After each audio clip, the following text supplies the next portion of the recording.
Round 1, fight!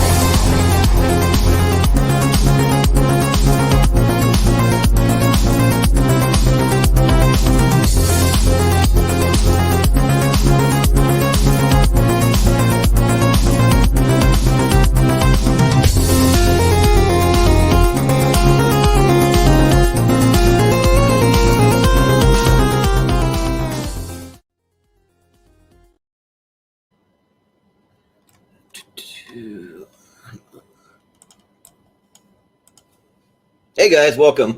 Sorry, couldn't get the little graphic off the screen for a second, but welcome to Tournament Fights. We are here to talk about our favorite movies.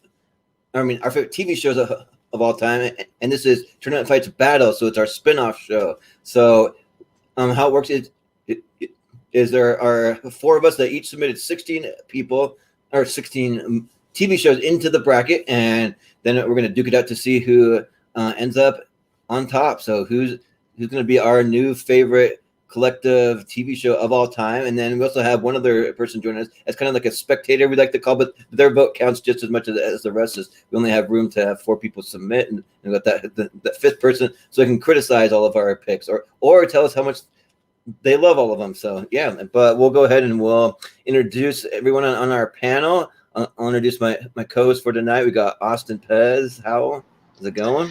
Coming to you live once again from Orlando on vacation. I love this show so much that I just had to do it even on vacation, Jordan. That's how much of a trooper I am, even for TV. Just it isn't even a movie night; it's a TV night, and I'm still here, Jordan. That's how much I love this show.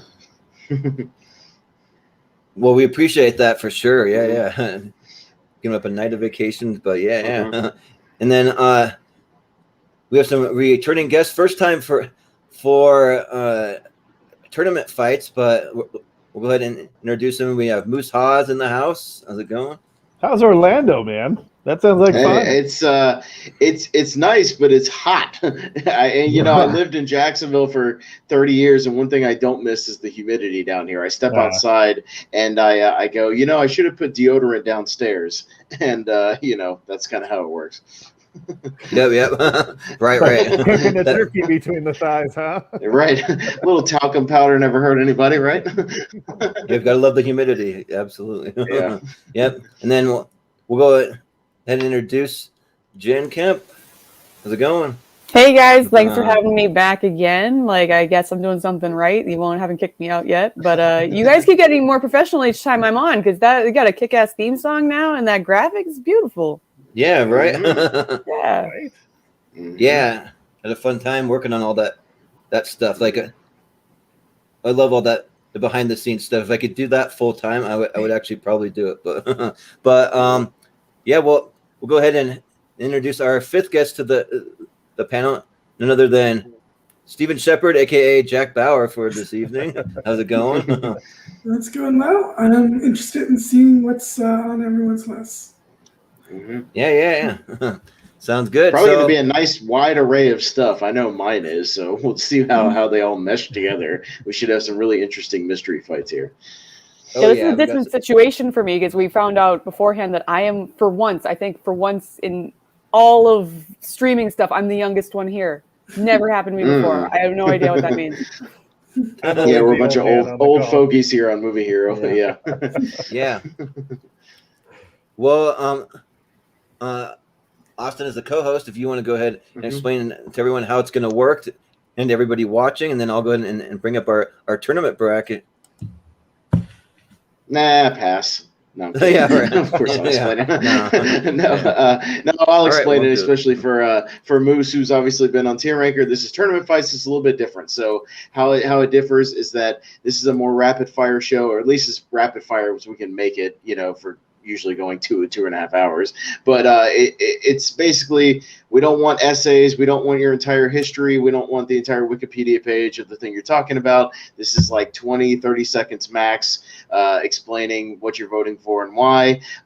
Everything in the list has been randomized. So all the lists got sent to Jordan. He randomized them, threw them up in these brackets, and we're going to try to get to ourselves a winner. But obviously, because there's 64 of them, we have 67 individual matchups we have to get to. So we have to try to keep it as fast as possible. So, but what we'll do is we'll rotate the votes. So Steven's down there at the bottom, our spectator vote. He'll be the first one to vote on the first fight. And then the next fight, it'll go to Jen. And the next one, it'll go to Moose. So not everybody's the first vote or the last vote each time, and we'll just kind of rotate through until we do it. And we have tiebreaker rules for when Moose has to leave us, unfortunately, and we go to from 5 votes to 4. But I'll explain that when things get interesting. When it gets really interesting, we start having some ties. Yeah, that'll be a lot of fun. We have tiebreaker rules, but for right now, we got 5 people, 5 votes, so no tiebreaker needed. And these are all going to be a mystery. And obviously, whoever's pick it is, maybe we'll give you a few extra seconds to explain, why it's your pick, why you love it so much. Or we might have had some crossovers. There might be a show on here that maybe several people put in their list. That's why we had the alternates, but we'll do our best to kind of sort it out as we go. I'm sure Jordan probably knows the list a little bit better than we do overall, obviously. Yeah. So, also, kind of like Austin said, well, everybody claim their shows with the crossover. You may have multiple people claim it, not just mean multiple people love it and tried to put it in. So, but yeah, well, everyone say which ones that they did. Just for instance, to let everybody know, let's say just for instance, one that might pop up. Let's say a lot of people had The Office on their list, right? Because it's a very popular show. Maybe a lot of people had it, right? So, but that's the thing is, if everybody had it on the list, that's fine. It'll be in the tournament, obviously. But, the first person basically submitted, or the person who had the highest in their list, that'll be their pick. And then that person just got to pick an alternate. So we all sent a list of 16 plus a couple of alternates just in case of that happening. So you might see some of your alternates on there, obviously. So it should be a little bit fun. Yeah, but if we have any question on who had it higher on their list, I have the list here. And so I'll be able to tell you that if you need that information. But all right. Yeah, we'll go ahead and jump right into it. And also, these picks are completely at random. I just took them all. I put them in a randomizer, so there's no seeds or anything. So you get some pretty crazy picks, even or some pretty crazy matchups, even from the first round. So it's going to be stressful right off the bat. Yeah, right off the bat. It's going to be stressful. As usual, Moose, we should know it's much more stressful than tiebreaker fights. You'll see what we mean as we go along. You could literally have 2 of the best shows of all time going up in the very first round, and one of them doesn't even make it, to the 8 or whatever. Exactly. So we'll see how it works. It's going to be crazy. Out. Yeah. Oh, yeah. Yeah. So, I'm confident we'll all agree on my picks. Oh, yeah. for sure. All right. Yeah. But the first matchup we have 11, 22, 63 going up against Barry. Okay. Yeah, I will say that 11, 22, 63 was my pick. So. All right. I absolutely love that show. So yeah, huge fan. All right, cool. Well, we'll talk about that. Yeah, no, it's fine. I mean, if you want to talk about that real quick, Jordan, that's fine. Since it's your pick, and then we'll start the voting. And then whoever had 11, 22, 63, was that you as well, Jordan, or was that somebody else? Oh, that was me. I had an 11, 22. That was him. Yeah. I believe I'm Barry. Yeah. Oh, are you Barry? Okay, great. Well, Jordan, you want to, 10 seconds real quick, what do you love about it? And then we'll go to Jen for that, and then we'll start the voting. What do you think? Yeah, so 11/22/63 is based on a Stephen King novel. That's actually one of his non-horror novels that he's written. And when I first started watching the first little bit of the first episode, I was like, I don't really know about this show. Like at least give it to the end of the first 2 episodes, and man, was I blown away. And then I just followed the series of a guy that goes back to 1963, and he has a couple of years to try and stop the assassination of JFK. So you have James Franco as the guy that gets sent back, and then by the end of it, like he really built some strong relationships, and I even cried by the last episode. Like it really was pretty powerful. So yeah. And Jen, you had Barry, so What do you love about Barry? Oh man! So if you saw our SNL character show, you know I'm a big fan of Bill Hader, as are two of these other panelists. And yeah, Barry is really, it is just him coming into his own as an artist. It is written beautifully. It is hilarious, but it is also very dramatic, and it has the trifecta of Bill Hader, Henry Winkler, and Stephen Root, some of the most comedic actors of all time, coming with dramatic chops as well. It is a brilliant show. If you haven't watched it, it's still going. The next season's coming soon. It's fantastic. Yeah. All right. Well, Stephen, you get the first vote on these, even though it wasn't one of your picks, and you're the spectator. So, what are you going to vote for? I actually haven't seen Barry, and I only saw like the first episode of 11/22/63. I don't know why I didn't finish it because I liked it. I liked the first episode a lot. It's tough because Barry does look like it's probably kind of the kind of show that I would like a lot. But I'm a sucker for anything involving time travel, and so I'm probably going to go with 11/22/63. Nice. Well, Jen, I think it's obvious what you're going to vote for, but you don't have to vote for it. Oh no, I'm absolutely voting for Barry. I haven't watched 11/22/63. I know it does sound a very interesting show, but yeah, I absolutely love Barry. It's one of my favorite comedies right now. So yeah. All right, Moose. All right, Moose. Yeah. I'm going to echo everything Jen said. Barry's great. Let's go, Barry. That's got my vote. Yeah. Yeah. Austin? I haven't seen either one, but I've been wanting to watch Barry, and obviously, as Jen knows, like Jordan and I are huge SNL fans. So, I anything Bill Hader does, I'm down for. I just haven't gotten around to it, so I'm going to vote for Barry. So, this one's pretty tough for you because Barry's actually in my alternates list. So I have a lot of love for Barry. I've only seen the first, I think the first season and like a couple episodes from season 2, but and it's awesome and like it's great, but 11/22/63 just like a really awesome story, like one of the best time travel series that I've ever seen done. Like it's just really awesome how they do it. And there's a lot of like recognizable actors that'll pop up throughout the show, so it's a lot of fun. But so I'm gonna vote for 11/22/63. All right, well, it's a close one, 3-2, but Barry's gonna squeak by in the second round. Barry squeaks it out. All right. So coming up next, we have Batman the Animated Series going up against Black Mirror. I think these are both my picks, if I'm not wrong. Yep. Okay, these are both mine. Okay. Yeah. Nice. Oh, the randomizer. Randomizer. So the randomizer that 2 of your own picks could end up going against each other. Yeah, well, Black Mirror is just like a modern version of Twilight Zone, but like really effed up. Like it's really nuts. Like and involving a lot of technology, and there's even stuff that's bled into real life. Like China's doing that social credit system, which Black Mirror did a whole episode with Bryce Dallas Howard about, and like. I mean, the first episode is about the prime minister having to have sex with a pig. Like, it's all over the place, and it's crazy. But, like, I love it, but I adore it.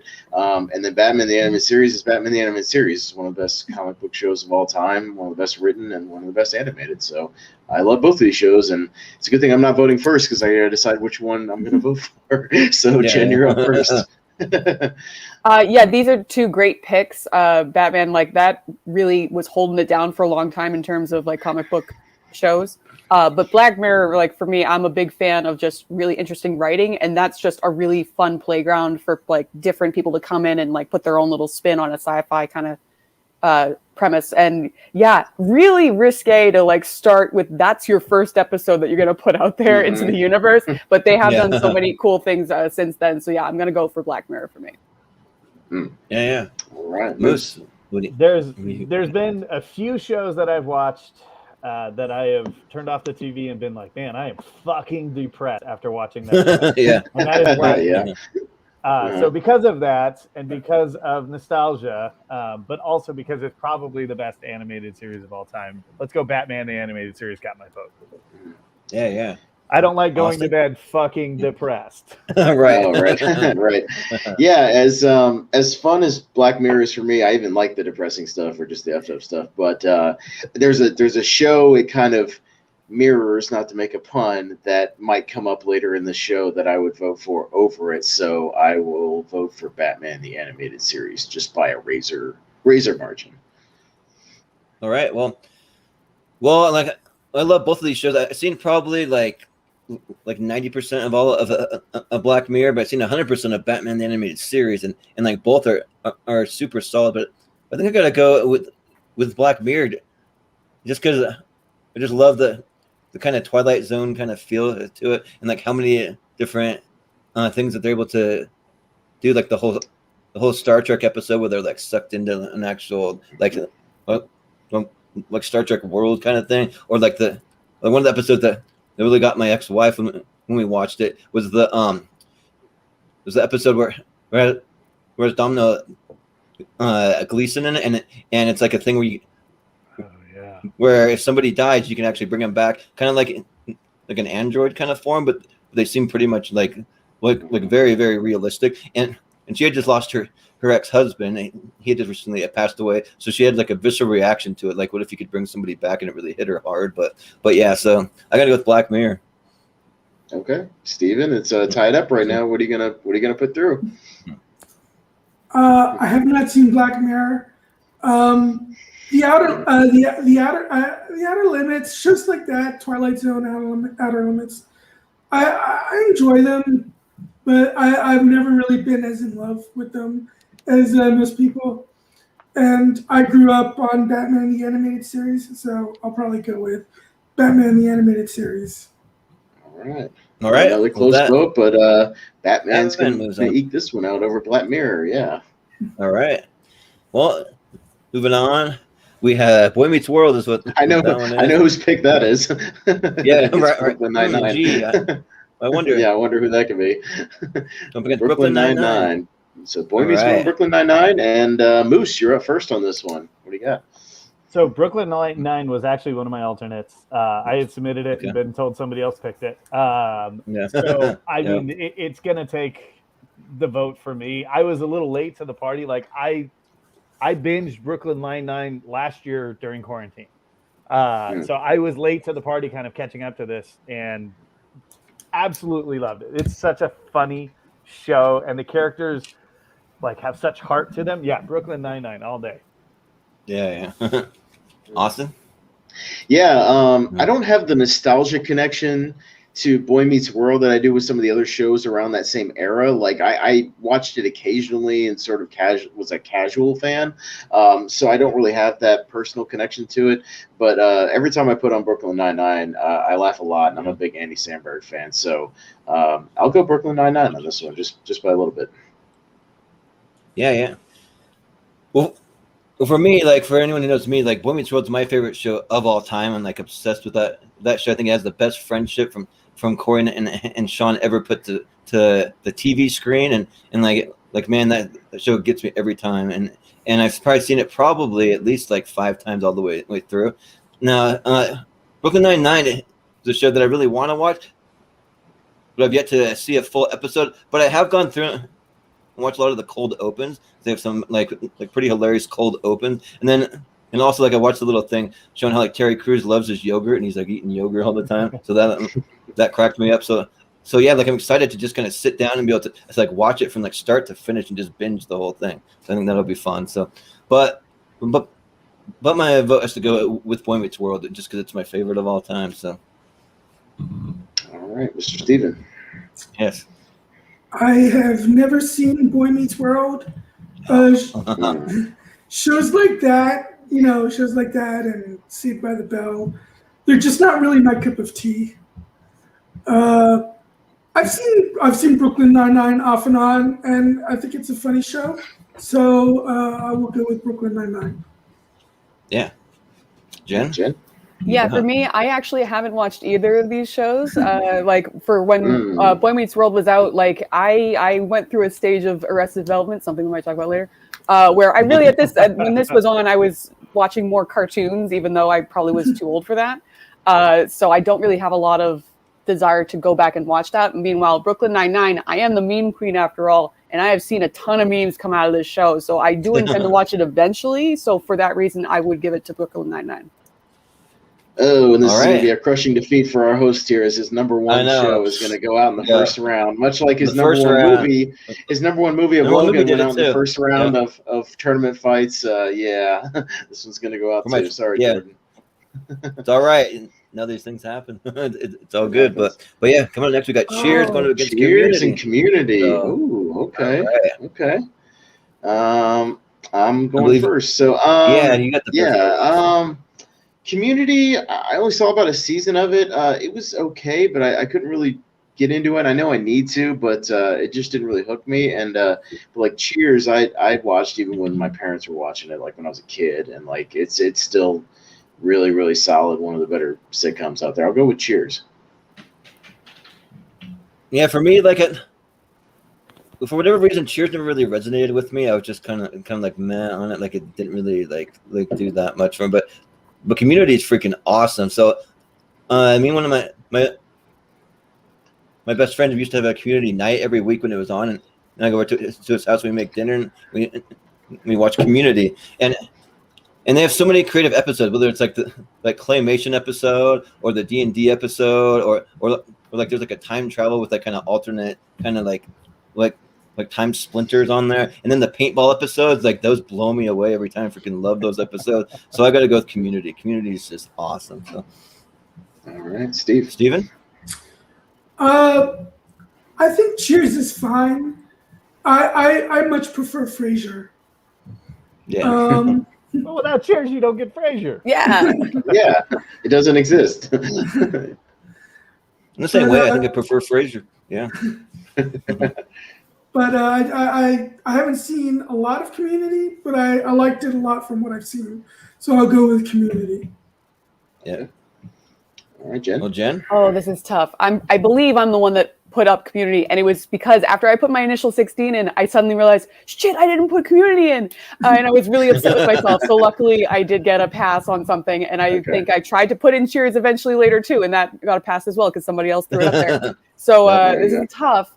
I will say, like, Cheers is probably going to be one of the older shows that we have on the list here. And it definitely did set the groundwork that a lot of... I don't know. I might have a show that's like way others, older than either of these shows on my but list. Yeah, like this was a classic show that a lot of sitcoms like formed their will they, won't they relationships after Sam and Diane and everything. And there's a lot of like Woody Harrelson is hilarious on this show. And I'm glad that kind of launched him as a star and everything.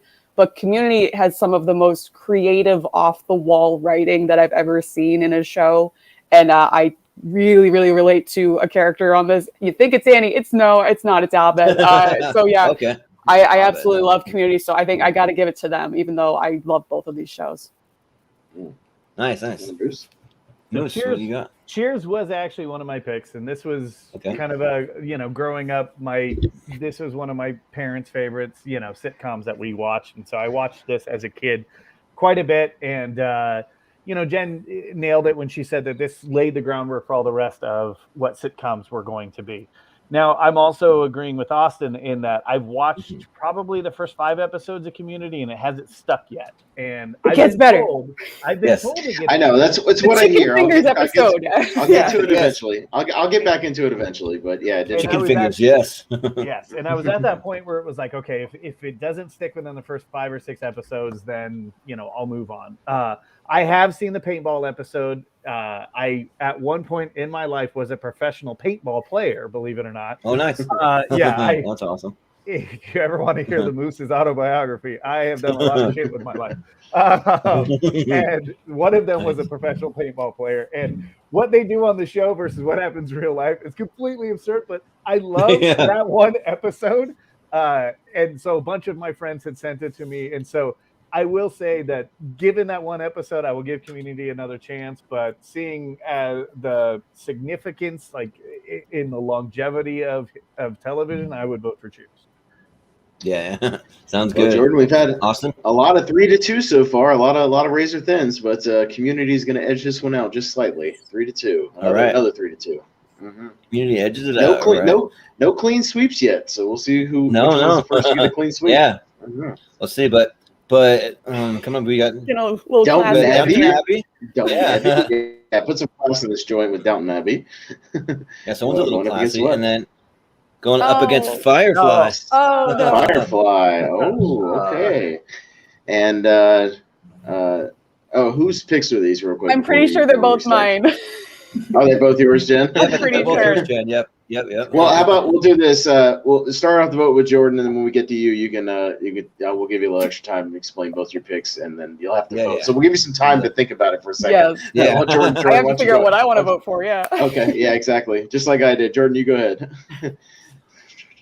Well, so I was a little late to the party for both of these shows, but like my entire family, they're like massive fans of Downton Abbey. Like my mom and my sister actually went over to England and actually visited the actual castle where they filmed it and everything. So like that was like a big like thing when they went over there. So they're like massively obsessed with that. But then Firefly, like the first time that I heard of it, like I didn't know who like any of the cast was. I didn't really know like how amazing that the show actually was. So like I probably watched it like 10 years after it aired, and like I freaking loved it. Like it was awesome.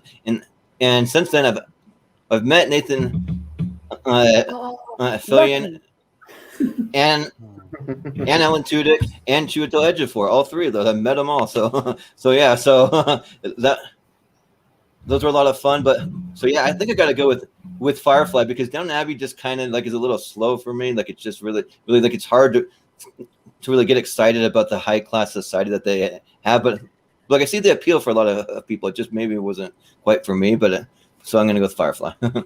But Steven? This is tough for me because I'm not a fan of Joss Whedon's television work, and Downton Abbey doesn't really seem like the kind of show that I would enjoy. Well, gotta pick one. I'll go with Firefly since I do like Nathan Fillion and Castle and Gina Torres, and I loved her on Alias and other shows. Okay. So I guess I'll go with Firefly. Yeah.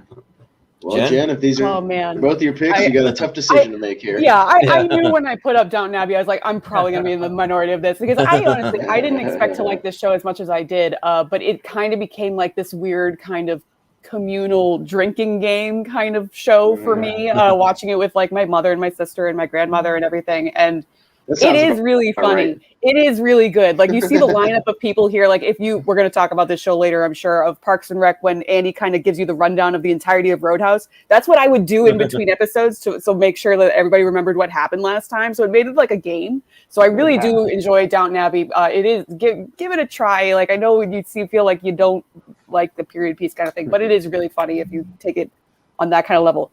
But I will say Firefly, it is higher on my list. I absolutely love this show. The only argument I have against it is that it's so short. Yeah. But yeah, I absolutely love Firefly. Literally my last car was called Mal because it had a bit of an ass on it. Nice. But yeah, like it's fantastic. It's some fantastic like I know Joss Whedon's a little problematic and everything, but this is where he's kind of really hitting his stride in terms of giving characters very distinct personalities and have them play off each other really well. And the movie is also like, I'm glad they finally made a movie over it, but it's fantastic. So I recommend both of these shows. They're very, very different, but I will give it to Firefly. Okay. Yeah. Moose? Look, I have watched both shows. I enjoyed both shows. I mean, you're right. The argument against Firefly is that it is so short and it was canceled very quickly. However, the characters that were built in Firefly were amazing. Firefly, I watched live as it was happening, like each episode every week. And they aired them out of order, which really didn't help. Yes. And then it just blew my mind at the end that it was canceled. Because it was like, oh man, this is like an Old West meets Star Wars. Like it was so fun. It's like, really? Yeah.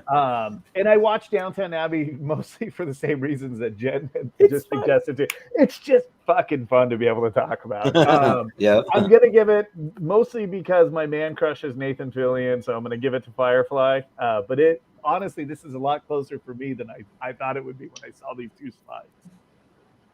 Yep. Austin? Yeah, I'm well aware of Downton Abbey, but I've never actually sat down and watched it. I have seen Firefly. I'm not over the moon about it. Like, I'm not really a Firefly fan. I did watch it, and I have seen the movie. But, like, to me, it's like, it was all right. Like, it I'm not in that cult, and that's fine. Nothing against it, just wasn't for me. But because I've actually seen it, I'll give it to Firefly. So I believe because of that, we'll get our first clean sweep of the evening with the Firefly over Downton Abbey. Just to say, Dan Stevens and Lily James, young versions of them before they're big, are both in Downton Abbey. Go give it a shot. Yeah. I've loved plenty of shows that were canceled after one season, so I don't think it being too short is a Yeah. In Downton Abbey's defense, I could watch Maggie Smith do anything. I She's could so make funny. her watch pasta, or make pasta. Like she's the best. There is a scene where she just like almost falls out of a chair, and we all died laughing. Like she's amazing. So she's great. And actually, now that I think about it, I've actually met Adam Baldwin too. They're all at the same convention. I think they like tried to get a bunch of Firefly cast. So I met like almost the whole cast of Firefly, which is kind of crazy. Yeah. So, but all right, scrolling on down. We have Fringe. What that one is going up against Good Girls. All right. Okay. And Steven's up first, but whose picks were these? I think Fringe was Jordan. Is that one of your picks? Yep. That was and Jen's Good Girls. All right. So when we I think when we just get around to your votes, you can talk about your picks. So Steven, you're up first, sir. Good Girls I haven't seen, but it looks like an enjoyable show. If I had made a list for myself, Fringe definitely would have been on my list. It's one of my favorites of all time. So I'm going to go with Fringe. All right. Jen? Yeah, I fully expect Good Girls get knocked out in the first round. However, I put it in because it's a great show and nobody knows about it, and they just got canceled, and it's a crime. Because basically, Good Girls is like, what if like Breaking Bad was female? Like, it's really, really good, okay? It's got Christina Hendricks from Mad Men. It's got Retta, a.k.a. Donna, from Parks and Rec, and Mae Whitman, a.k.a. Egg, or Anne, from Arrested Development, as, like, this trio of women that, like, they essentially have money problems, much like Walter White, and end up robbing a grocery store, and things just spiral out of control from there. It's really funny. It's very well written, really good acting from these three. They are all hilarious. And you'll see a lot of interesting cameos, like Matthew Lillard is a big part of the show, and he does a really great job. So I highly recommend the show. It just got canceled, but it's out there on Hulu, I think, right now. Go check it out. Yeah. Moose? So I very much enjoy, again, I did not expect Good Girls to come up against Fringe. I'm going to agree with Jen. I'm going to go with Good Girls. It's a fun show. And it really is like, what if, Walter White was three, females, and they were in this predicament where they were all out of money. And I absolutely adore Retta. She's so good. She's great. And 2 years ago, we saw Aziz Ansari do stand-up, and she was the opening act. And nice. It was amazing. And I think because of that, I'm going to lean a little bit more because of my love for Retta. I'm going to go with Good Girls. Okay. Yeah. Sounds good. Austin? Haven't seen either one of these. I've been meaning to get around to Fringe too, mainly because I'm a sci-fi and a Jonathan Jackson fan, or Joshua Jackson, excuse me, because of Mighty Ducks mostly. Oh yeah. So I want to watch it, but I'll give it to Fringe just slightly, just because I didn't know Good Girls before Jen started talking about it. So yeah. Oh, it's on Netflix. People are saying it's on Netflix. Yeah. All right. Okay. Cool. Yeah. And for me, I don't really know all that much about Good Girls. I mean, I've kind of seen a couple of trailers, but something that's like definitely intriguing. Like I definitely want to try to check it out. But like Fringe, man, I have so much love for this show, and the cast is just incredible. Especially first and foremost from John Noble in Fringe. He gives an amazing performance of like someone who kind of has some kind of mental things going on, but he's also like a genius kind of guy, and so like you first see him in an insane asylum, and they get him out to kind of like help him like solve all these different cases and stuff. And then you also have Lance Reddick in there, Joshua Jackson, like Austin mentioned, and also Anna Torv. I'm surprised Anna Torv hasn't gone on to do bigger and better things, because she's great. She's amazing in the show, and the show deals with like basically a lot of the same things, kind of like X-Files, but kind of like more in a modern era, and also some kind of alternate reality stuff too, a little bit. So yeah, I'm definitely gonna go with Fringe.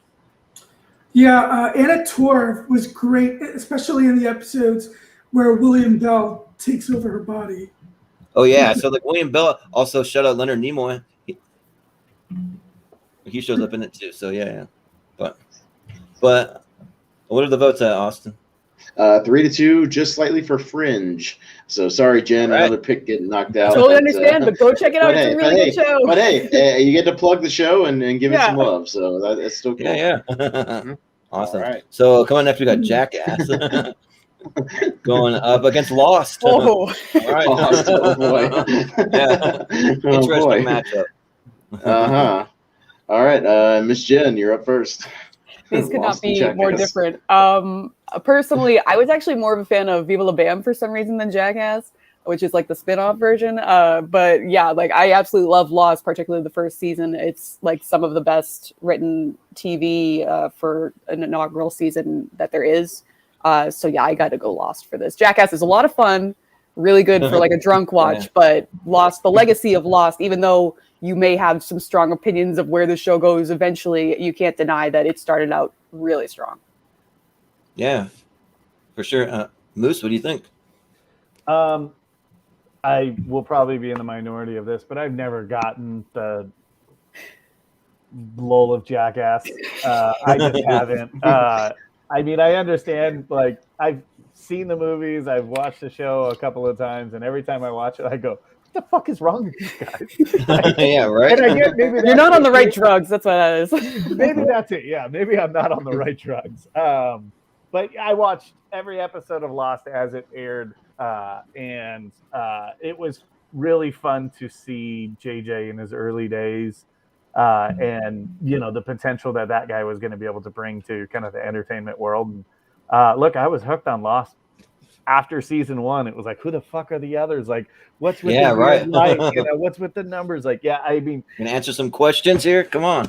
Yeah, Jen said it. I mean, the legacy of Lost, it hasn't, down the line, it hasn't aged well, and it's gotten a lot of scrutiny. But you know what? I still loved it when it was happening. So yeah, my vote's for Lost. Yeah. Austin. Well, Jackass is my pick, and I love everything Jackass, everything related to Jackass, Viva La Bam, Wild Boys, the movies. I mean, you name it. Like, I've just been following these guys for, the better part of 20 years. Like, I love anything they do. I don't know what it is about it. Like, I would never do the stuff that they do. It's just, maybe it's like my proxy. Like, I see all these guys doing these things. You're a sadist. That's what you're telling us. Friends. But I mean, hey, but give it credit where credit's due. It became a franchise that's lasted. Literally, we're about to get another movie coming out in theaters in a couple of months. So clearly, you're not alone. It's still going, still going strong. I mean, I'm not alone in my love for the franchise. So I got to stick with my pick and go with Jackass. I watched a little bit of Lost. I watched the end of Lost. Anything Damon Lindelof touches, he should not touch because he doesn't know how to end a show. So stop it.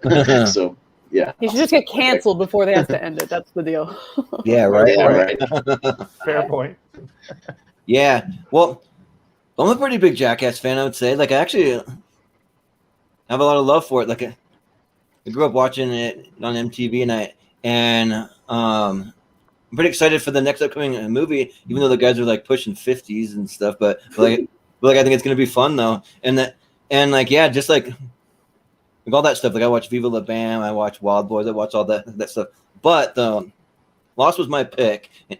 It's my second favorite show of all time. It's my number 2. So I got to go with Lost. I was the same way. I watched it live as it happened. And there's another show where I went over to a friend's house, and we had a weekly Lost night where we even made T-shirts and everything. We're like really, really into it. And so even some of the later seasons, like, I wasn't as big of a fan, but I still had a lot of fun with them. So like, just seeing all the Darmanicious stuff and like how far they like dove into that, and just like seeing like the others and like all that stuff. Like, triggered me, and like, much like very, very few shows that there's ever been that I feel like Lost was an event. It's like something like every week, it was like huge thing where like everybody literally planned their like nights around, and like nobody wanted any spoilers. It was this huge thing that like people would like talk about like kind of around the water cooler the next day, much like a Game of Thrones or like Breaking Bad, some of those shows that become like events kind of thing. So I got to go with Lost for sure. Yeah, that's one of my favorite shows. So yeah. Steven? So I've never actually seen an episode of the show Jackass, but I've seen the movies and I enjoyed the movies a lot. And a couple of those guys are from my neck of the woods. I live nearby Westchester, Pennsylvania. So that's kind of cool. Yeah. But like Jordan, Lost is my second favorite TV show of all time. Nice. And I loved all of it, including the later seasons. And yes, even the series finale, which I thought was beautiful and thrilling and just great. And so yeah, I would definitely go with Lost. And also, Lost has much again. I didn't expect Jackass to get very far. It's just I have to be true to my heart. I like the variety. I think that was a nice inclusion. Yeah, it's variety, and I knew there was not much crossover potential, including something like Jackass. So there you go. Yeah, I was gonna say that I think Lost had like one of the best scores for any TV show ever made. Yeah, Michael Giacchino. It's really started. Yeah.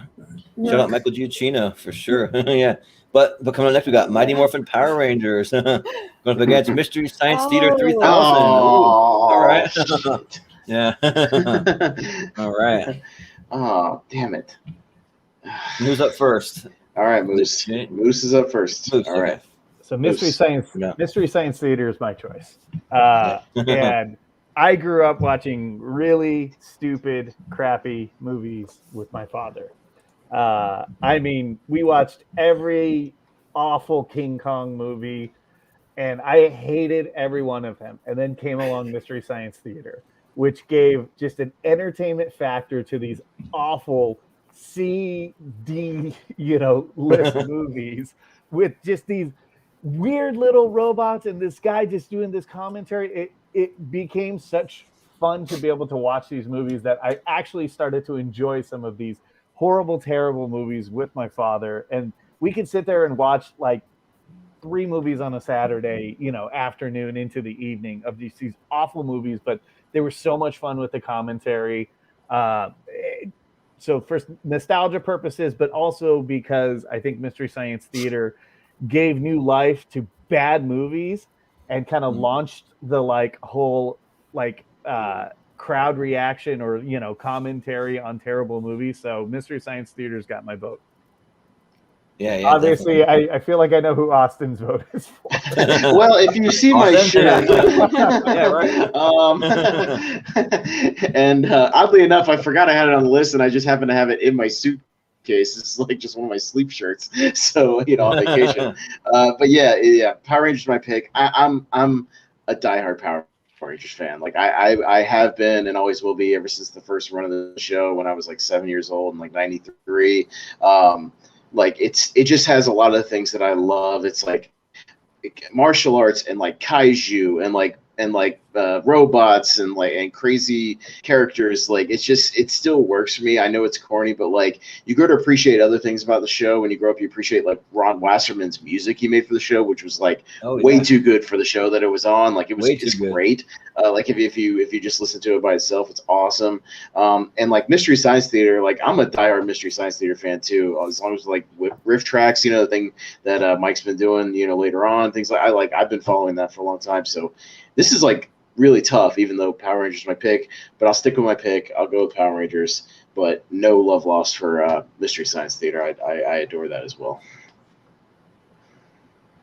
Yeah, so this one's tough for me because these are 2 shows that I grew up with, and I've met most of the cast of actually both of these shows also at another convention. So I went to a convention with one of my best friend, and his sole purpose was to go and meet the cast of Mystery Science Theater 3000, especially Joel Hodgson there. And so we got a picture with him. He even told us a couple of stories from doing the show, so that was a lot of fun. But then for Power Rangers, I got to meet Jason David Frank. We did a private meet and greet where there was only 10 of us, and they had snacks and stuff, and we got to spend an entire hour with them, just kind of asking him question. He was showing us some of the martial arts that he knows how to do, all that stuff. So that was a lot of fun. And then of course I met Austin St. John, David Yost, David Cardenas, a bunch of the other Power Rangers, Walter Jones, all of those guys. So It's tough for me, but I think probably. Go Power Rangers. Well, if you're just talking music, I would go with Power Rangers all the way because, like, if you listen to the like Ron Wasserman Power Rangers Redux, it's awesome. That album is so good. Yeah, it's so good. But I think just by sliver of a hair, I actually got to go with Mystery Science Theater 3000 because I love discovering all those old cheesy movies. Like, it's just fun, and just hearing all the jokes and the commentary just cracks me up every time. So I got to go with MST3K. So, Steven? Yeah, I enjoyed Mystery Science Theater. I didn't see it much, but what I saw, I enjoyed it. But I think I would have liked it more if they had done a little bit more recognizable movies, not movies I've never. They can't. They don't have the rights to it. Yeah. They wouldn't be able to. That's the whole point. Yeah. Like public domain movies. So. Yeah. I think I'd go with Power Rangers. I mean, it was a little after my time, but it's kind of similar though to Teenage Mutant Ninja Turtles, which I was obsessed with as a kid. And plus, I had Amy Jo Johnson was one of my childhood crushes. So it was everybody's. Yeah. I was just gonna say that exact same thing. It can't be after anybody's time. It's still going, just in a different iteration. No. It's after my time because I was a little. I was more in my preteens. Okay. When the show really started, and plus, I didn't like it once they started changing the cast. Oh, sure. Yeah. But I'm still gonna go with Power Rangers, even though that. All right. Yeah. All right, Jen? Oh man, these are both fantastic picks. Like, I don't know, I can't predict what's going to come up, but I would argue that these are probably the two most playful shows that we're going to have talk about today. Like, Power Rangers is like essentially the closest you can get to like seeing in a child's imagination come to life. Like, it's just like their action figures just got up and just started playing around and stuff. And like, to this day, it's still one of the most popular Halloween costumes there is. So yeah, like, clearly the legacy is still there. But Mystery Science Theater is a phenomenal show. And yeah, you can make the argument of it's encouraging people to be sarcastic assholes in theaters. However, when you're this funny, I'm going to allow it. And it also has puppets. Like, I absolutely love puppets. I'm a little mad that I didn't put Muppet Show. I'm realizing I didn't put Muppet Show on my list. Yeah, like I could literally, for me, like the Mystery Science Theater 3000, the movie where they do This Island Earth, which is actually a very good film. I could literally put on This Island Earth and I would just say all of the lines that they say because I have watched it so many times. But yeah, like it's a great show. I would highly recommend the Star Crash episode, which is essentially a ripoff of Star Wars, and it's amazing. So yeah, so for that reason, I'm gonna say Mystery Science Theater. Yeah. Space Mutiny, Hobgoblins, Time Chasers, Legend of Boggy Creek. So many good ones. I'm not mad about Mystery Science Theater going through because I'm a big Mystery Science Theater fan too. But like, moving on. Yeah, I'm still disappointed there's not going to be any Power Rangers on this list, but that's all right. Right. It's all good. Well, moving on. We have Parks and Rec. Oh man, heavy hitters. No. Heavy hitters. All right, so who's up first? Is it you, Austin? Me, yeah. I don't know who had Parks and Rec because a couple of people might have had Parks and Rec. Yeah, so, I know I got Jordan passed on it, so I'm not the highest, but I think I got passed on it too. I put it down as one of mine, but was it mine? Was one of mine. So it's probably you had it highest.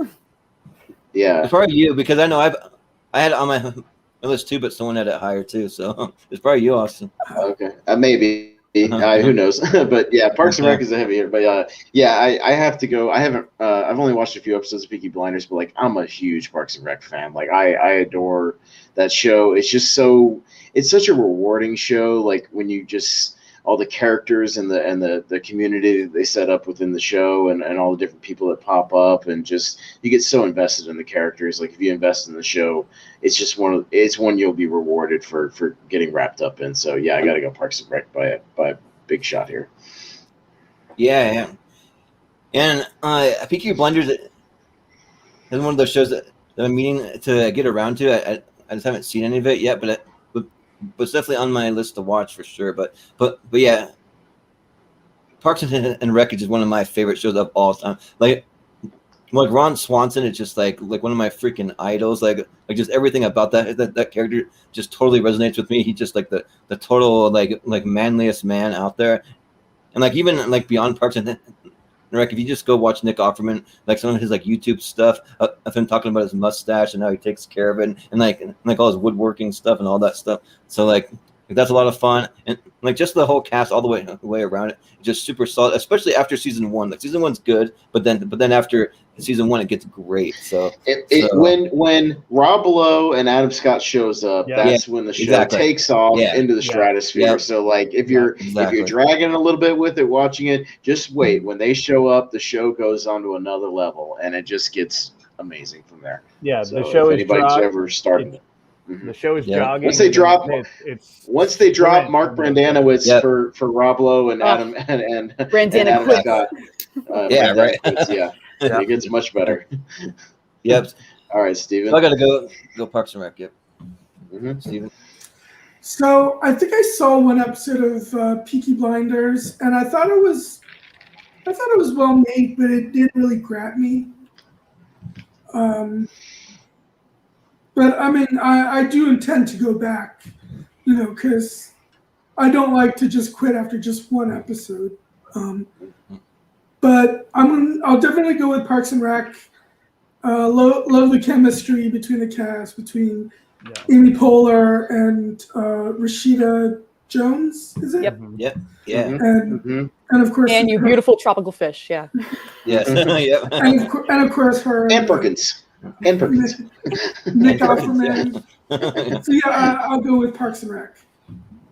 That was a good time for sitcoms, actually, because that was the same time as The Office and 30 Rock and Community. Yeah. Like all that. My Name is Earl. They were all like during that time. Yeah. Jen.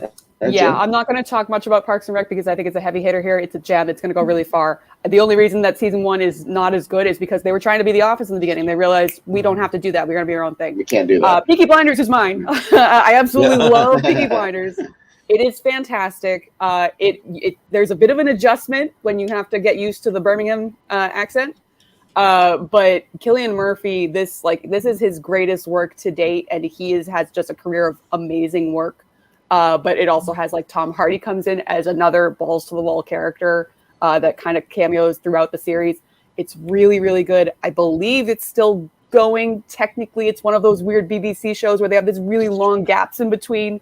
But yeah, it's a really well thought out story of essentially an English gang family. So if you like The Godfather, it's really cool. So yeah, I would absolutely recommend Peaky Blinders. But yeah, nice. Parks and Rec all the way. Is it Cillian or is it Cillian? I believe it's Killian because he's Irish. Killian. It's Killian. It's spelled with a C though. Yeah. But I will say though that I believe that the Parks and Rec was on Moose's list because you had it ranked higher than anyone else.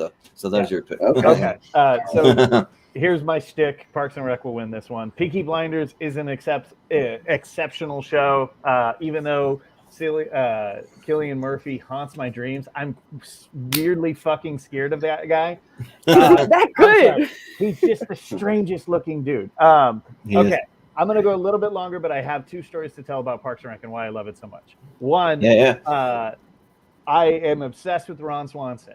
My wife ran the London Marathon, and then as a treat to me, we went to Scotland, we jumped a ferry, and we stayed on the Isle of Islay and went to the Lagavulin Distillery. Did you read the poem? Oh, nice. I did, and filmed. You know what? I'll tweet it out later. I actually did sit on the same side with a Lagavulin. Lagavulin, that's awesome. I don't know what you thought I'd get out of that. Yeah. Also, we're given, so the same little Scotsman that gave Ron Swanson a tour was our tour guide. So he comes up to us and he says, "Where are you guys from?" We said, "California." He immediately takes a shine to us. And he says, "Why are you here?" And he says, "Let me guess. Have you heard of Ron Swanson?" And I was like, "Of course I've heard of Ron Swanson." Yes. He brings me up, and I'm pulling the whiskey out of the barrels. I have the Offerman Lagavulin edition. Oh, yeah. Right there. So yes, Parks and Rec strikes a huge chord. And then we were lucky enough because I live 40 minutes outside of Los Angeles, that when they did the 10-year reunion with the Parks and Rec cast 2 years ago, I got to go see it with my sister and my wife and my sister's husband. Awesome. And it was incredible. And the chemistry between them is literally that, like, off screen. I feel like that's just a good group of friends, and it translates into such a good show. So yeah, Parks and Rec all the way. Yeah. All right. Sorry, I had to grab the Lagavulin bottle out of the. No, it's all right. Yeah. Well, it looks like awesome. Jordan. It looks like Parks and Rec is going to be a heavy favorite this evening on Tournament Fights. So we'll see how far it goes. Go watch Peaky Blinders. It's so good. Yeah, I will agree 100%. I am a huge Tom Hardy fan, and his character is fucking nuts. I love it. Great. I love Alfie. Yeah, Parks and Rec is literally moving on to the second round. Yeah, literally. Nice. Literally. So next up, we have Reaper, which is one of my picks. Which if you don't know about it, I'll tell you all about it. But and then going against Saturday Night Live, which I believe goes to Austin. Okay. So there's a lot of love Jordan, for it, but you have the first vote. So yeah. You talk a little bit about Reaper, I guess. Yeah. So like this one's like kind of tough, but not so tough because I'm a massive Saturday Night Live fan as well. Saturday Night Live, one of my alternate picks, and watching. It was on my list, but it got bumped because Austin had it higher. But yeah, we literally do a Saturday Night Live recap show on this channel, and so I'm a diehard SNL fan. But Reaper, I feel like it is like one of those shows that it was like severely underrated and severely underviewed. Just like the cast is just like amazing.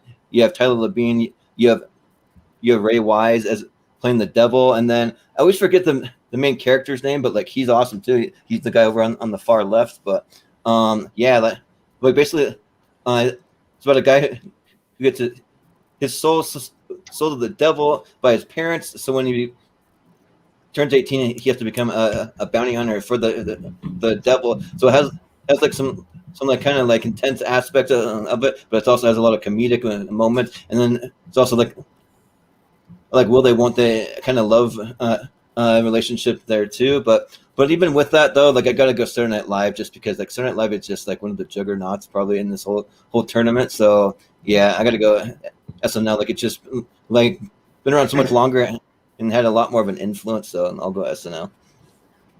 Steven?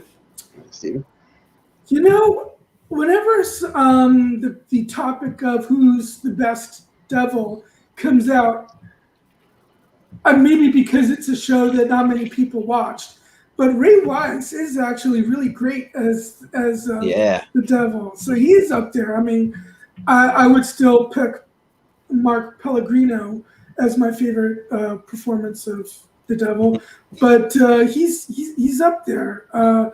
He's really fun, and it was a fun show. Saturday Night Live, for me has always been wildly up and down throughout the years. But my favorite was probably when Will Ferrell and Tina Fey were on. That's when I probably watched the show the most. And when they both left, it wasn't as good to me.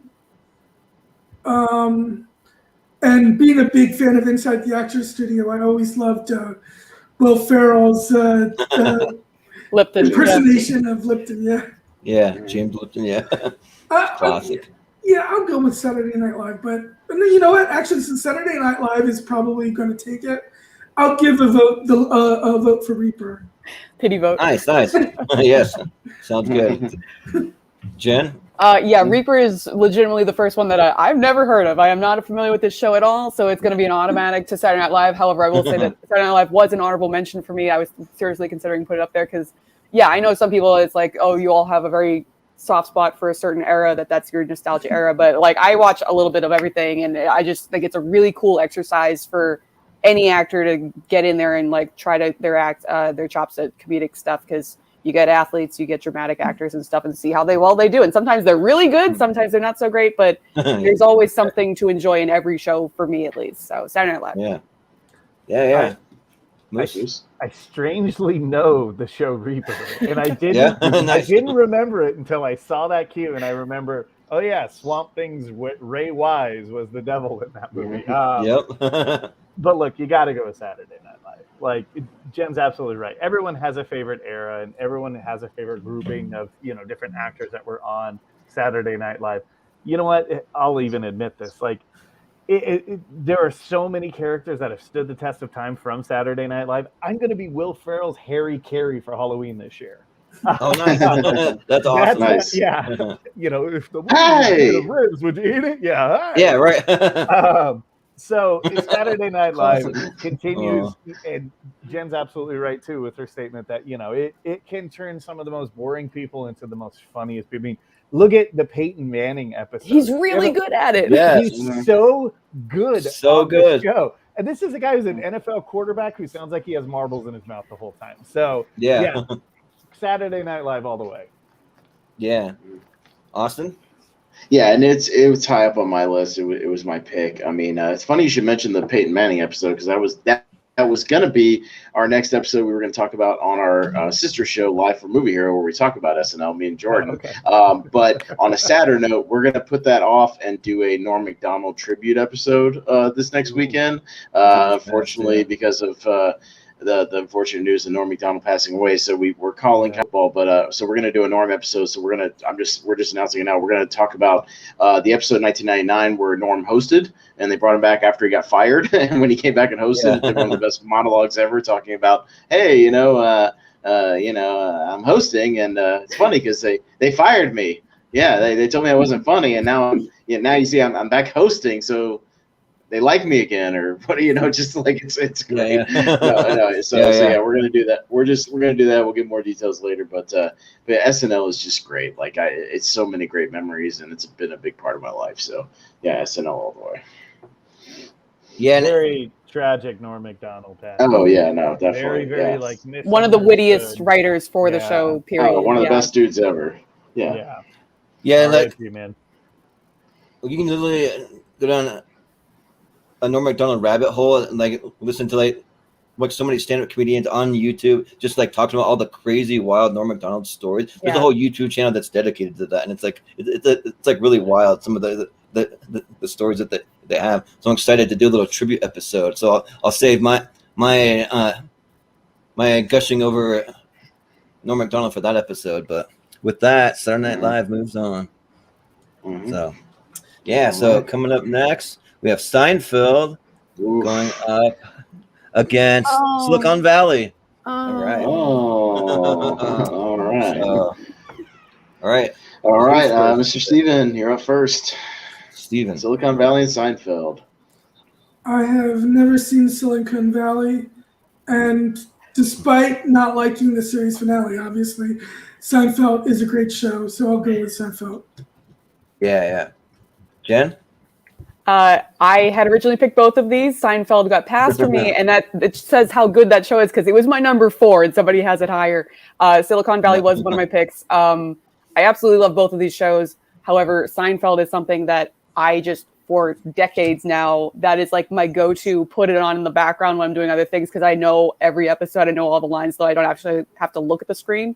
So I get to enjoy it without looking. But Silicon Valley, if you haven't watched it, it's a fantastic show. This is some of these guys, they have become huge stars following this show, particularly Kumail Nanjiani, Martin Starr, a.k.a. the Coyote over there, and Zach Woods that we know from The Office as Gabe. He is hilarious on this show. I absolutely love his character. I just recently rewatched this entire series again because it brings me so much joy. It's very clever. I thought originally I wasn't going to enjoy it because I was like, I am not into the techie kind of stuff. Either it's going to go way over my head, but they make it very digestible and it's really cool and it's really funny and it just up and down in terms of the storyline each season. So yeah, highly recommend. But yeah, absolutely, Seinfeld. Come on. Yeah. I think I was turned down for Seinfeld too because I'm sure everyone probably put Seinfeld on the list. Seinfeld, come on, Seinfeld. I don't even need to go into a monologue. Seinfeld. Yeah. Austin? Yeah, I won't go into much either. It's my number 1. That's probably why it got passed over everybody else. It's my number 1. It's my favorite show of all time. I mean, we literally, Jordan and I do a show about Seinfeld on this network. We love it. You Like won- I could talk yesterday. about Seinfeld endlessly. So yeah, I mean Seinfeld is Seinfeld, and it's number one with the bullet, man. It's great. Yeah, like Seinfeld, just a juggernaut. Like, but I have so much love for Silicon Valley. Like, I watched that show every week as it aired, and it was great. Like I love all the characters. And like ever since that I watched Silicon Valley, I've become a huge Thomas Middleditch fan. Like I kind of like went back and like watched a bunch of his movies and stuff. So and also Zach Woods. Like he's really underrated. Like I'm He's surprised good he on The hasn't Office, been because- on another show since this, because he was Yeah. great in The Office. He's fantastic in this. He kind of ran away Exactly. with it. So put him in another Yeah, show. yeah. I will watch whatever Seriously. he's in, honestly. So Gabriel Yep, Susan same. Lewis has my vote too. Yeah. but Seinfeld is a juggernaut. Like, okay. I grew up watching Seinfeld as it aired too, and like it's just an incredible show. Like, it's one of the go-to that like me and my family we like to watch. Like the last time that I had my brother Kate over, he might be actually tuning in tonight, so I want to share this quick little story. But like last time he was over, he's like, "Man, we got to watch some Seinfeld. Like it's been way too long."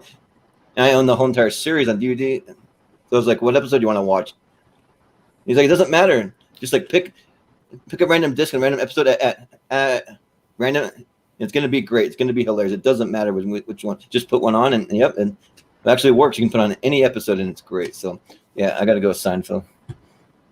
So All right, well, clean sweep for the juggernaut that is Yeah. Seinfeld. I expected to go pretty far in this show here. Yeah. yeah. So moving on, we have Star Wars Rebels going up against Star Trek: The Next Generation. Ooh, Galactic Next battle. Ooh, Yeah, Star Wars yeah. versus Star Wars versus Trek. Ooh, Yeah, two so- franchises. All gonna right, go and with? Miss Yeah. Kemp, you're up first. oh man. I mean, I love both of these franchises. Unfortunately, I'm more about the movies. I have not actually sat down and watched these shows yet. But see, it's tricky. Like, I know there's a lot of love for Rebels. Like, that kind of brought people back into the era of like Star Wars can be good for TV series, because like Clone Wars kind of went under the radar for a little bit there, and then Rebels was like a little bit more promoted, fortunately. But just in terms of the characters that I already know and love from the movie franchise, I got to give it to Star Trek, because this group of people is just fantastic. So yeah. Moose, what do you think? This one's tough because my niece might hunt me down if I don't vote for Rebels. All right. But Star Trek Generations was kind of my time, and I feel like I've seen more of that. I actually have not watched the full series of Rebels, because as Jen mentioned, I am more of kind of a movie person when it comes to like either one of these two series. But I did watch more Star Trek Generations, like actually as they were happening. So I'll give it to Generations for right now. I'm just now starting Rebels. It's okay for me right now. I wasn't a huge fan of the Clone Wars series. So maybe that's why I'm not gravitating a little bit more towards that, because typically if it's something Star Wars, I'll be like, yeah, fuck yeah, that's got my vote. But I'm going to go Star Trek Next Generation. Yeah. And Jordan, Austin? Jordan, my hotel internet glitched out for a minute. I missed Jen's vote. What did she vote? Jen, what'd you vote for? Trek. Trek? Okay, gotcha. Yeah, sure. Okay, just Yep. checking. Star Trek. I have no control over the internet here. If it glitches out for a second, I can't do anything about it. I'm just gonna wait for it to come back. But with Star Trek, my pick was it the highest on my list? Yeah. I think. Okay, Yeah, yeah, I it think it was was like eight, it was like 7 or 8 on my list or something like that. Yeah, Yeah. I grew up with Star Trek Next Generation. I've got pictures of me and my neighbor friend of us like dressing up in the outfits, like getting pictures taken, and we used to get together and like watch it. Like every night it came on. It's just stuck with me forever. It's my favorite version of Trek. It's awesome. So yeah, Star Trek Next Generation all the way. Yeah. Well, Star Wars Rebel is my pick, is on my list, but at the same time, so was Star Trek Next Generation. Just Austin had it higher, so like this one's really tough for me. But I think I gotta go with the Next Generation, because it's just one of those shows that's like just an incredible series. Like again, I've been to a couple of conventions where where I got to meet the whole entire cast, and the only person of that cast I have not met is LeVar Burton. He was off filming some movie Future or something. Jeopardy No, he host. wasn't there. Yeah, right. Yes, future He Jeopardy better be. host. Let's go. Yeah, but So you got to meet Patrick Stewart? Mm-hmm. yeah, I got a picture of him actually. Patrick Stewart. So hanging on my wall here, I have the picture Nice. here with me, just as Gambit from Nice. X-Men meeting Sir Patrick Stewart there. So yeah, so that was a lot of Yeah, fun. and Patrick Stewart only wants to talk about his Broadway shows. He doesn't want to talk about Star Trek or X-Men. He's or a any of that classy shit. actor. Yeah, like yeah, he's very classy. So I brought up one of his few plays that I've actually like seen a little bit of. So yeah, but Star Wars Rebels though, I highly recommend it, and especially the season finales. The season finales get so good. I would go as far to say that it's the second favorite thing Star Wars has ever done for me. Like my favorite Star Wars movie is Return of the Jedi, so that's number one for me. But like even over Empire, like those season finales get like real. They get like very emotional. They have great action, great writing, great music, everything. And like I even found myself kind of tearing up at a few of them. But yeah, so I have a lot of love for it. But I got to go with Next Generation. So, Steven? No, unfortunately, the only TNT actor I've ever gotten to meet is Brent Spiner. Oh, nice. He's awesome. Yeah, he's hilarious. He's like almost like a stand-up comedian. He's like that funny. Yeah. Yeah, I enjoy the Star Wars movies, but that's kind of the extent of my love for Star Wars. I still need to see The Mandalorian even. Ooh. Yeah. Oh, yeah. Gotta get on that one. Yeah, I mean, I'm hoping that I get. You broke Moose. Look at him. Yeah. Right. I'm hoping to get to it before Sunday, since it's nominated for Best Drama Series at the Emmys. Jack Bauer, you just broke my heart. Yep. But yeah, Star Trek: The Next Generation would be number 4 on my list. So I love that show. So I got to go with TNG. Yeah. Well, it seems like TNG is going to be another big heavy favorite in this competition. So we'll see how far it goes. Big heavy favorite. We're gonna have some tough matchups coming up. So. Oh yeah, real tough. Yeah, but coming next we have Superman the animated series going up against The Boys. The Boys from Amazon. All right, so who's up first? Is it Moose? It's Moose is up first. Yeah. Okay. All right. Okay, so The Boys is one of my picks. Superman is my least favorite superhero.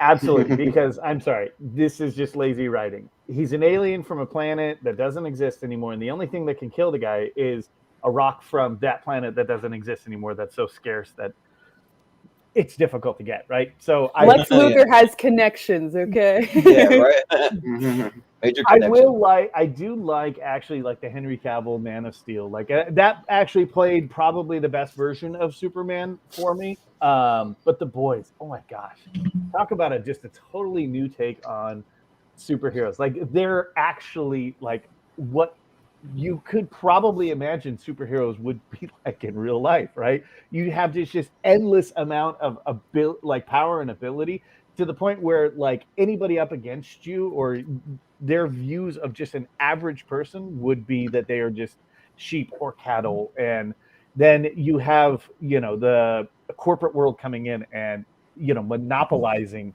these superheroes. And I don't know. I think The Boys is a phenomenal show. I know it's only 2 seasons in, but Carl Urban's Butcher is the best character to come out in the last decade on any television show. And the way that he plays him is incredible. I'm not going to repeat some of his phrases because even for me, it's vulgar, but he plays it super well. Like I love it. And Dennis Quaid's kid, Jesus, it looks just like a young Dennis Quaid. So yeah, right. Yeah, I love The Boys. Yeah. Austin? Yeah, Superman the animated series was not on my 16, but it was one of my alternates that made it in because we had some crossovers. So, but yeah, like it's the same team that did Batman the animated series. They did an awesome job following it up with the Superman, and then obviously later on with Justice League as well. It's just I think it's great. I mean, you got Tim Daly as a great voice of Superman. You have the great Clancy Brown as Lex Luthor, who's still my favorite Lex Luthor. Like, he just has the perfect voice for Lex Luthor. It's amazing. All kinds of great guest stars. Malcolm McDowell as Metallo. You got Michael Ironside doing Darkseid, which was awesome. But really, really strong writing, good animation. Yeah, it's one of mine, so I got to stick with Superman. Yeah. Well, I've never seen Superman the animated series, but it's something that I'd definitely be interested to check out. But like, I'm kind of along the lines with Moose. Like, Superman's probably one of my least favorite comic book characters. But that being said, I'm a massive comic book fan. So like, I grew up even reading the Superman comics and everything. So I mean, it's still kind of like resonates with me somewhat, but the boys was just freaking awesome. It's like everything about it, to the writing, to the acting, like just to like the special effects, just how crazy and like vulgar some of the characters get, that they're like willing to like push the boundaries and do it hard R like that. Like, I really like that. And funny enough, I saw Carl Urban at a convention, but he's one of the actors that like had a huge line, and I was running out of time, so I wasn't able to meet him. So I hate to admit that I took kind of like a creepy photo from like off in the distance. So I have this like really creepy photo, like him sitting there signing someone else's autograph. I know you're not really supposed to do that, but I did anyway. So yeah, but I'm gonna go with the boys. The boys is awesome. I've only seen about 7 or 8 episodes, so I need to get back into it. But yeah, I'll go with the boys. He needs to hurry up and do that Judge Dredd show in between. Do that Mega City 1 show, because I want some more goddamn Dredd. Yeah. Mm-hmm. There you go. Steven?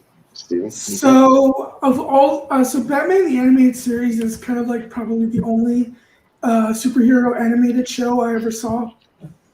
As far as Superman goes, I always loved Christopher Reeve's Superman the most. And I haven't seen The Boys, but I'm a huge Eric Kripke fan, and I love the fact that Jensen Ackles is going to be in the next season as a big Supernatural fan. So I definitely want to catch up before the new season starts. So I'll go with The Boys. It's probably the one that's the more interesting to me of the two. Yeah. Jen? Yeah, I love that these two are going up against each other, because yes, they're both about comic book heroes, but they could not be any more different tonally. Unfortunately, I haven't really watched either of these. I know I said I'm the youngest one here, but I'm more familiar with like the old Fleischer Superman cartoons from the 40s than I am with this 90s version. So yeah, but meanwhile, The Boys, like, it has been on my watch list for a while now, and I intend to get there because Carl Urban, yeah, anything he does, I'm gonna watch eventually. But yeah, so for me, it's got to be The Boys. Yeah. Well, I mean, everybody out there, if you've seen Batman the animated series and you haven't gone on to watch Superman and then the Justice League animated, like, it's all the same crew. Like, it's all the same producers and writers and directors and a lot of the voice actors. So like, you owe it to yourself to keep going like into the spinoffs, because they're well worth your time. That's all I'm saying. Even if you're not really a big Superman fan, they're well worth your time. Very well done. Yeah, but with that, boys. Moose, I know you got to run, so I can let you go. I got probably about another 20 minutes on. Okay. Awesome. You just sucked him in. You can't leave now. He can't leave. He's speaking of Mandalorian. Speaking of the Mandalorian. I'm definitely not leaving now. You got to stay to talk about that at least. Yep, the Mandalorian. All right. Oh boy. I might run into a brick wall with The Office. Ooh. Now I am getting the fuck out of here. Yeah, right? Damn. Exactly. Wow. It was definitely a very heavy Moose Mandalorian versus matchup here, right? Yeah, but I know. Oh, yeah, right. Going last. Yeah. I think you're up first, Austin, right? Is that I'm right? up first. Yeah, man. All right. Oh, man. Yeah, Mandalorian was one of my alternates. Office is on the list. So, I mean, just based on that, I got to go with The Office. But, like, I think The Office is going to be, again, there's a lot of juggernauts on this side of the bracket. So it'll be interesting to see what's on the other side of the bracket. We're going to have some tough decisions soon. But, like, Mandalorian's just, it's great. It's just a little too new. Like, Office has become part of pop culture lexicon at this point, so I can't vote against The Office, if that makes sense. It's so good. Yeah, like man, this is so tough. Oh man, because I have so much love for The Office, but at the same time, like the Mandalorian, especially Baby Yoda, come on, or like Grogu, whatever you want to call it. But This is real name. yeah, right. Just like man, like how can you vote against that face? I mean, come on. It's like I did. I can do it. Yeah, right. How can you vote against Dwight's face? Come on. Yeah, right. Come on. Whoa. Dwight's face might show up in my nightmares, maybe, but yeah, like I think that probably got to go with The Office as much as it kind of hurts to go against the Mandalorian, but The Office is just like such great writing, especially like the season with Steve Carell, or like some of my favorites. I kind of fell off a little bit after he left, but I went back after the fact and watched all the rest of the episodes. I watched them live until he left, but yeah, I'm gonna go with The Office, I think. Steven? You know, even though I just said I never saw The Mandalorian, and even though I actually do love The Office, I'm almost tempted to go with The Mandalorian just because chaos. Well, actually, I must be the good guy. Yeah. Just because Timothy Oliphant is in one episode, and I hear he's essentially playing Raylan Givens. And Timothy Oliphant is also on The Office. Yeah. yeah. He's Yeah, Danny both, yeah. Cordray on The Office. But the reason why I would Argument is void. Yeah. but the reason why I would go with The Mandalorian, and with that is I hear, I mean, I haven't seen it, so I could be wrong. I hear he's essentially playing Raylan Givens. He really is, yeah. And Basically. Justified is one of my favorite TV shows of all time. Yeah, right. So Yeah, he's playing a swagger That's sheriff. awesome. Like, that's what he's doing on Yeah. the show, Yeah. essentially. Yeah. Space you know what? I'm going to go with The Mandalorian for that reason. Yeah. All right. Jen, what do you Oh got? man, neither of these made my top 16 because I just knew that someone would have them higher, so I didn't have Right. to worry about it. Yeah. I knew we'd be talking about these anyway. So I love both of these shows. The Mandalorian it blows me away the level of detail and production value that they put into this because they knew they had it on their hands immediately. And yes, I get excited every time I get to see Pedro Pascal's face. So yes, I love that show. However, The Office, it is a juggernaut. It is one of the all-time comfort shows for me. And yes, like there's some shaky stuff in there, but I can't deny that I absolutely love it. And it's just one of those favorite little slices of life, and everyone like relates to something. It's when on. it's on, Like, when they're it's firing. on. Like, They fire, man. Like it's. So, it's I got to give it to The Office, but Mandalorian continues to be just premier. It's the whole reason to have Disney Plus. So props to Disney for realizing they needed a flagship show and this being just excellent showrunner for them. So Marvel shows too.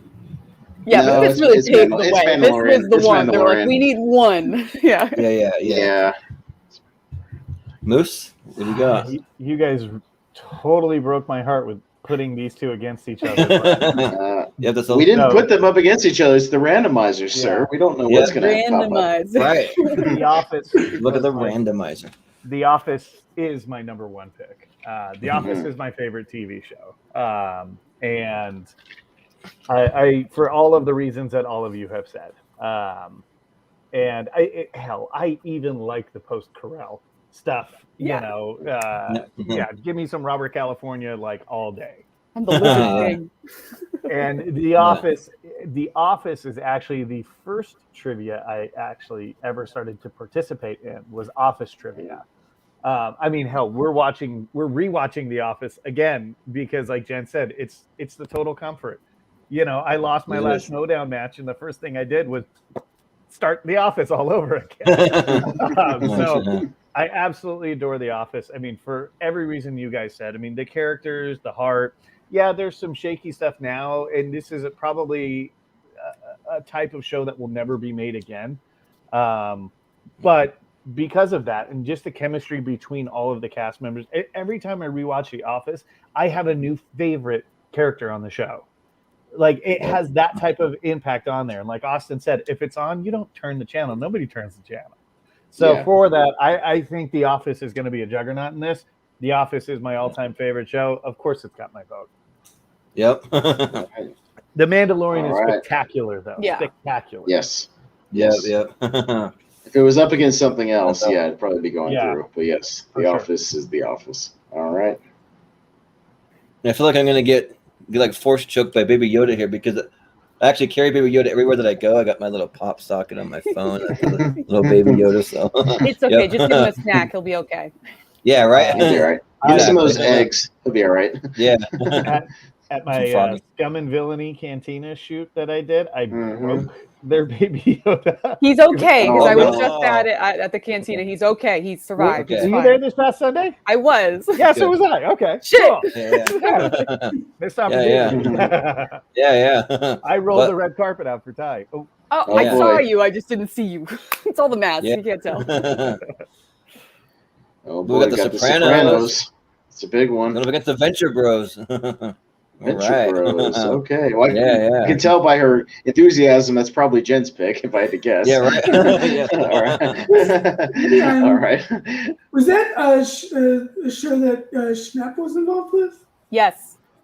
Yeah. He was part of the production. Yes. Yeah. All right. So, all right, Jordan, you're up first on this one. Me? Yep. All right. So, I have to admit that I've never seen the Venture Bros, and I've seen a lot of like stuff on Adult Swim. Like I've seen so many that I've seen Aqua Teen Hunger Force, Space Ghost Coast to Coast. I've seen like a lot of that stuff, but I've not seen the Venture Bros. So it's probably one I need to go back and watch. But the Sopranos, like I feel like it is a juggernaut. Like in this tournament, it's just like so good. And I was kind of late to the Sopranos party, but my ex-wife, though, that's her second favorite show of all time. And actually, Steven, who we happen to know, her favorite TV show of all time was actually 24. So we watch 24 all the time. So yeah, but the Sopranos, though, was she got me hooked watching it. I actually still haven't seen the whole entire series. I've seen the first 3 seasons and then the last season, because the last season was her favorite season. So she wanted to just like skip ahead and just watch it. She's like, you can catch up later. I just want to see it again. So we watched that. So I'm going to go with the Sopranos. Steven? There's a lot of, I didn't have HBO back then. So I haven't seen stuff like The Sopranos, The Wire, stuff like that. I've seen a couple episodes of The Wire. But The Sopranos definitely seems more up my alley than the Venture Bros. So I'll go with The Sopranos for now. Yeah. Jen? Okay, so clearly I'm voting for Venture Bros. Tell us why you love Venture Bros. Look, I love monster stuff too, okay? Like Sopranos, I get it. It's a big show. However, like if I want to see gangster stuff, I'm gonna watch a movie. I'm gonna watch Godfather, I'm gonna watch Goodfellas, I'm gonna watch Heat. Venture Brothers is, I would say to date, the best thing the Cartoon Network has put out there. It is a phenomenal show. John Schnepp was a part of the production. It is a brilliantly written show. It started as essentially a parody of like the old Johnny Quest series, but it has grown to like reference anything you could possibly imagine in pop culture. Like you can see in this picture here, there's literally like a Jackie O character. David Bowie is a character. There's like Universal monsters. Like Johnny Quest actually makes an appearance as an actual character in it. It's fantastic. Nice. It's really funny. And everyone involved with the show is just so like whip smart. Like some of my favorite stuff is listening to the commentary because it's really written by 2 individuals together, Jackson Public and Doc Hammer. And they are just brilliantly, they work together so well. And it's really cool. There's a lot of Marvel stuff in there. There's Star Wars. There's 2001. There's even like Rear Window, Jaws. It's really funny. So, but even without all the references, the storyline itself, like it's all about like family and getting through like these weird situations. But yeah, it's super good. I understand it's probably under the radar for a lot of people because they buried the hell out of this show when it was out, and then they dragged it out in between.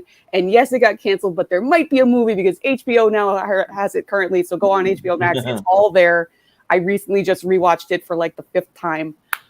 It's really, really good. I highly recommend it. It's super fun.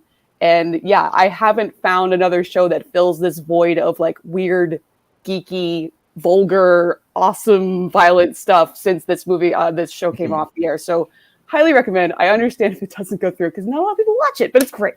Yeah. Fill that void with the boys, Jen. Trust me. Yeah, see? That will fill that. Right. I got a huge soft spot for anything and everything mobster. I absolutely, even the terrible, like Mobster Squad, like the terrible movies, I'll still watch. Like I very much enjoy like anything that has to do with organized crime. I don't know why I have this weird fascination with it. Like the show Narcos, I love that show. Just purely for the fact that like I just find it so interesting, these people in power. And this one dealt with a person in power that actually struggled with like mental illness. And I thought about putting this on this list. I may have actually put it on the list as, one of the top like 15 or 16 after I got a couple knocked out. I do enjoy the Venture Brothers. I've only seen a couple episodes. It probably is something I need to dive into. I've been told by a lot of people it is something right up my alley. But I am going to go with The Sopranos because I have seen it from start to finish. And again, I have that soft spot for all things mobsters. So, we're going to whack out the Venture Bros. Yep. Yeah, Austin. Yeah, Venture Bros is going to get whacked. I haven't seen any of it. I have heard of it. I'm aware of it. I just haven't sat down and watched it. I'm not a big animated guy as far as like the current stuff of animation. A few things here and there, but would it help if I said one of the main characters is voiced by David Puddy? Because I know we're all Seinfeld people here. Like, but at the same time, like I didn't even watch like The Tick where he was like the star. Like that. Kind of, but not really. But I will take your recommendation. He's a great voice actor. Under advisement, but I've seen most of The Sopranos, so I have to go with The Sopranos. So yeah, Patrick Warburton. Yeah, but you definitely sold me on. I'm going to check it out, Jen. Like those are very compelling arguments. That was my main thing. It's my number 2 on this list, and it's because it's so good, and I know a lot of people don't bother because it's like it just looking at this picture, it looks a little weird. But it's really, it's worth the time. It's like get to season 2. Season 2 is one of my favorite seasons of TV ever. It's great. Yeah. Well, with that, The Sopranos moves on. So, on to the next matchup. We have the X-Files going up against Viva La Bam. Somebody put it on. Hey, can you guess who put it on? Can you guess? Can you guess? Yeah. Hey. All right. Yeah, but. Steven, you're up first. Well, The X-Files is my 3rd favorite show of all time. Although I hated the revival seasons. Yeah. But the original 9-season run of the show I loved, and like I said with Jackass, I've seen the movies, but I've never seen any of the shows. I'm going to go with The X-Files. Yeah, Jen.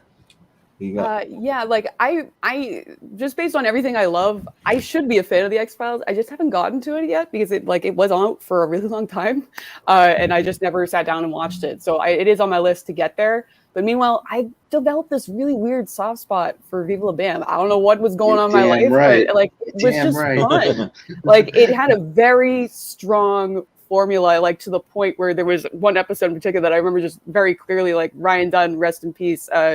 They tend to like always do these like weird little things where there's like a countdown or something, and he literally was like giving the cues as they're talking of like, all right, so you put the clock here and then you get a little splash and countdown, here we go.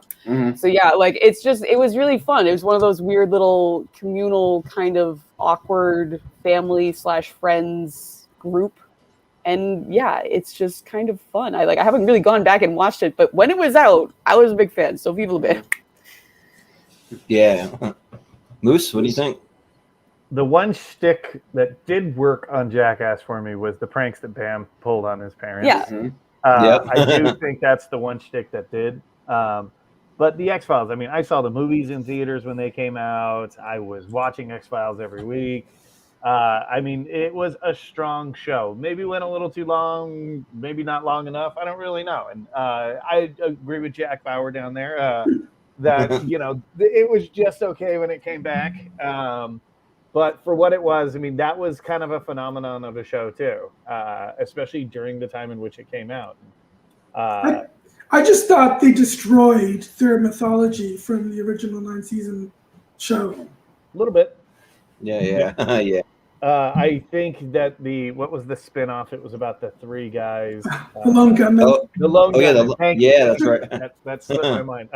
That had potential, just never worked out. But I like the X-Files. I'm going to vote for that. Yeah. Austin? Well, I mean, I'm the Jackass guy. Viva La Bam was on my list. I can't tell you how many times I've taken my DVDs and just had these weekends where I just like throw on the entire series like through the whole weekend. And it's just like one of those comfort shows for me. It's just like this crew just like hanging out, just having a good time. Like, you know, even the stories behind the show were interesting. Where like they would have ideas for crazy things they wanted to do, and like MTV would encourage them to go bigger, go crazier. Like they get, you know, say you're not spending enough money like on this idea, like do it bigger, you know, do it crazier. And like it's so much fun. Like Bam and Don Vito is like one of the great people characters of all time, like real people who's really like that. And the parents, just everything's great. Rest in peace, Ryan Dunn. He was amazing. Viva La Bam all the way. Yeah. I'll say that the X-Files was my pick. I'm a massive X-Files fan. It's actually one of the shows me and my mom actually bonded over. One of the few sci-fi shows I can actually get her to watch, and so we had a lot of fun watching that. And also the show that it's kind of borderline horror in a lot of episodes. So she's not a big horror fan, but she watched the X-Files with me. So, Viva La Bam. I watch all of Viva La Bam too, and like like the stuff with like Bam and his parents. Like I distinctly remember the episode where he puts the alligator to get his parents' house, and his mom starts freaking out about this alligator. Well, that was the movie. That wasn't on the show. Oh, yeah. I saw that alligator. Yeah, that was the first movie. Well, that's probably why I remember it so well then. But it was the first movie. Well, some you would imagine being on the show because it was Bam via his parents, but I also remember too.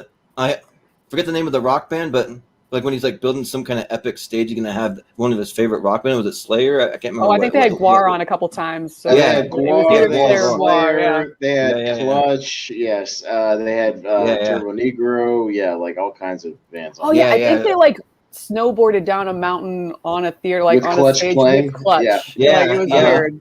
Yeah. With them playing, yeah. I remember that. But with the X-Files though, like it was just so much fun to watch, and like I didn't actually mind the revivals too much. I didn't think that they were anywhere near what the original series was, especially near the like first like 4 or 5 seasons were some of the best of all time. And like I throw in my X-Files DVDs kind of the same way Austin does all the time, just on like a random weekend. So I got to go with the X-Files. So it's on right now, actually. If you have the channel Comet TV. Oh, nice! Right on. So what's the vote at? 3-2 for the X-Files. No love for Jackass tonight. Understandable. Shame. Yeah, it's a shame. X-Files moving on. Okay, all right, I'll be right back. I just got to go real to. That's fine. We'll take a 2-minute break. We're on one side. Yay! It's gonna be another long episode. Yay! Oh, yeah. I know. We're moving on to the other side yet. But it is what it is. It's all right. Well, you know what? We're starting with Jen on the next vote, so we'll that'll give he'll be Steven last anyway. So a few minutes anyway. So we'll go ahead and get started. Let's see where we're at. But we've got some. There's going to be some heavy fights on that side when we get to it. My number one hasn't come up yet, so. Yeah. Oh, yeah. No, a couple of mine haven't come up yet. I'm sure. This thing gets a little wonky. Yet to come up. I've got a couple that haven't. Yes, Barry, bring Barry back. Yeah. I've got two or three high ones on my list. I'm looking at my list that haven't popped up yet, so we'll see. All right, so we have Wings on here. Wings. Oh, okay. But the old school with Wings going against Arrested Development. So. Oh boy. So go ahead and talk about this matchup. So, Jen, you're first. So. All right, easy. I've never watched Wings, and I picked Arrested Development, so yeah, this is not hard for me. I absolutely love Arrested Development. It was way ahead of its time in terms of the writing and all of these characters. Like, it is just like a cavalcade of very talented actors, comedically and otherwise. Honestly, so yeah, I have nothing bad to say about this show. It's fantastic. Wings, I just never watched it. So Arrested Development. That didn't hurt at all. Yeah. Right. Yeah. Moose, I think I threw Wings on there because I was running dry come pick 17 through 20. Yeah. And I just remembered watching this as a kid, but I will give it to Arrested Development. I didn't maybe the last season and a half, it got a little, I don't know. I just didn't care for it. But the first 3 seasons, maybe even the first 4 seasons before it went off of the air of Arrested Development were so freaking good. So yeah, I know Wings is my pick, but fuck it, I like Arrested Development better. Yes, than that, so. sweet. Yeah, right. Well, Austin, I wonked out for about 4 seconds there. What did Moose vote for? Sorry. Arrested Development. Okay. Gotcha.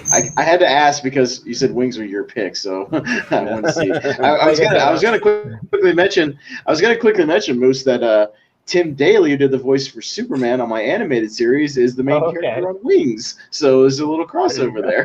So if you go back and you hear a voice and you watch Superman, you'll be like, hey, it's the guy from Wings. Anyways, so I casually watched Wings here and there. It was one of those sitcoms that was on, on USA occasionally or whatever. And I've actually, I'm not a fan of Arrested Development. I don't. Most people I don't get it. So oddly enough, I'm going to vote for Wings. So. Oh, really? The person that put up Wings didn't vote for Wings. But didn't vote for Wings. I'll vote for Wings. I'm not really an Arrested Development fan, so I'll vote for Wings. Yeah. Well, let's say that I'm not a Wings fan. I tried watching, I was just ooh, no, not for me. We honestly thought that it was pretty bad, but hey, Jordan, a lot of it's directed by Andy Ackerman, who directed a lot of Seinfeld episodes. Oh yeah, oh nice. Mm-hmm. Well, I don't know what happened to him after Seinfeld, so kind of. But anyways, but the rest of the development's awesome though. That show. Just so well written, just the huge cast. I wasn't a big fan of when they moved over to Netflix, mostly because it just seemed like they had a lot of scheduling conflicts. Logistically, it was tough. Yeah, it was tough. But I have hope that they might do more. Even though I forget the name of his mom in the show, but she unfortunately Jessica Walter has passed, and Portia de Rossi is kind of done acting. So yeah. So we may or may not see any, kind of leaning towards not, but jury's still one of my favorite Jeffrey Tambor too. Yeah. Oh yeah. But one of my favorite bits though, when they keep burning themselves on the corn ballers, I always think about that every time. Motherfucker. Yeah. But yeah. I'm going to go with Arrested Development. So, Steven, what do you got here? Wings versus Arrested Development. So I've never seen Wings, but that actor, I think his name is Steven Weber, right? Mm-hmm. Yeah. He played such a great, evil, corrupt politician in a recurring role on NCIS New Orleans. Okay. But I've seen a few episodes of Arrested Development. I enjoyed it. I'll vote for Arrested Development. Yeah. With that, we got 4-1. So Arrested Development moves on. Yeah. So I think that was the next, strongest case for a sweep, and we didn't get it. So there's gonna be no sweeps today. Yeah, right. Exactly, but we have Better Call Saul going up against Dexter. Ooh, okay. Dexter, okay. Yeah. So all right, and Moose is up first on this one. Mm-hmm. Yeah. I think both of these are mine. Better Call Saul, I believe, is mine, so. Technically. Okay, maybe it was yours. You guys both had it on. That might have been one I got shot down for. Yeah. Of the two of these, Better Call Saul is the better of the show. I was super late to the party with Dexter. And when my wife and I first started dating, it was one of the very few shows that my wife actually had watched. So we went back, and this is when Netflix came in the mail. Before I still get it. I still get it in the mail. Nice. So what Dexter, year is it? Yeah. Dexter was the first series that we were getting through Netflix in the mail. The last couple of seasons didn't go great. The season with John Lithgow was absolutely the best. Hello, Dexter Morgan. But come on, Better Call Saul is so good. And Bob Odenkirk is the man. So I'm gonna once again go against one of my nominations and go with Better Call Saul. Yeah, for sure. Austin? I've only recently started Better Call Saul, so I'm only in the first season right now. But Dexter was one of my alternates. I watched the whole series. Granted, like they probably should have stopped after season 5 or 6 or so, maybe a little bit after John Lithgow and some of that stuff, like right after that.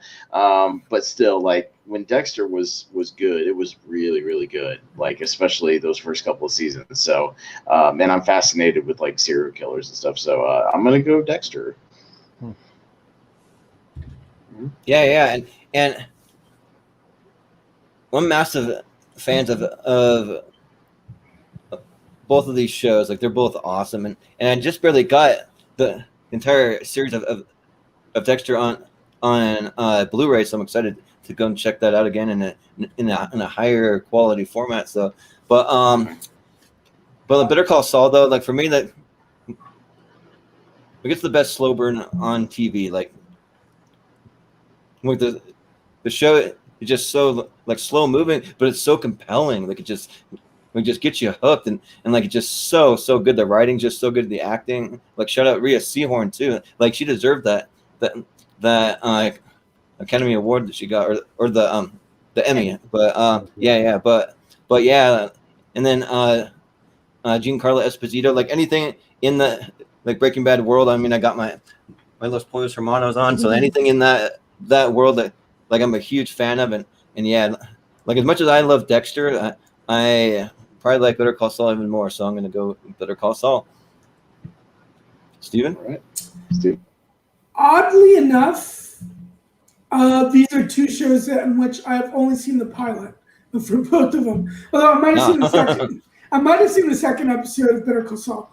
These are shows that I'm meaning to catch up on since Dexter has its revival season coming up soon, and I think this upcoming season of Better Call Saul, I believe it's its final season. Yes. Yeah. So these are two shows that I've been meaning to catch up on. I think, I mean, despite the fact that everybody doesn't like the later seasons, Dexter seems like it's probably going to be more my kind of show than Better Call Saul, so I'll go with Dexter. All right. So, Jen? Better Call Saul is my pick. It was what I put up there. I'm going to play my hand a little bit just because Breaking Bad is my number one. It is. However, I will say the one weakness it has is at the time, Vince Gilligan, not so good at writing female characters. They're just kind of there to support these very complex male characters that are fascinating to watch.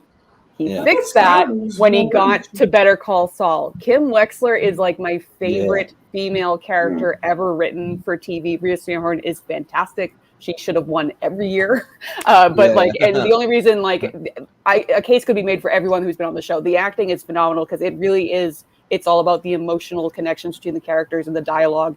It's essentially a legal drama, but it's also hilarious and it's heartwarming and it's phenomenal. So if you haven't watched it yet, yes, it's a Breaking Bad spinoff, but I could argue you could still just watch this without seeing Breaking Bad. Clearly, it's enhanced if you have the background, because you can see you got the Chicken Man, Giancarlo Esposito, and Jonathan Banks kills it in this season, like in this series.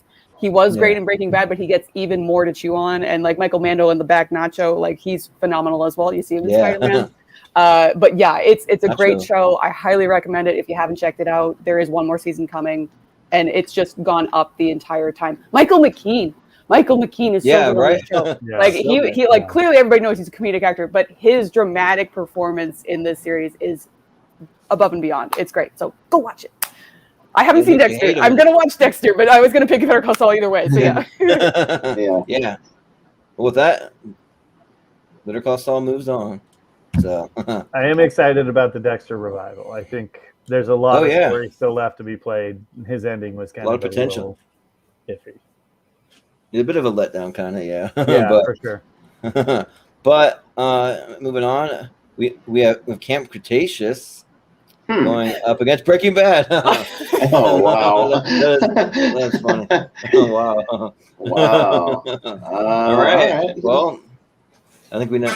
Well, it's up to me first. I won't say anything here. We'll just vote. Yeah. Who's up first? Did you say? Me. Okay. Yeah. Wow. Okay. that goofy matchup. Netflix animated show that pops up on my feed every once a week. Have you watched it? Yeah. Have you watched it? No. I mean, I like Jurassic Park, but I don't want to watch some animated bullshit about it. Didn't you have an animated show earlier that nobody else watched? Yeah, come on. Did I? Yeah, and that one's written by the same people as is yours written by the Batman? This one is written by the people that write the Jurassic Park franchise, so yes. All right, I'll have to look that up. That's a franchise that is still going. Yeah, well, I'm gonna vote for Breaking Bad because Breaking Bad's better. So I haven't seen it. I can just know that. Well, I don't know if you really can know that if you haven't seen it, but anyways, but yeah, I can know that without seeing it. Yeah. But yeah, Breaking Bad, like I guess my number 3 favorite movie of all time, and even still didn't quite make my list. I had to replace it because somebody had it higher than that. So but yeah, I'm a huge Breaking Bad fan, and actually, so I grew up in the Boise, Idaho area. And actually, Aaron Paul's from that area, and like every time he comes into town, he makes like a big thing of it. Like he has these like really cool scavenger hunts. You can go and meet him, and you like go on, like on this big hunt all around town, trying to figure out where Aaron Paul is. And then when like he's done some things like you get to eat breakfast with him or like cool things like that. He came for like the screening of a couple of the final episodes of Breaking Bad. So me and my buddy Chris, our third co-host on the channel, we dressed up. I was Aaron Paul. He was what was Bryan Cranston's character. So we had a lot of fun doing that. So we had Jesse and Walt. But yeah, I'm gonna go with Breaking Bad. Steven? I gotta say I don't really watch any animated shows anymore. I mean, even the 2 shows that I thought were the best animated shows that are still going on, like The Simpsons and South Park. Even those 2 shows, I haven't watched them in a long time. So I'll go with Breaking Bad. Yeah. Jen? Okay, so clearly Breaking Bad's going to win because it's my number 1. However, the whole reason I put Great Cretaceous this year is to battle this kind of mentality that just went on up there on Haas and there. So this was something I put in after a couple passes because people immediately just said it's for kids, not my thing, animated, I don't care. If you like the Jurassic Park franchise, you need to do yourself a favor and watch this show. It is better than anything that has happened in Jurassic World, Fallen Kingdom and Jurassic World, better than Jurassic Park 3, obviously. But it has done a phenomenal job of tying in the nostalgia from the original film along with the new school kind of stuff. Yes, it starts off as kind of a general stereotypical kids show of introducing these kind of tropey characters when you first look at them, but the writing is really, really well done. Once you hit like the 3rd or 4th episode, it is nonstop cliffhanger every single episode. The animation style is really strong. They put a lot of detail in it, especially I think it's now 3 seasons in. There's a 4th season coming, and it's only gotten better as they got more production value and more money behind it. But yeah, it's really cool. Check it out. That's why I put it on, because a lot of people haven't seen it. But if you go look through Schmodown personalities, people who have watched it love it. So it is something worth watching. Like, so it is a Netflix kids thing, but if you like Jurassic Park, go check it out. Yeah. And here's a little comment for you, Jen. There you go. Ben Goddard agrees with me that it's the number 2 Jurassic Park thing they've ever done. So. Oh, nice. Well, Moose, what do you think? As someone who is a massive Jurassic Park fan and could name you every species of dinosaur and every character and every actor and every side actor and everything.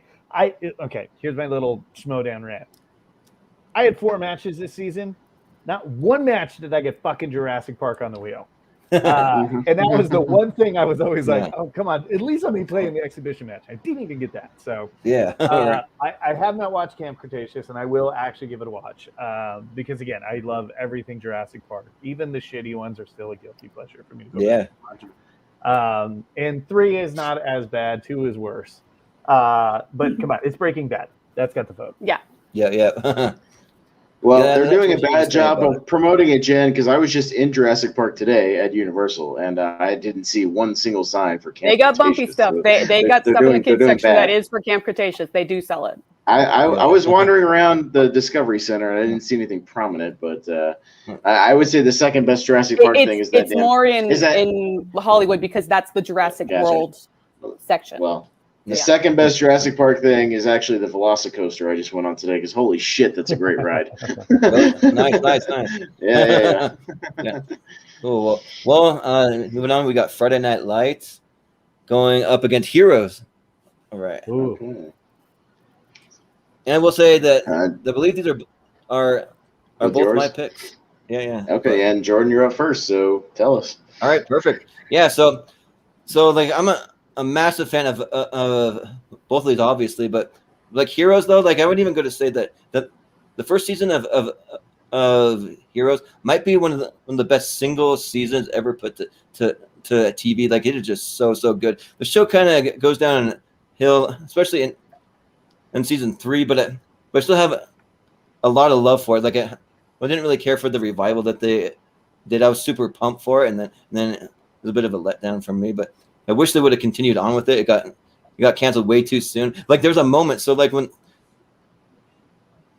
the final moment happened, I'm not going to spoil it, but in the original series, like they just kind of stopped on like a giant cliffhanger, and I was like, what the heck? No, like you can't stop here. So like I actually like went on and made multiple Facebook pages that are probably still up and running somewhere. I haven't been to them in a couple of years, to like bring back Heroes, bring it back, and like we need more here. We need to continue the story. But anyways, but Friday Night Lights also like I'm a massive fan. Like this is probably the best sports series that's ever been made, in my opinion. Like Coach Eric Taylor, to like just the story of the Panthers is just so inspirational, and like it has a stacked cast. Like this one's tough for me, but man, like I think just by a little bit I got to go with Heroes, and it kind of hurts me to vote against Friday Night Lights because man, that show is so freaking good. But yeah, I'm gonna go Heroes.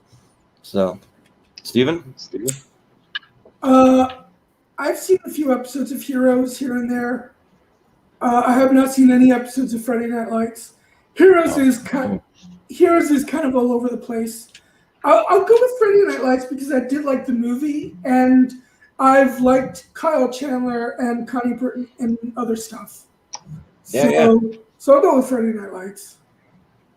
Sounds good. Jen? Yeah, I never watched either of these shows, and I think they kind of overlapped in popularity of when they actually were on air and everything, but I would say the legacy of Friday Night Lights has lasted longer than Heroes. Heroes was really big in the beginning and then kind of fell apart. So if I was to sit down and just choose which to watch, I would pick Friday Night Lights, so I'll go with that. Yeah. Moose, what do you think? I've not watched Friday Night Lights, the show. I love Kyle Chandler. I actively root for the guy to get more things. I didn't like the Friday Lights movie. I think we talked about this when we did football movies, which is probably the reason why I didn't really pan over. And I was a high school football player, and it still didn't, really translate over. I agree 100% with what you said, Jordan, about Heroes' first season being probably one of the best first seasons for a show like this that ever came out. It was always save the cheerleader, save the world. Like, I still remember the exactly that came with that. And that was another kind of big event thing. Like, you didn't want to know. Like, every episode was kind of and then, to Jack Bauer's point down there, it did kind of start getting all over the place as it progressed. But of the two of them, I mean, I still can name you characters, Peter Petrelli, Hiro Nakamura, from the Heroes show. Yeah.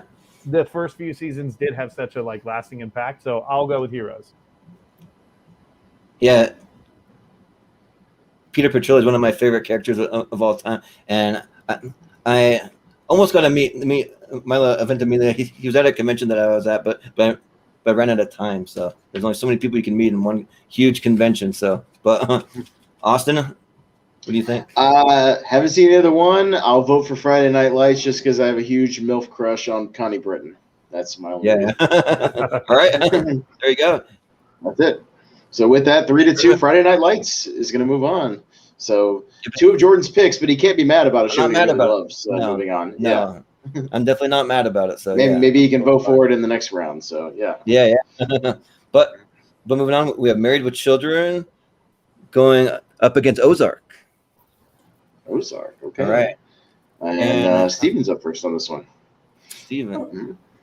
I haven't seen Ozark, but it does seem like the kind of show that no, actually, that's not true. I did see the first couple episodes, and even though from the promos it looked like a show that I would love, it definitely seems like one of those slow burn type shows. So I probably need to continue watching it to really. But Married with Children, I was on all the time on FX back in the early days. And it's I'm not a huge sitcom guy, but Married with Children always made me laugh, so I'll go with Married with Children. Yeah, Jen, what do you think? For clearly I'm a big fan of Jason Bateman with Arrested Development earlier. However, I consider him more of a comedic actor. I'm sure he does well in this show. I've only seen the pilot, so I do want to return and try to give it some more of a chance, because I know there's a lot of big fans of this show. At the time, it just felt like they really were trying to fill that hole that Breaking Bad left, so I was a little antsy on it. But meanwhile, Married with Children, it wasn't my go-to sitcom, but I would watch it occasionally, and it always made me laugh. So I'm gonna go with that. You guys are all missing out on the Ozark. Yeah, see, I know that. Yeah. Take the time to watch this show. It is incredible. Jason Bateman is so calculated and cold in this show.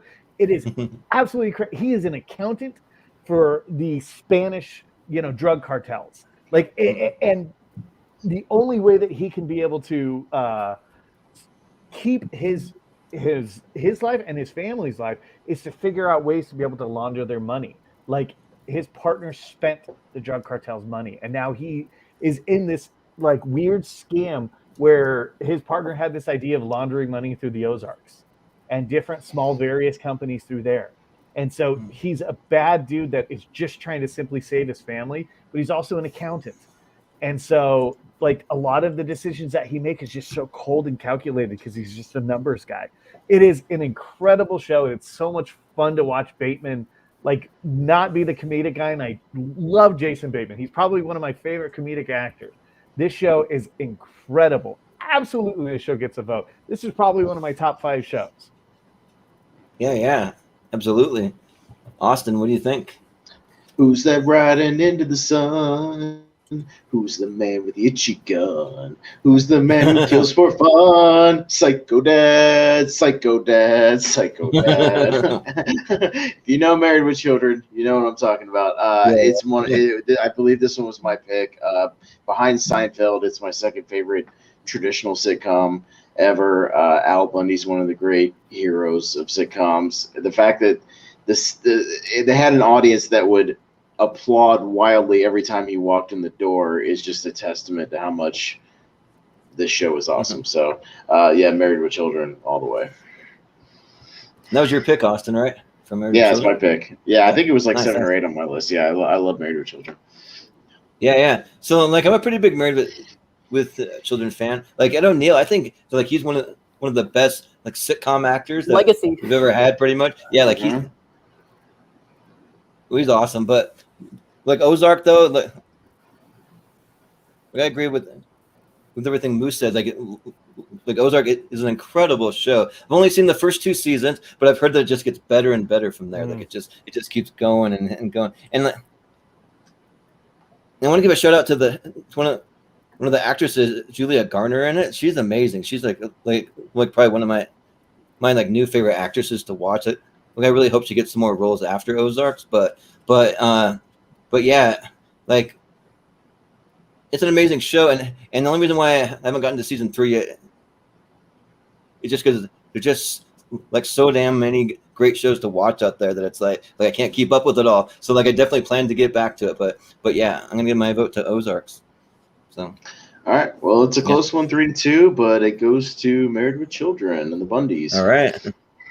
Married with Children. All right. You guys are out of your mind.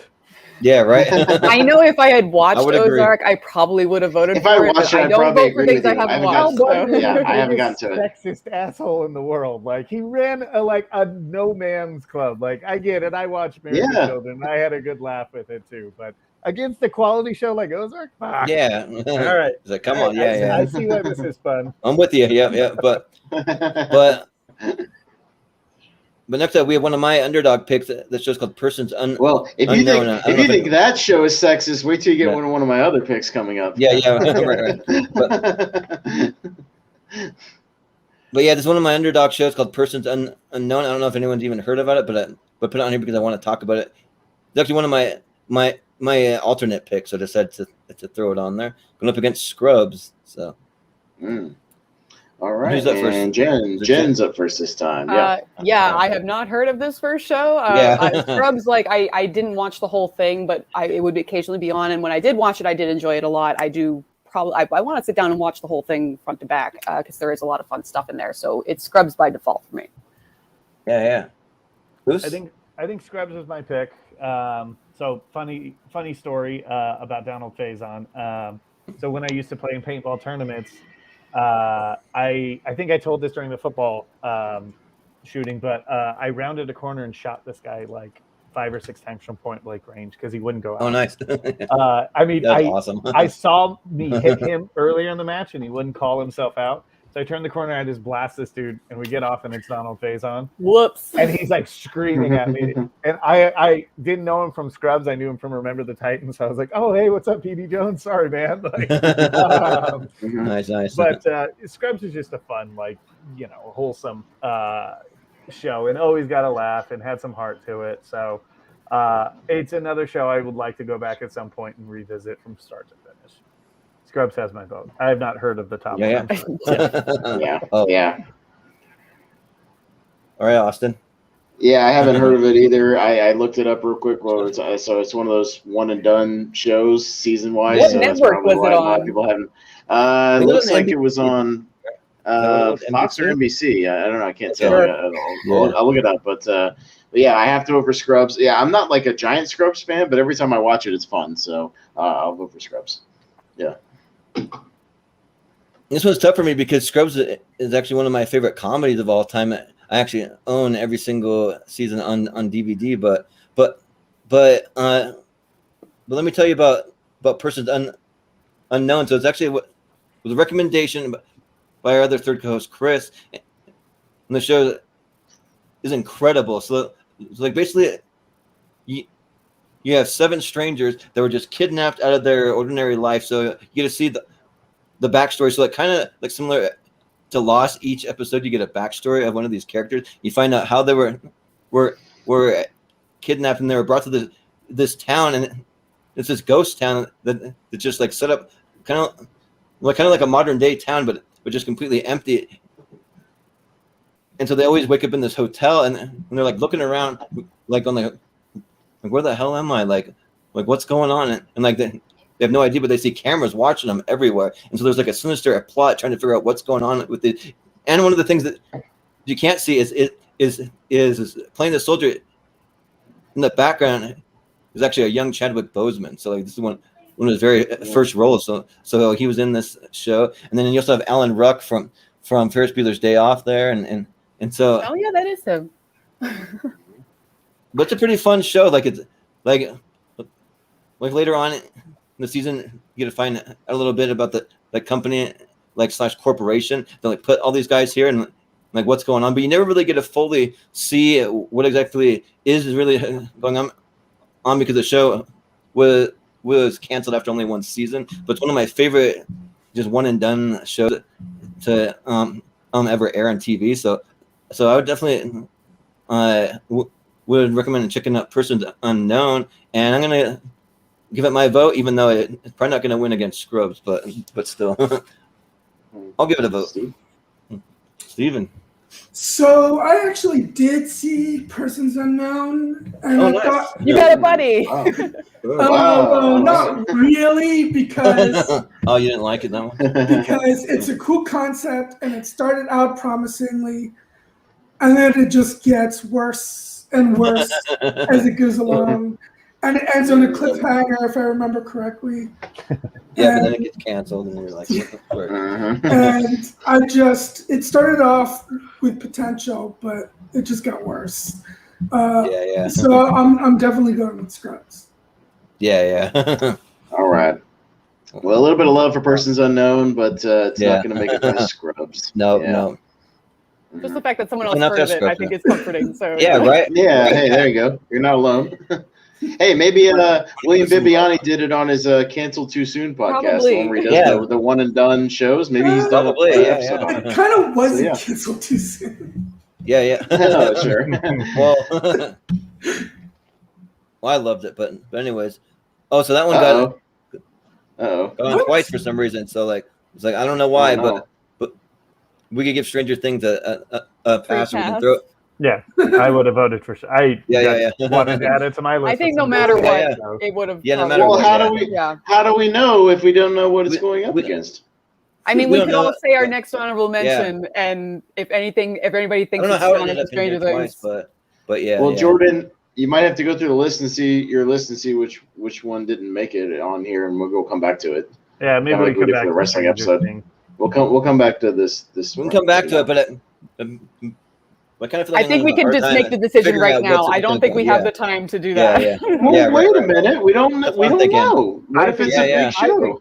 Either way, the decision needs to be made right now because it'll get messier if you don't make the decision right. now. So if you have honorable We kind of mentions that agree, you want to yeah. make a case for against Stranger Things, do it now. But my vote's for No, Stranger Things. I'm only saying that Jordan would know by the time we get to the end of this which one hasn't been mentioned yet. That's all, and then we can come back to it, and Star Trek can be a proxy for whichever one that is. That's Okay. all. Probably how it ended up there is I also had Star Trek: The Next Generation on there, so that my other alternate was going to be Boardwalk Empire. I actually made a graphic for it, but I didn't stick it in there. So like the HBO show with Steve Buscemi. So if you want to consider that one, that could go on there. But it's kind of up to you. Like I'm fine just giving Stranger Things a pass. I mean, if that's the matchup, I'm Stranger Things. So I don't like Stranger Things that much. Like, I'm not a big fan of Stranger Things. I would vote for Boardwalk Empire. okay. Yeah. Well, Stranger Things is my vote. yeah. Well, even so, like with that, I'd still give it to Stranger Things because it's season 3. Season 3 was absolutely incredible, especially near the end. It's so good. I'm a child of the 80s, like early 80s. I'm an old man. Yeah. Don't let the pearly blues fool you. And Stranger Things is just such a nostalgic show. I love it. Absolutely give that one a pass.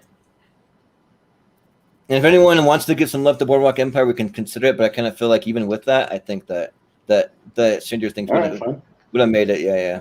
So I'm just gonna. I'm gonna keep an eye on my list to make sure. I'm gonna keep an eye on my list to make sure the ones I had on there will pop up. Otherwise, we're gonna come back. Austin's just worried that Stranger Things is gonna beat out Married with Children. No, I'm worried that one of my other big shows that hasn't come up yet is gonna got missed out. Like I just want to see what got missed out. Just make sure. That's all. That's all. Sure. I just want to make sure Yeah. everybody has their picks represented. That's all I'm trying to make sure. Well, you already see The Crown here, and that's going up against The Simpsons. So. Oh, wow. Yeah. So, who's all up right, well, first? we kind of breezed past that one, but Moose will still be up first in the next one since we kind of had Okay. kind of a walking go. Yeah. Okay. Well, I wanted to put Simpsons on my list, but I'm pretty sure everybody put it on there, so it was off. The Crown is one of my newest favorite shows. I did vote for The Crown. And I didn't actually think I was going to enjoy this show as much as I did, but I'm a big history buff, and this just deals with so much history that compounds in this woman's life, right? And you have John Lithgow playing Winston Churchill for the first 2 seasons, and is just absolutely superb playing Winston Churchill. And so the people that they've rotated in, and each season is a different decade, and so next season will be Imelda Staunton is playing the now version of the Queen, who will be dealing with Princess Diana's death, and just the cast is incredible. The acting is incredible. Yeah, the stories are boring, but the way that they're told is so entertaining and so grasping. It's amazing. But of course, it's the fucking Simpsons. And so, it's the Simpsons, right? Of course I got to vote for the Simpsons. Yeah, of course, yeah. Well, but I'm giving love to The Crown. Watch it if you have an opportunity. Sure. If you are a history buff, watch it. But come on, it's the Simpsons. Yeah, you got to give some love to it. Austin, what do you think? Yeah, I haven't seen The Crown, but I'm only a casual Simpsons fan. I'm not a giant Simpsons fan, but I'll still vote for it.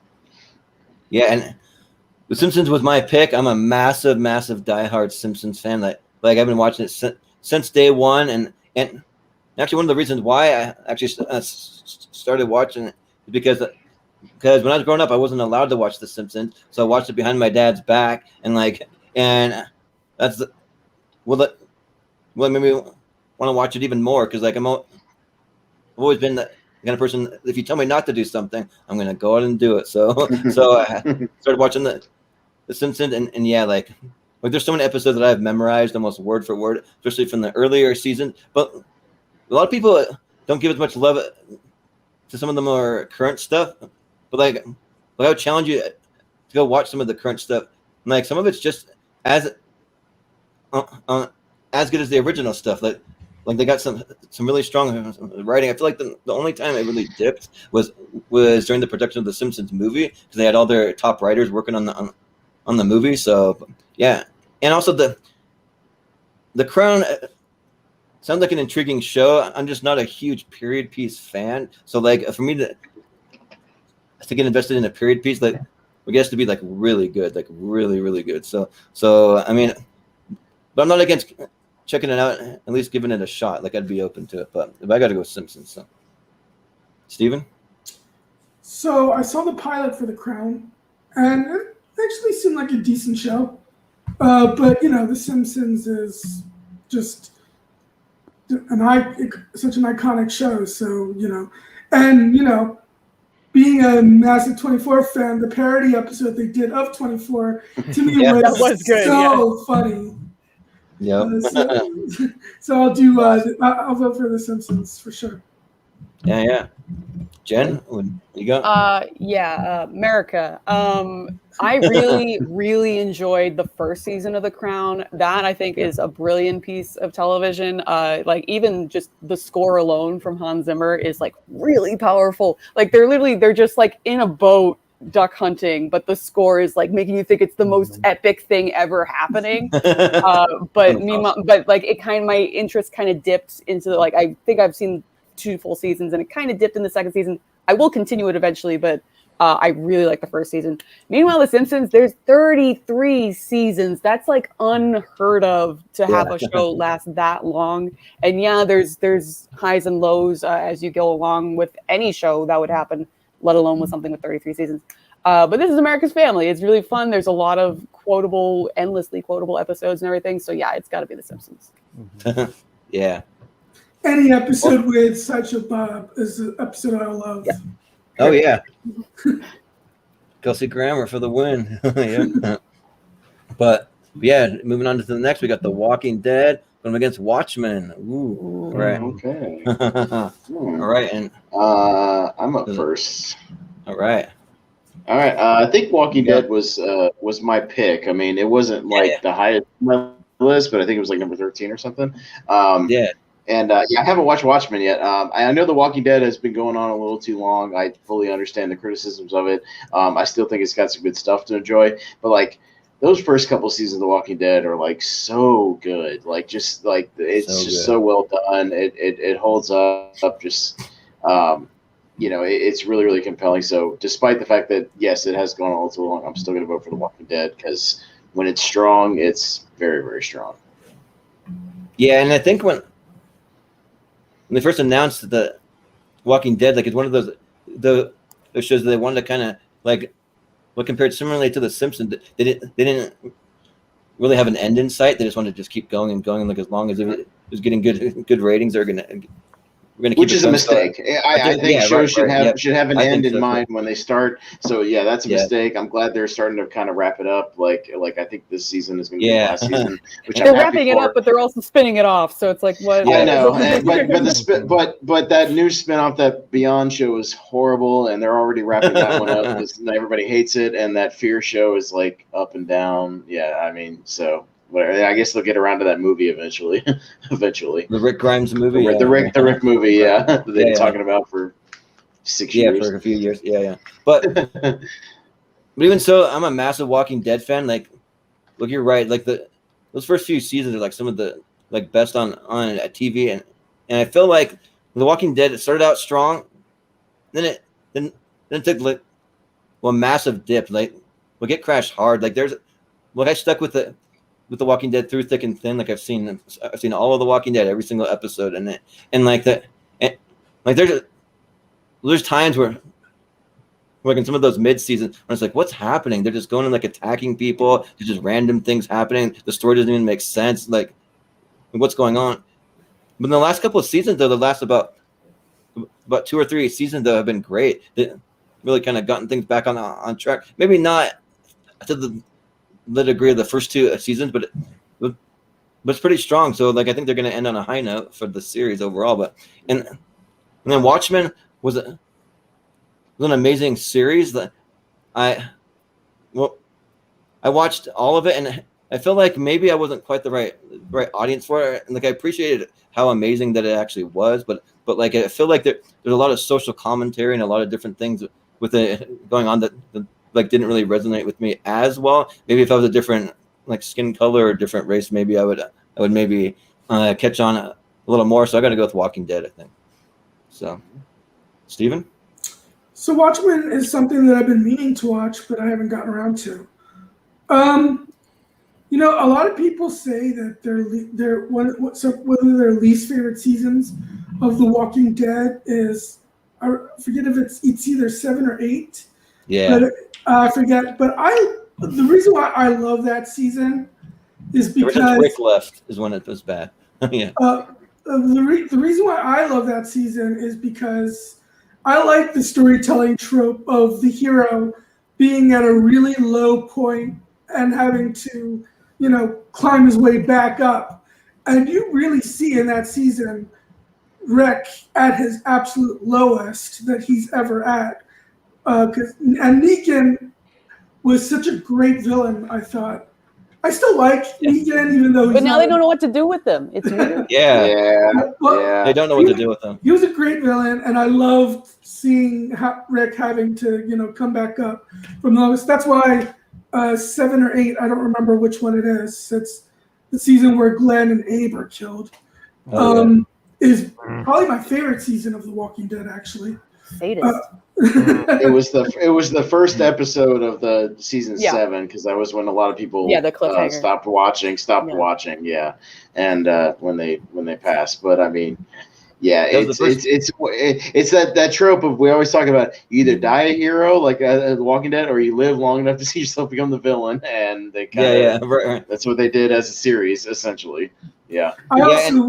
I also defended the show's decision to kill off Carl too, because Yeah, I was okay with that. A little wonky, but not because I don't like Carl, but I thought it was, if they wanted Rick to not kill Negan, something like that needed to happen in order, for that to happen.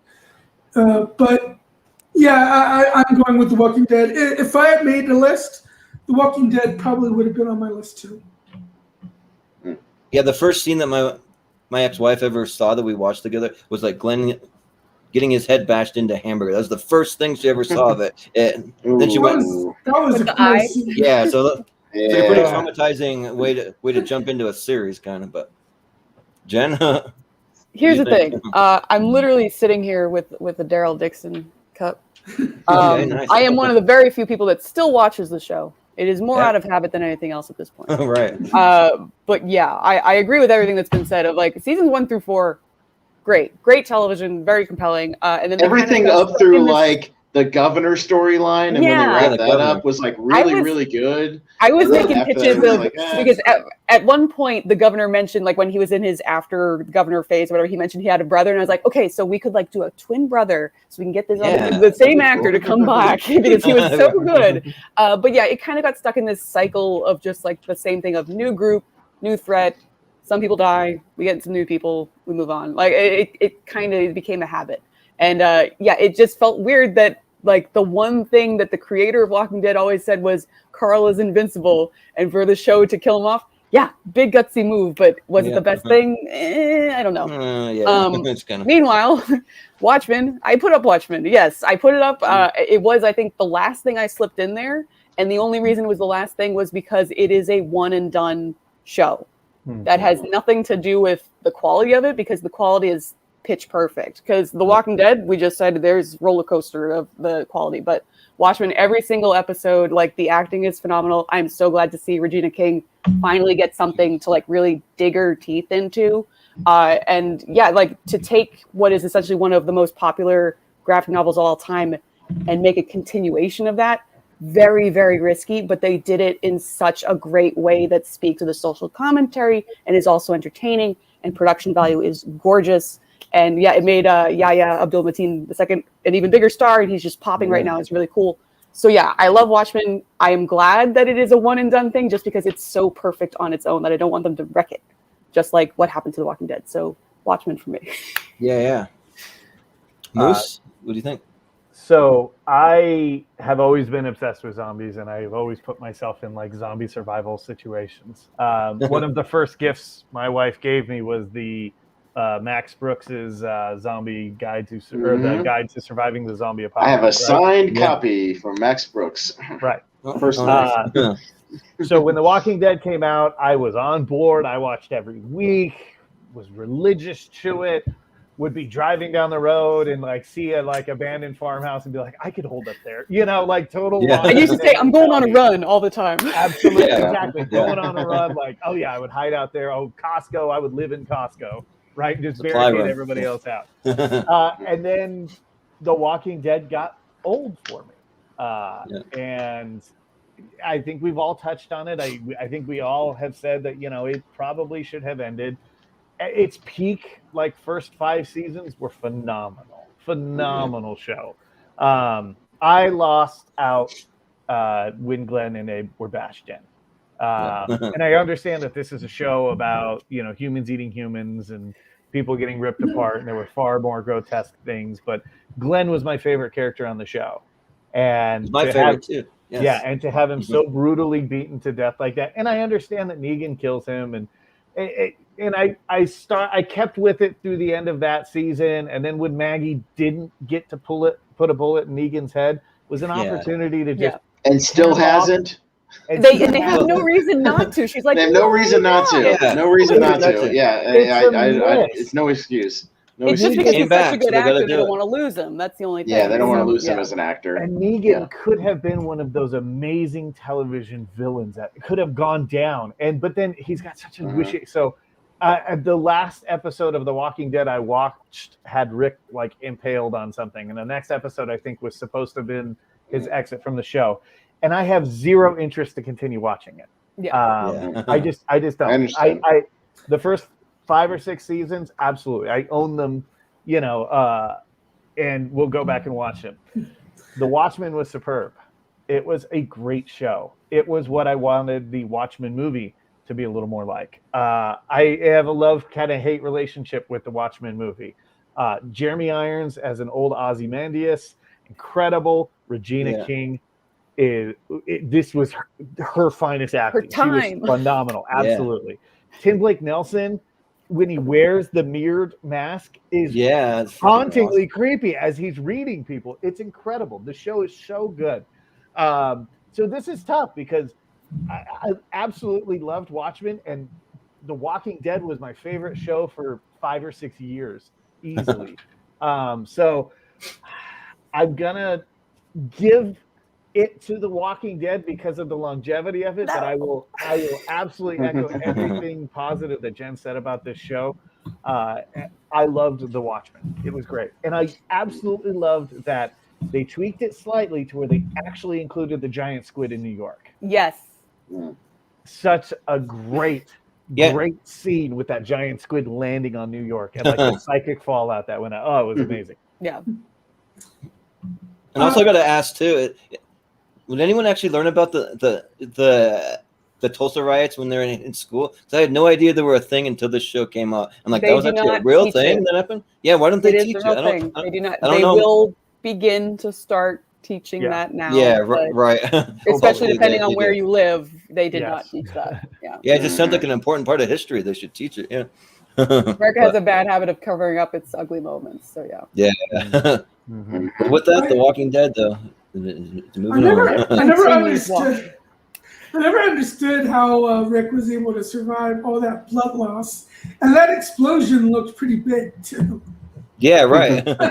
That show has like completely sucked the life out of Andrew Lincoln. Like you look at him in the beginning and where he ended up, and like he carried that fucking show. Like, but then like they had him running miles and miles for every single episode. Meanwhile, like Daryl Dixon, like he barely has to move. And like because they're like he's the favorite, so it's so funny to see. So I'm a little sad that we don't get more of Andrew Lincoln because he doesn't need it anymore. He's got the money. He doesn't need to do anything. Carl's not the guy with immunity. It's Daryl. Daryl's not fucking going anywhere because he's the reason why women mostly watch that show. So he's not going anywhere. I've said that from the beginning. He ain't going nowhere. Also, side note, I was okay with Carl dying too. So, but was it because you didn't like the character, or because of the themes of his dying? Because for me, it was about the way they did it was great. The way they did it, yeah. I think, of the deaths. I mean, you knew he was going to die the entirety of the episode, and that's I think what maybe made the punch a little bit harder at the end when he finally did. And then how he went out and the reasonings for it, and how he stood up for somebody.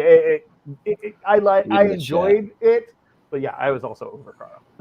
All right, this is not a Walking Dead show. We got to move on. We're not even through this first bracket yet. We're at 2.5 hours. We got to move on.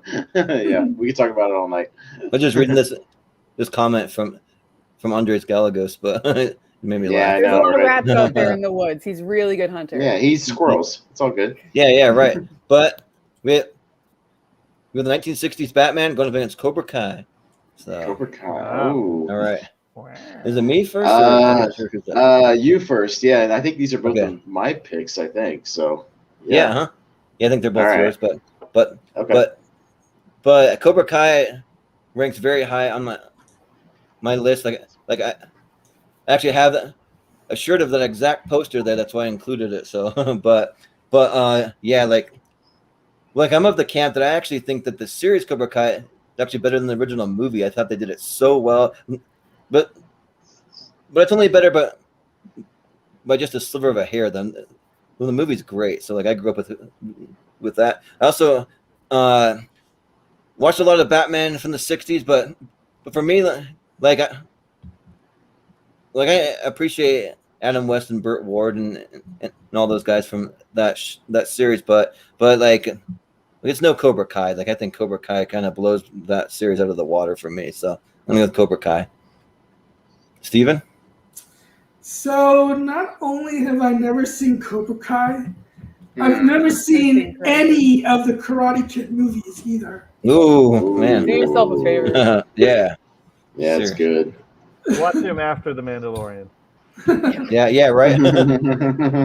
So Got some streaming to catch up on.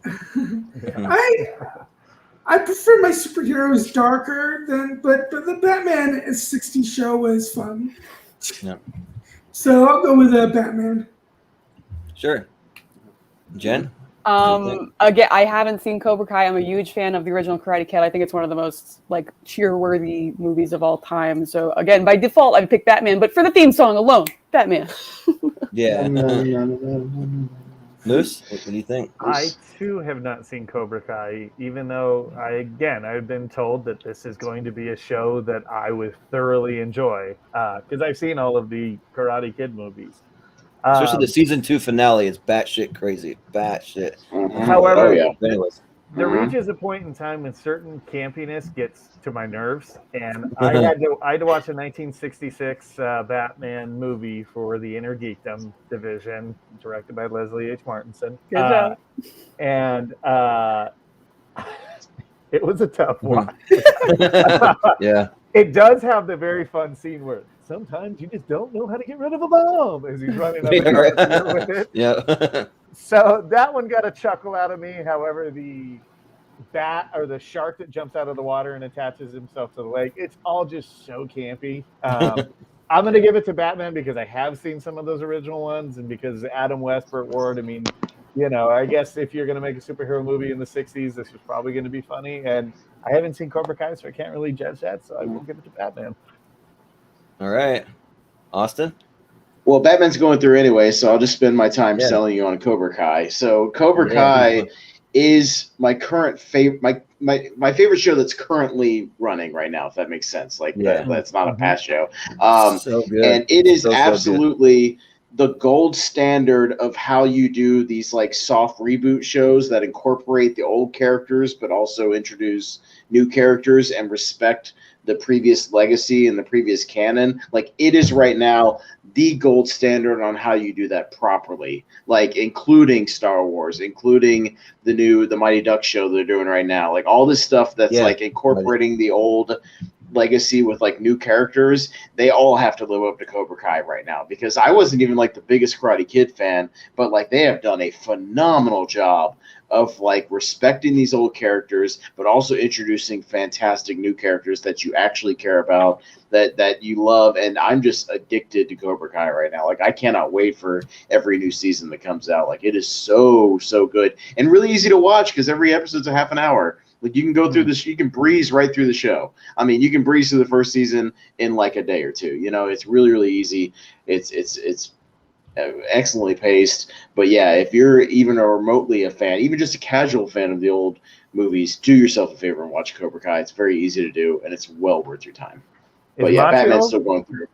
Everybody. Every character. They've started incorporating almost every character that was in the old show. Like they're finding ways to incorporate even like side characters. But their focus is like flipped, and it makes it it's awkward. Focused on Johnny Lawrence, the bad guy from the first one. It's focused on him. And making up the anti-hero. So you almost don't like Daniel. Like you're on Johnny Lawrence's side by the end of the first season. Like you're with him, and they flipped it to where like you don't really like Daniel San, very much. Yeah, it's interesting how they've been able to successfully do that. It's awesome. Like it's very well. It actually works though. It works very well. It works. And the choreography, the fight choreography, tremendous. It's so good. Like I said, we won't spoil it for you. The finale of the second season has a massive fight that like rivals stuff in like Daredevil, that rivals stuff in some of these like martial arts movies you see. Like phenomenal fight choreography. It's really well done.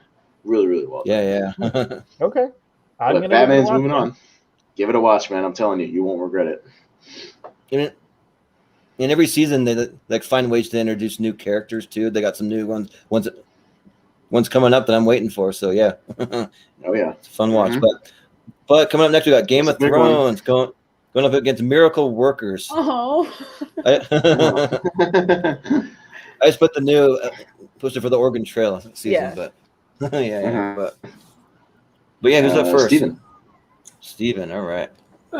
Here I go, having to be contrarian again. Because I saw the first 8 episodes of Game of Thrones, and I thought it was kind of dull, to be honest. Yep. But I will say, I went ahead to watch the Battle of the Bastard episode, and that was actually pretty fun. And I'm thinking, when do we get to this stuff? Because this is cool. And yep, Go to season 2. That's what it is. The first season is kind of drab and dull. Yeah. I've seen commercials of Miracle Workers, and it looks kind of amusing. So funny, so funny. If you haven't seen it, I'll sell you on it when it's my turn because it's my pick. But anyways, I'll give it to Miracle Workers. All right, Jen. All right. I'm pretty sure I'm the one that officially put Game of Thrones on there. I'm a huge Game of Thrones fan. Yes, it kind of went off the rails to the end, but seasons 1 through 4 is some of my favorite TV of all time. The production value, the acting, it's just fantastic character work. Love it. Miracle Workers, I have a lot of respect for Miracle Workers being here. I've only seen the first season, and it was really fun and creative and funny, and I like seeing Daniel Radcliffe take these really weird roles in his career now that he has all this Potter money that he can just do whatever the hell he wants. So I do intend to go and continue watching it because I think there's a medieval season and now there's this Oregon Trail season. I think that's it. But I like the first one, so I don't know how they make that transition, but I'm excited to see it. But yeah, Game of Thrones, come on. Yeah. Moose, what do you think? I am going to be hated for this. Are you telling me Miracle Workers is going to knock out Game of Thrones? Yes. Yes, it is. Workers for the win. Hell yeah. I should like Game of Thrones. I should, right? I'm an Intergeekdom player. It strikes all the right chords. I should enjoy this. The Lord of the Rings is one of my favorite, trilogies. And we made a pact between myself, my wife, and my cousin, and he came into town, and we said, okay, we took a weekend, and we were like, we're just going to burn through the first season of Game of Thrones, because at this point, the show had ended, and we were going to see if it stuck. And I got to agree with Steven. At the end of season 1, I was like, yeah. And nothing stuck. Yeah. The one character that I was interested in, or the two characters I was interested in, get killed. Momoa is a fucking zombie, dead at the end of the first season. It's like, oh, come on. What if I told you the Mandalorian is in there and he's the best fucking character and season 4 is the best season? It was sex and politics and what's not to like? Only so much of that I can take before I'm just like, this is. So I don't know. Yeah. Maybe I need to give it another chance. I've not seen Miracle Workers, so by default I will give it to Game of Thrones because I have seen it. So I will vote for Game of Thrones. I don't know. You guys are selling Miracle Workers pretty high, so I might actually need to take a look at that. Oh yeah, and so good. But yeah, Game of Thrones gets the vote. It's a begrudging vote because I didn't give a shit about it. Yeah. Austin? Well, get ready for the upset of the century because I don't like Game of Thrones and I'm voting for Miracle Workers. So Jordan, take it home. Yeah. So I'm not a fan of Game of Thrones either. I watched the first season. I was just like, what is this show? It's just kind of boring. I even tried to get into season 2 just a little bit, and it still really wasn't for me. So, oh my gosh, Miracle Workers though. So the first season is hilarious, but man. They just keep getting better and better and better every single season. Daniel Radcliffe, he is a hilarious comedic actor. He's great at it. And he in season 2, they did the medieval times, and then the season 3, there's one of the funniest scenes that I've almost ever seen in a comedy in my life, where it has Daniel Radcliffe taking some snake oil potion, and then he's in drag, and he does a crazy dance to "She'll Be Coming Around the Mountain," and it's just I've seen for this season, which is amazing. Yeah, it's so good. Even if you don't even watch the whole season, I would watch that scene alone. It's just so good. But then the chemistry that he has with Steve Buscemi is great, and then the lead female, Geraldine. She's from Blockers. She's great. Yeah, she's awesome. Yeah, she's great. And then you have Karen Sony from Deadpool in there, and then a couple other kind of character actors that you see. You even have Peter Serafinowicz, I think that's how you say his name, but the guy with the deep voice from The Tick. But yeah, so So yeah, like it's a solid show. Like it's another one of those shows that me and my mom kind of bonded over too. Like when we were both huge fans of it. So yeah. So I'm gonna vote for. This is the second time I've been on this show, and Game of Thrones has been knocked out in the first round. I'm not going back anymore. Well, also regarding Why don't we try with you too? Yeah. Here you go, Galagos. Andres, they already knocked out Venture Brothers. I don't know what I'm still doing on this. Yeah, right. I also saw the episode where everyone was complaining how darkly lit it was. And it was darkly lit and hard to see. But it wasn't just that for me. I thought the cinematography as a whole was actually not very good in that episode. And Game of Thrones, despite the episode the whole episode was like about the Winter War. I'm not a big fan of the Battle of the Bastards anyway. I know a lot of people are, but go watch the Battle of the Blackwater. That is Game of Thrones in a nutshell. Season 2, Battle of Blackwater. It's character work and a spectacle. It's great. So yeah. Hey, knowing that the last season sucked just made me appreciate the fact that I don't like Game of Thrones even more, and they didn't know how to stick the landing. So that's on them. Right. That's on them, not me. It's on them. It's on them that they didn't stick the landing. With the budget that they had, you think maybe they should have stuck the landing. Come on, easiest thing ever. Yeah. But moving on, we have Party Down going up against Sherlock. All right. Okay. Jen. So, Salty Jen. First. What do you got? I'm so mad right now. I think I put up Party Down. I think I tried to put up Sherlock, and I got passed because somebody already had it. It was a secondary one that I had put up, and it already was there. So, but I kind of just wanted to put up Party Down because I feel like this is one that kind of went under the radar for me in particular. Like I just watched this last year during quarantine because there's only 2 seasons, but you can see from the cast list here. There's some really funny people here. Adam Scott, once again, Martin Starr, Adam Collins. Yeah. Jane Lynch and Lizzie Kaplan. It's just really funny. It's a nice little slice of life for if you're in the film industry, what it's really like to be struggling in that. I voted for Barry earlier. It's a very similar kind of vibe, but there's nobody dying in this one. It's just a series of cameos of some of a lot of familiar faces that when you'll see, I don't really know that person's name, but I see them all the time. They're great.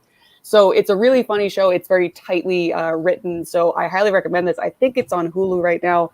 It's a quick watch because it's only 2 seasons, but it's a lot of fun. But meanwhile, Sherlock, I absolutely loved the first 2 seasons of this. I absolutely love Martin Freeman. So having even pushed Party Down, I would still go for Sherlock, even though as it went on, it's gotten a little sloppy. But it's one of those cool things of BBC. Once again, they have a lot of trouble just getting things out on a timeline. And they're it's not really canceled, even though these 2 are way too busy to be doing it. So I am excited whenever they decide to do it again. But I'll give the slight edge to Sherlock. I mean, Cumberbatch is pretty busy these days. Yeah. A little bit. Moose?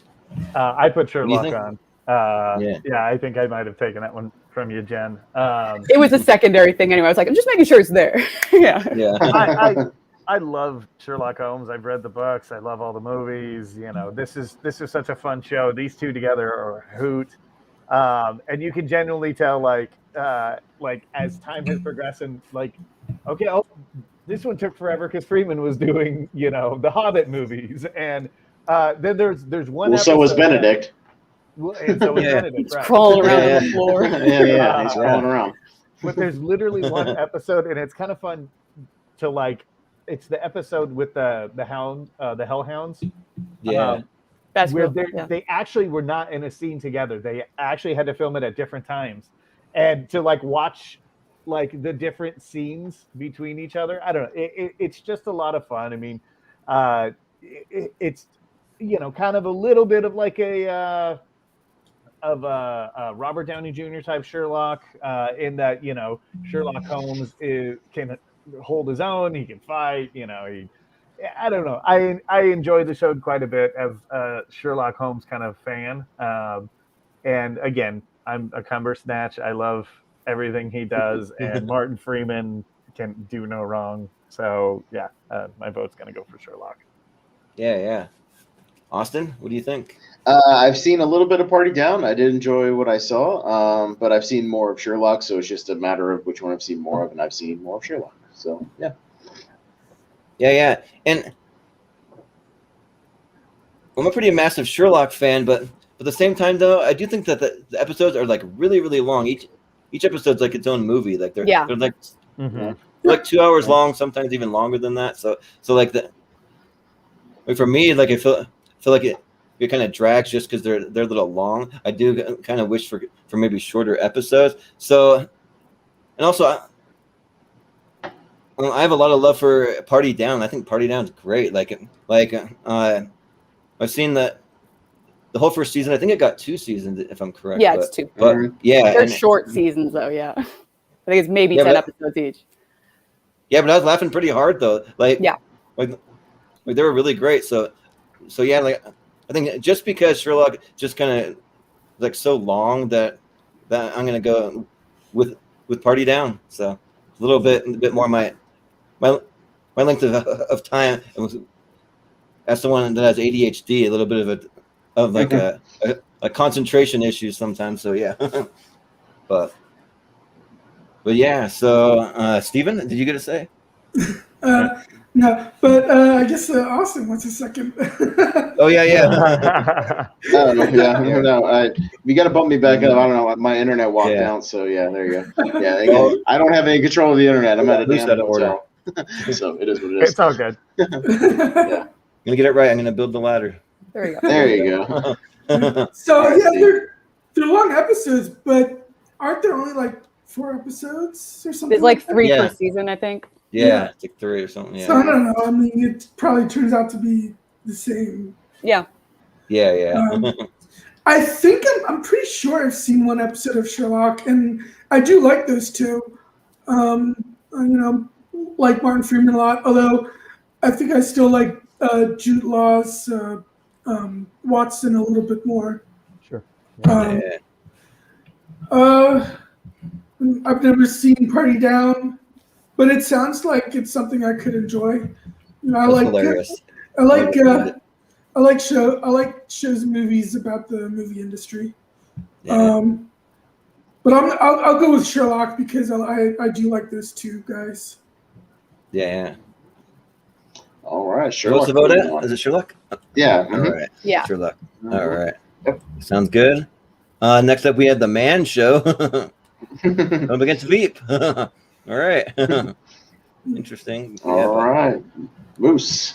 Who's up first? Moose. All right. I mean, look, Man Show was great for the time. It really was. I love Jimmy Kimmel. I really have rooted for that guy since he was on the Kevin and Bean show. And that's a local radio show here in LA. Nice. And he used to show up and do their sports for them. And he was doing that when I was driving to high school every morning. So I do. Awesome. Yeah, I do. There's a soft spot in my heart. And Adam Carolla actually was on Kevin and Bean show too. So I got a soft spot in my heart for both of those guys. Veep is an incredibly funny show. It's so well written, and I absolutely love Julia Louis-Dreyfus. I love that she's in the MCU now. That's so great for me. Yeah. So yeah, my vote goes to Veep. Yeah. Austin? Yeah, Man Show is my pick. It's another one of those just like comfort shows I have on DVD that I just will binge and just put on like the disc and just have some fun with, because like I'm a huge Adam Carolla fan, and it was like, for me, it was back when Jimmy Kimmel was funny and he wasn't such a big pussy, which he is now. And like, and just getting, it's just one of those nice shows that I can just put on and just goof around with. So I'll stick with my pick and go with the Man Show. Yeah.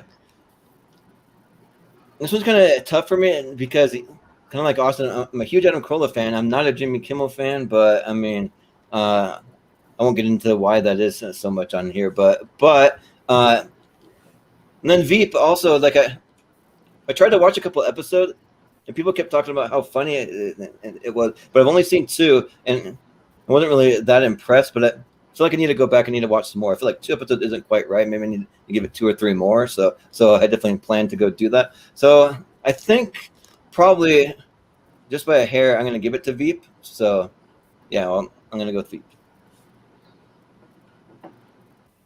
All right. Yeah, Steven. This is really hard because I'm really not a fan of Veep, but I've never seen the Man Show. so I really have no idea where to go.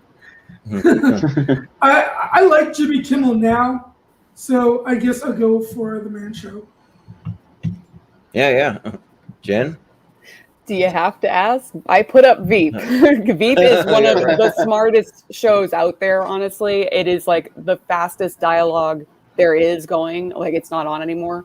But every single season, like, it just got better and better. And it's because it has a really strong ensemble cast where everyone's just firing on all cylinders. But yeah, Julia, just seeing Julia get a show, because she's a legacy. Like, there's a reason we love Seinfeld so much, and just to see her get something else was just phenomenal. And Tony Hale is so good in this show too. Like, we talked about Arrested Development earlier, and I think this is even better of a character for him in this show. So I absolutely love Veep. I don't care about the Man Show at all. Big surprise. Yeah. Julia doesn't get enough credit for being another one of those celebrities that doesn't age, like Rob Lowe. And right. She is not aged at all. She really doesn't. Yeah, she looks exactly the same. Yeah, 30 years later. Got some love for Veep, so it's moving on. Mm-hmm. All right. So coming next, we got. Okay, so Boardwalk Empire is there. So it did make it. So, like, I don't know what the other one. So we gotta find. We'll find out. There'll be a mystery. Everybody go. I'm keeping track of mine. So I'm keeping track of mine. Which ones? I got 2 more that haven't popped up yet. So we'll see. I'm keeping track of mine too. So, but anyways, Boardwalk Empire versus Jeopardy, though. So. All right. And then Jordan, you're up first. All right. So I'm a huge Jeopardy fan. Like, it's probably like my like second or third favorite game show of all time. But like, man, Boardwalk Empire though, which is so awesome. That's one of my alternate picks. But yeah, like it was just so well done. I mean, Martin Scorsese was involved with it, and then just seeing Steve Buscemi kind of played like the kingpin of during Prohibition, and then you have Michael Shannon pop up. You have a lot of character actors that pop up all over the place. You see like a young Al Capone involved in it too. Like it's just such great writing, really cool sets. Like, I just thought that it was great. So I'm gonna give it to Boardwalk Empire. So, Steven? So my opinion on Boardwalk Empire is pretty much the same as Peaky Blinders.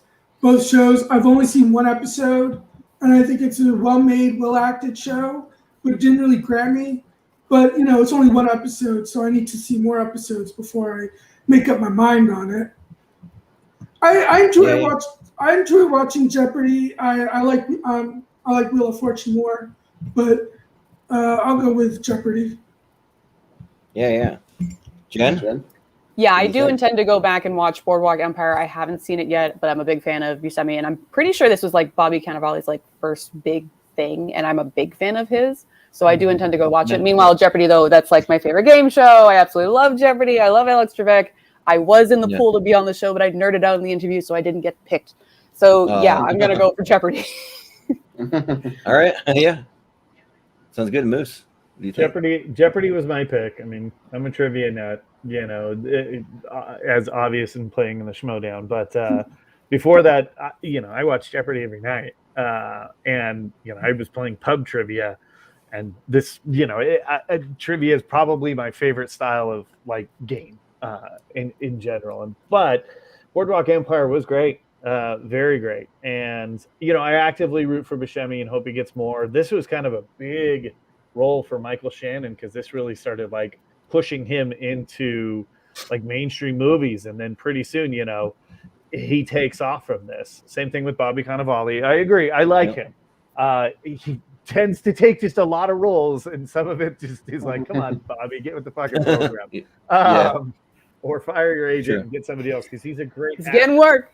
Right. Getting work. Yeah, true. So I didn't think this was going to be as tough as a decision as when I put Jeopardy on the wheel,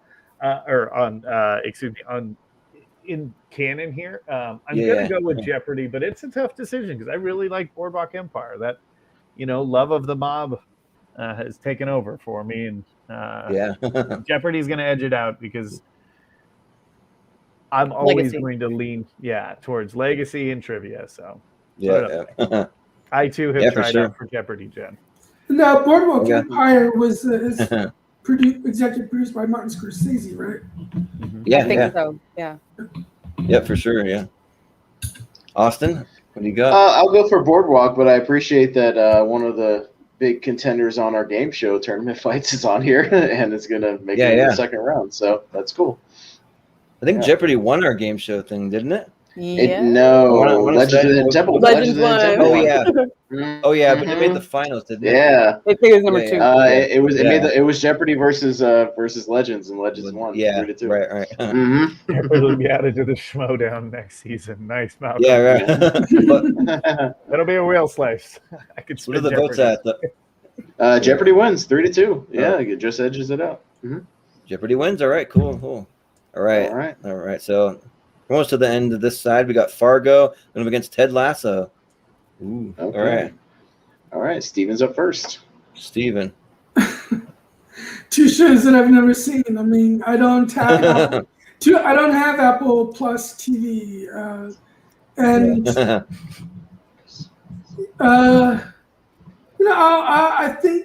think Fargo would probably be more up my alley anyway, so I'll go with Fargo. Yeah. Jen? Yeah, I also do not have Apple TV. However, I was just in California to see the Schmodown. So on the flight back, they did have the first 2 episodes of Ted Lasso on it. So I did watch them, and they're really fun and quirky, and I do want to continue watching the show. However, I absolutely love Fargo. I said before, I love Martin Freeman. I love the first season. And then I like how it changes completely every single season. You get a whole new cast, and they get like these A-list people to come in. And while I do, for my personal ranking, like it is first, second, it has gone downhill, but I've enjoyed every single season.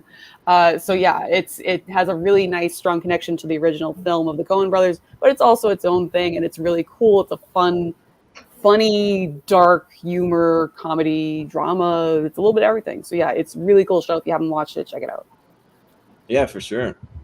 Moose, what do you think?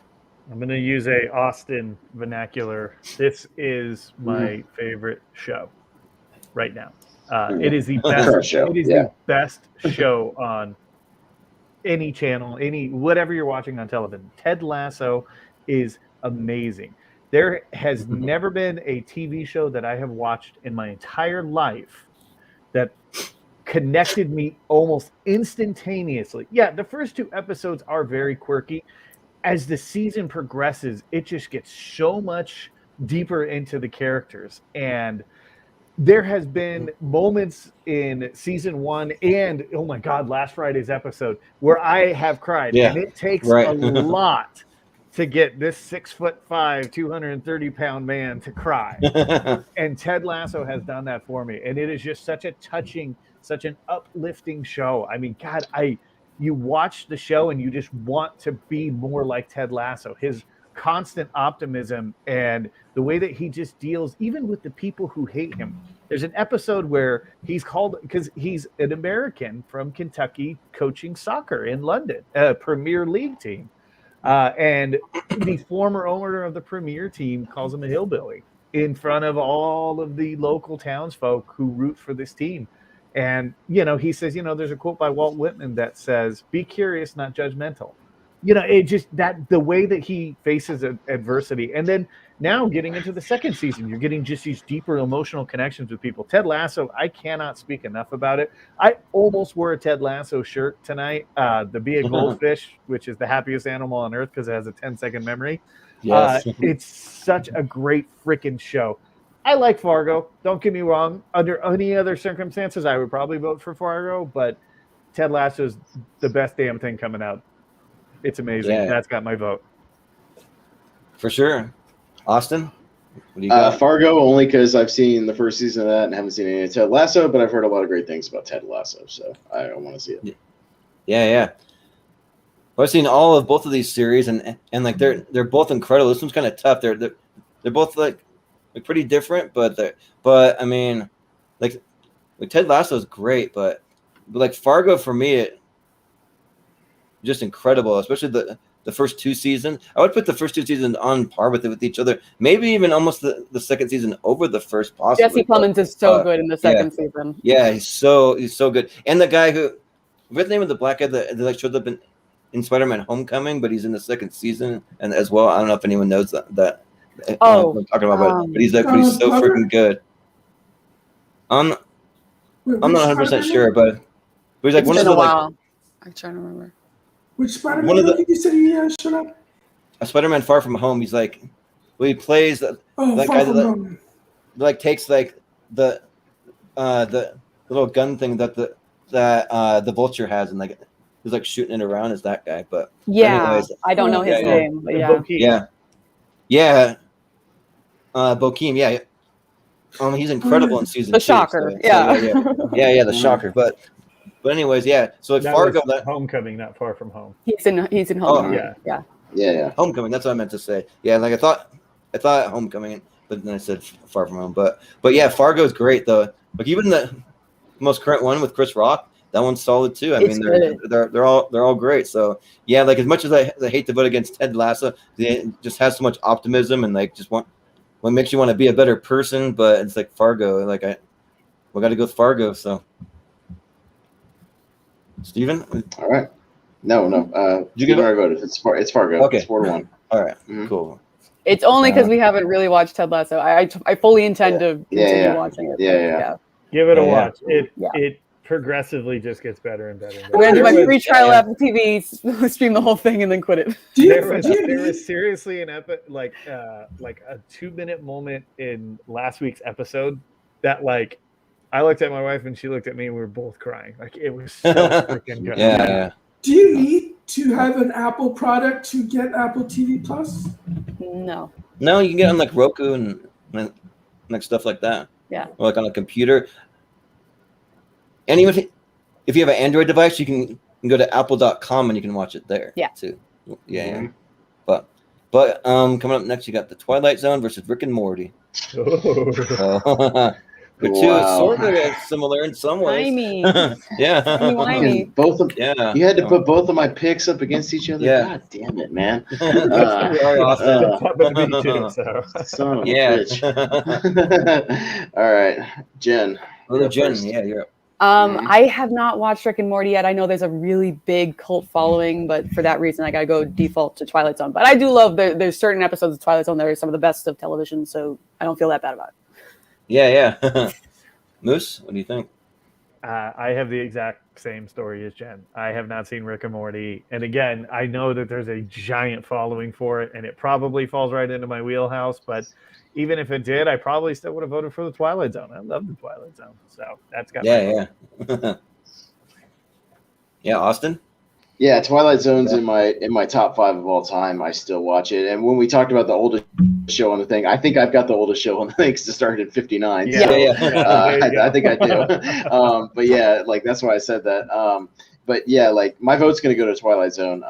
But like Rick and Morty, I mean, I can't say anything that hasn't already been said, but like it scratches all those itches that I like about like sci-fi. It's parallel universes, it's got aliens, it's got tech, it's got all kinds of body horror, all kinds of crazy shit going on with Rick and Morty. So if you're a fan of that kind of stuff, check it out. But yeah, it's going to be Twilight Zone by a mile. It's in my top 5.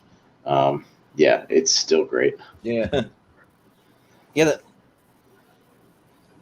Well, Rick and Morty, I've probably seen about 7 or 8 episodes, and it's a lot of fun, but like I would not put it over the Twilight Zone. The Twilight Zone's awesome. Like it's one of my favorite shows, and like there's so many episodes that stand out to me they're just incredible. Like whether it's like dealing with some horror elements, dealing with some time traveling thing, dealing with some like just crazy kind of things at a time where you're just trying to figure out like what the heck's going on like with this person here. So it's a great show. Like it's all time classic, and I hope that they keep the Tower of Terror forever Twilight Zone. I don't think they're going to at Disney. I've heard. I think they can afford to keep it. Yeah, they got to keep it. Yeah. It's the Guardians of the Galaxy right now. It's gone. Well, in LA it is, but they can keep the Florida one. It'll be fine. In Orlando, it's still Tower of Terror for now, but yeah, we'll see what happens. For now. I think they have plans for it, unfortunately, but yeah, I'm gonna go Twilight Zone. Steven? So I got to be honest. I'm constantly getting the Twilight Zone and the Outer Limits confused with each other. Yeah. Is the Twilight Zone had the one that had that one where William Shatner's on the airplane and Yes. Something on the wing. Something. Yeah. Directed by the late great Richard Donner. Rest in peace. Yep. Oh, Yeah. 20,000 nice. Nice. So yeah, I'll go with the Twilight Zone. Shatner alone. There you go. Yeah. Austin, There you go. There's three side Shatner episodes. question. Yeah. Quick side question for you, Austin. Did you ever see the Twilight Zone movie, and what was your opinion on that one? Yeah, I think the remake episode they did with John Lithgow was actually really good because John Lithgow was like a great kind of quirky actor to do it, and it's actually really well directed. I like most of the Twilight Zone movie except for, oddly enough, Spielberg's thing with the kick the can. I think is the worst out of that whole thing. The and I think one. the Nightmare remake thing and the Joe Dante piece of it are both really, really good. So I do enjoy it, and I actually even like most of the 80s series. I think the 80s series is pretty good too. It doesn't hold a candle to the 50s, but it's still pretty good. And the Jordan Peele stuff, sadly, is not very good. And I'm not hear really the midnight special. So I think it's. Yeah. I think that the Jordan Peele stuff is like good if you don't consider it Twilight Zone, you consider it something else, then it's good. But if he called it something else and it was just it's not whatever, Twilight like Zone, some other anthology thing, it's not Twilight Zone. It's just not. Like he's trying to do it, but it's not. Like it's not even as good as the 2002 version of the Twilight Zone. Like right. Like yeah. So yeah. But that's the end of round one after 3 hours. So did anyone realize what was missing? Because I think all mine got mentioned. I know what's missing. Mine are all there. One of mine's missing. One of my ultimates. What is it?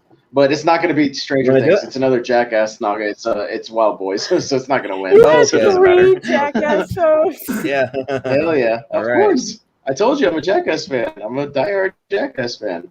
I love all that shit. They're all comfort shows. Again, a lot of these mine are just comfort shows that I can put on anytime and just have fun with. That's all.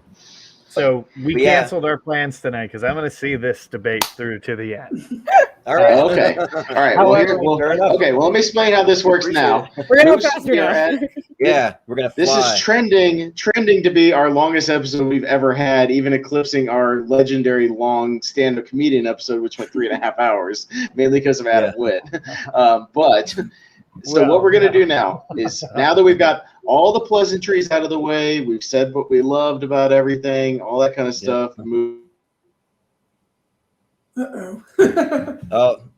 Faster. The answer is we're going to go faster. Yeah. I'm going to go fast. So, yeah, you want to give a quick vote, maybe 5 or 10 seconds. If you want to say a quick little blurb, right? Sorry, I walked out.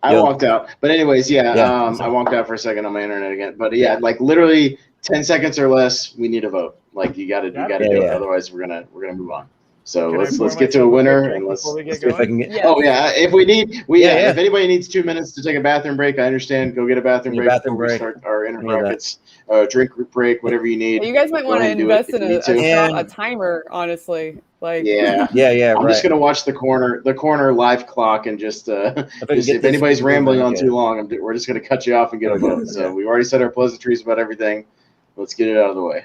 So I know there's going to be some tough, some really, really tough votes. On both sides, but we're going to have to. We're gonna need votes.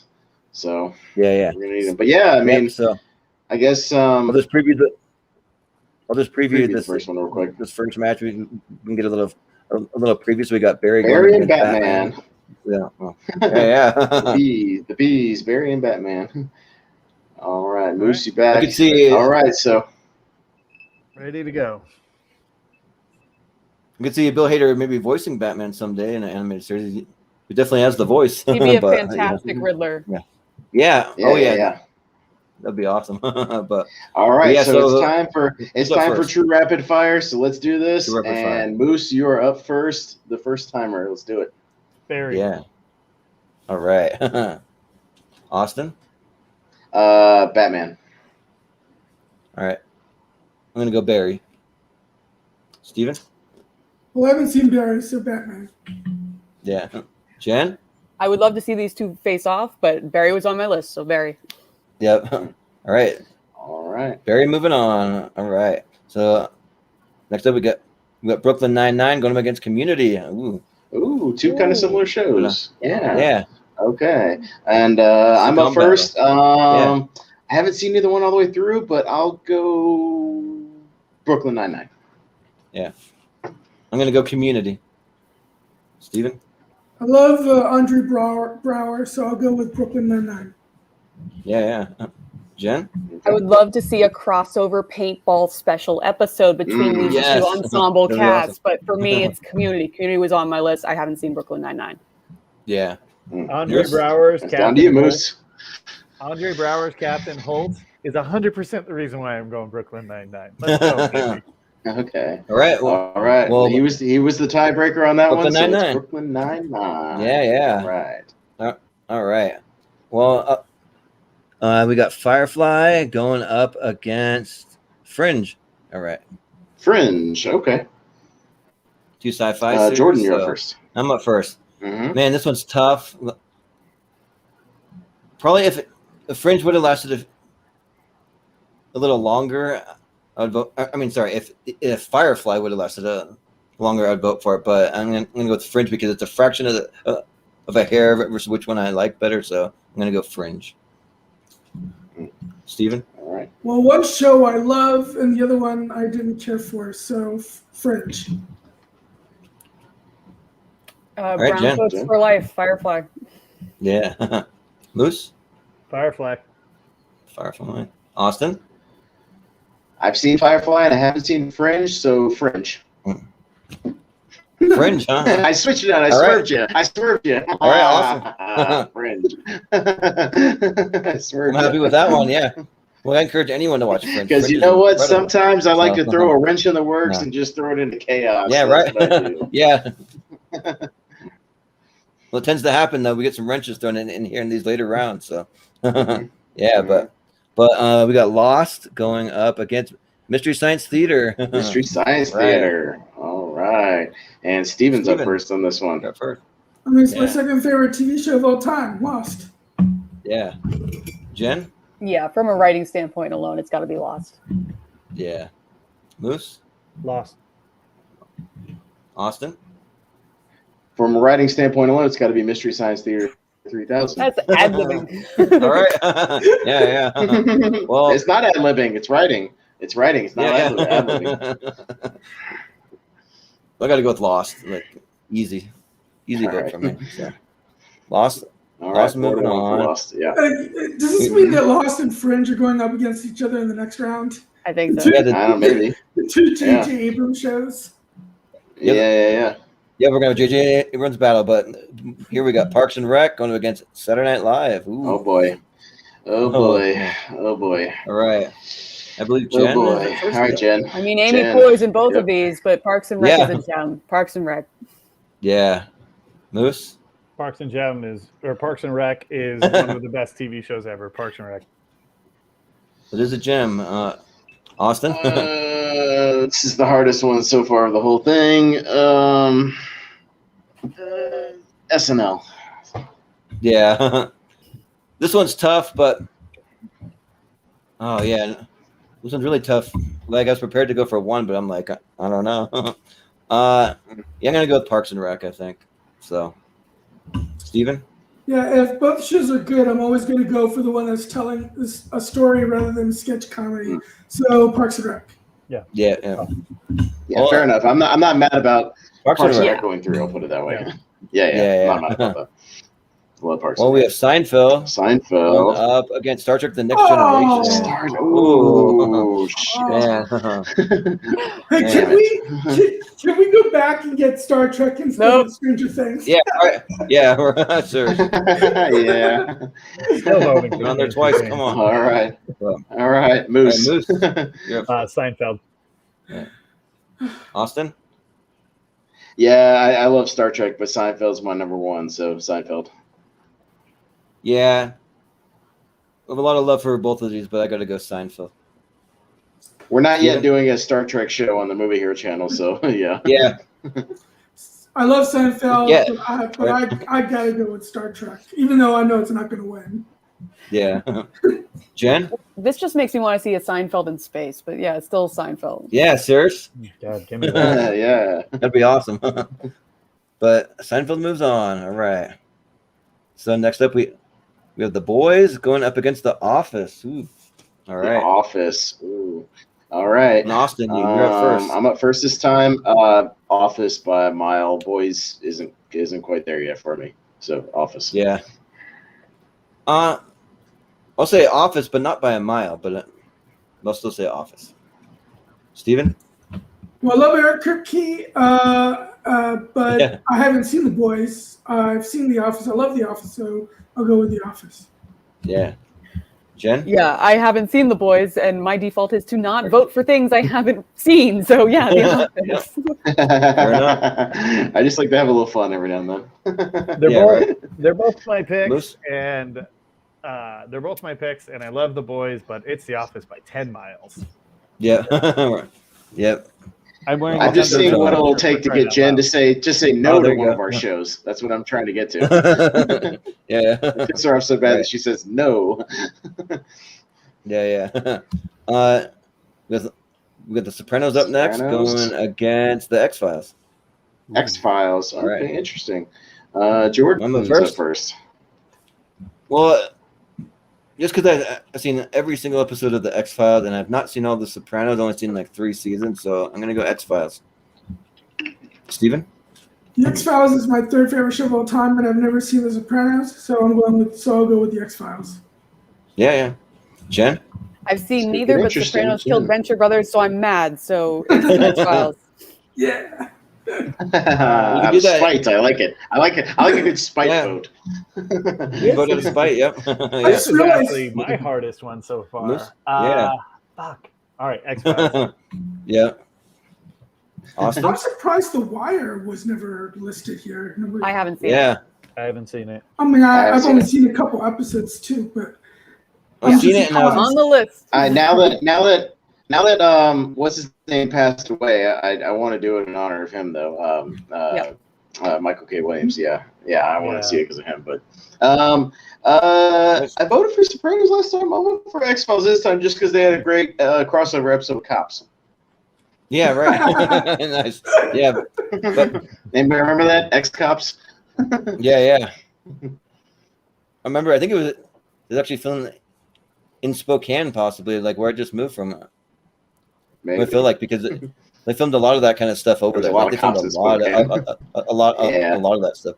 But also I've seen the Wire and I was bored. I just wanted to throw that in there. Like I was like really bored by it. So sorry if you're a fan of The Wire. Right. Good job, everybody, getting through this half. Yeah. Excellent work, everyone. I do think the Simpsons X-File episode is one of their best episodes too. Oh yeah. Where Mr. Burns is like glowing green. I bring you love. Yeah. I bring you love. Yeah. All right. Arrested Development. Yeah.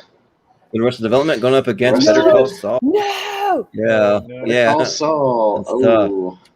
All right. Oh no. Yeah. All right, Steven. You got about 10 seconds, Jen, to decide. So because Steven's up first. I'll go with Better Call Saul. Yeah.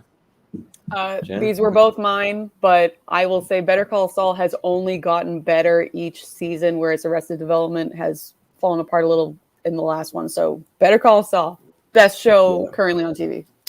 Yeah. Moose? Better Call Saul. Yeah. Austin? Yeah, I'm way more likely to like Better Call Saul once I watch it, as opposed to Arrested Development, which I don't like. So Better Call Saul. Yeah. I'm a huge fan of both, but yeah, I'm gonna go with Better Call Saul. So, all right, Better Call Saul it is. Surprisingly, we had all these ties, and then all of a sudden we're getting a lot of these like clean sweeps or like 4-1s with all these second round things. So, I know what's gonna happen next round. Breaking Bad. Me too, but so now we got Breaking Bad versus Friday Night Lights. Friday Night Lights. Yeah, and all right, Jen. Moose. Oh, No, it's Jen first. Yeah, that's right. It's Breaking Bad. Breaking Bad's my number one. I haven't seen Friday Night Lights. I intend to, but Breaking Bad. Yeah. Moose? I have no intention of watching Friday Night Lights, but Breaking Bad. Well, fair enough. Austin? Yeah, me neither. And Breaking Bad was one of my alternates. It's not on my 16, but it's like top 20. You know what I mean? It's in there. So Breaking Bad. Yeah. Well, Breaking Bad's my number 3 of all time, so I gotta go with Breaking Bad. Steven? Yeah, one I've seen, one I haven't. So I got to go with one I've seen, Breaking Bad. Yep. Mm-hmm. Well, Breaking Bad sweep. We've got four sweeps in a row. 4 sweeps. Once one sweeps, we got Married with Children. Married with Children. Going up against Scrubs. Scrubs. Okay, 2 comedies. All right. Sitcom battle. All right. Scrubs. You got Austin? Married with Children. I got to go Scrubs. Steven? Oh, they're pretty neck and neck for me, but I'll go with Married with Children. Yeah. Jen? I feel like Married with Children Jen. only made it through because we have, like, so many of us hadn't seen Ozark, so Scrubs. Yeah. Well, Scrubs it is. Even on past Al Bundy. But we have Stranger Things going up against The Simpsons. Ooh. All right. Austin, you're up I'm first. up first. I like the first season of Stranger Things. Haven't liked the seasons after that, and I'm only a casual Simpsons fan, so Simpsons. Yeah.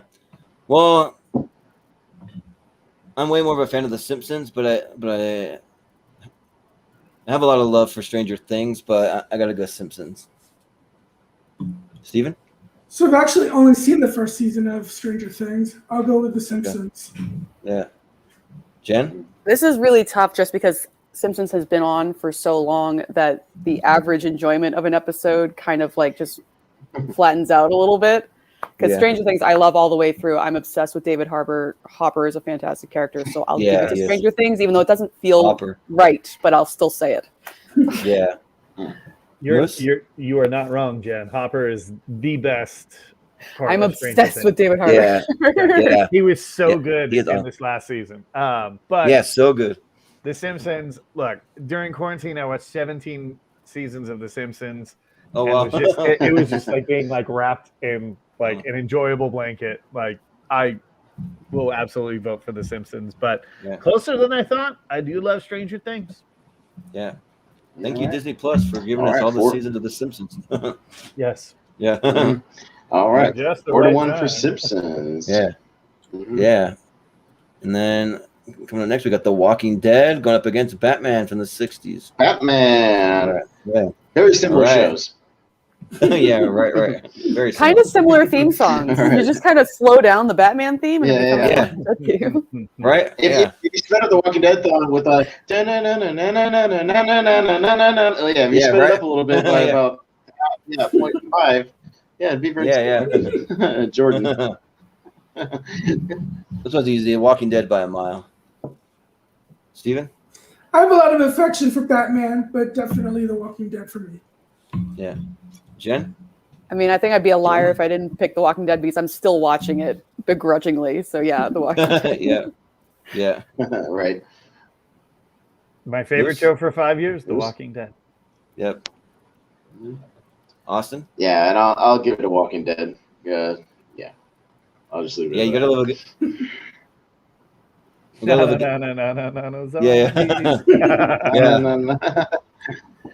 not gonna make it under the 16. They don't call it zombies on the show though. Like walkers or walkers, biters, whatever. Yeah, walkers. Stupid. You've never heard the word zombie on the show. Yeah, it's kind of interesting, but we have Miracle Workers. The upset of the century with Miracle Workers. Yeah, right. Sherlock. I know what Jen's going to vote for out of. Well, would you vote for it out of spite, even though you had it? You like it? I don't know. If I could digitally pass you a drink, I would. Yeah, right. Am I first? Steven?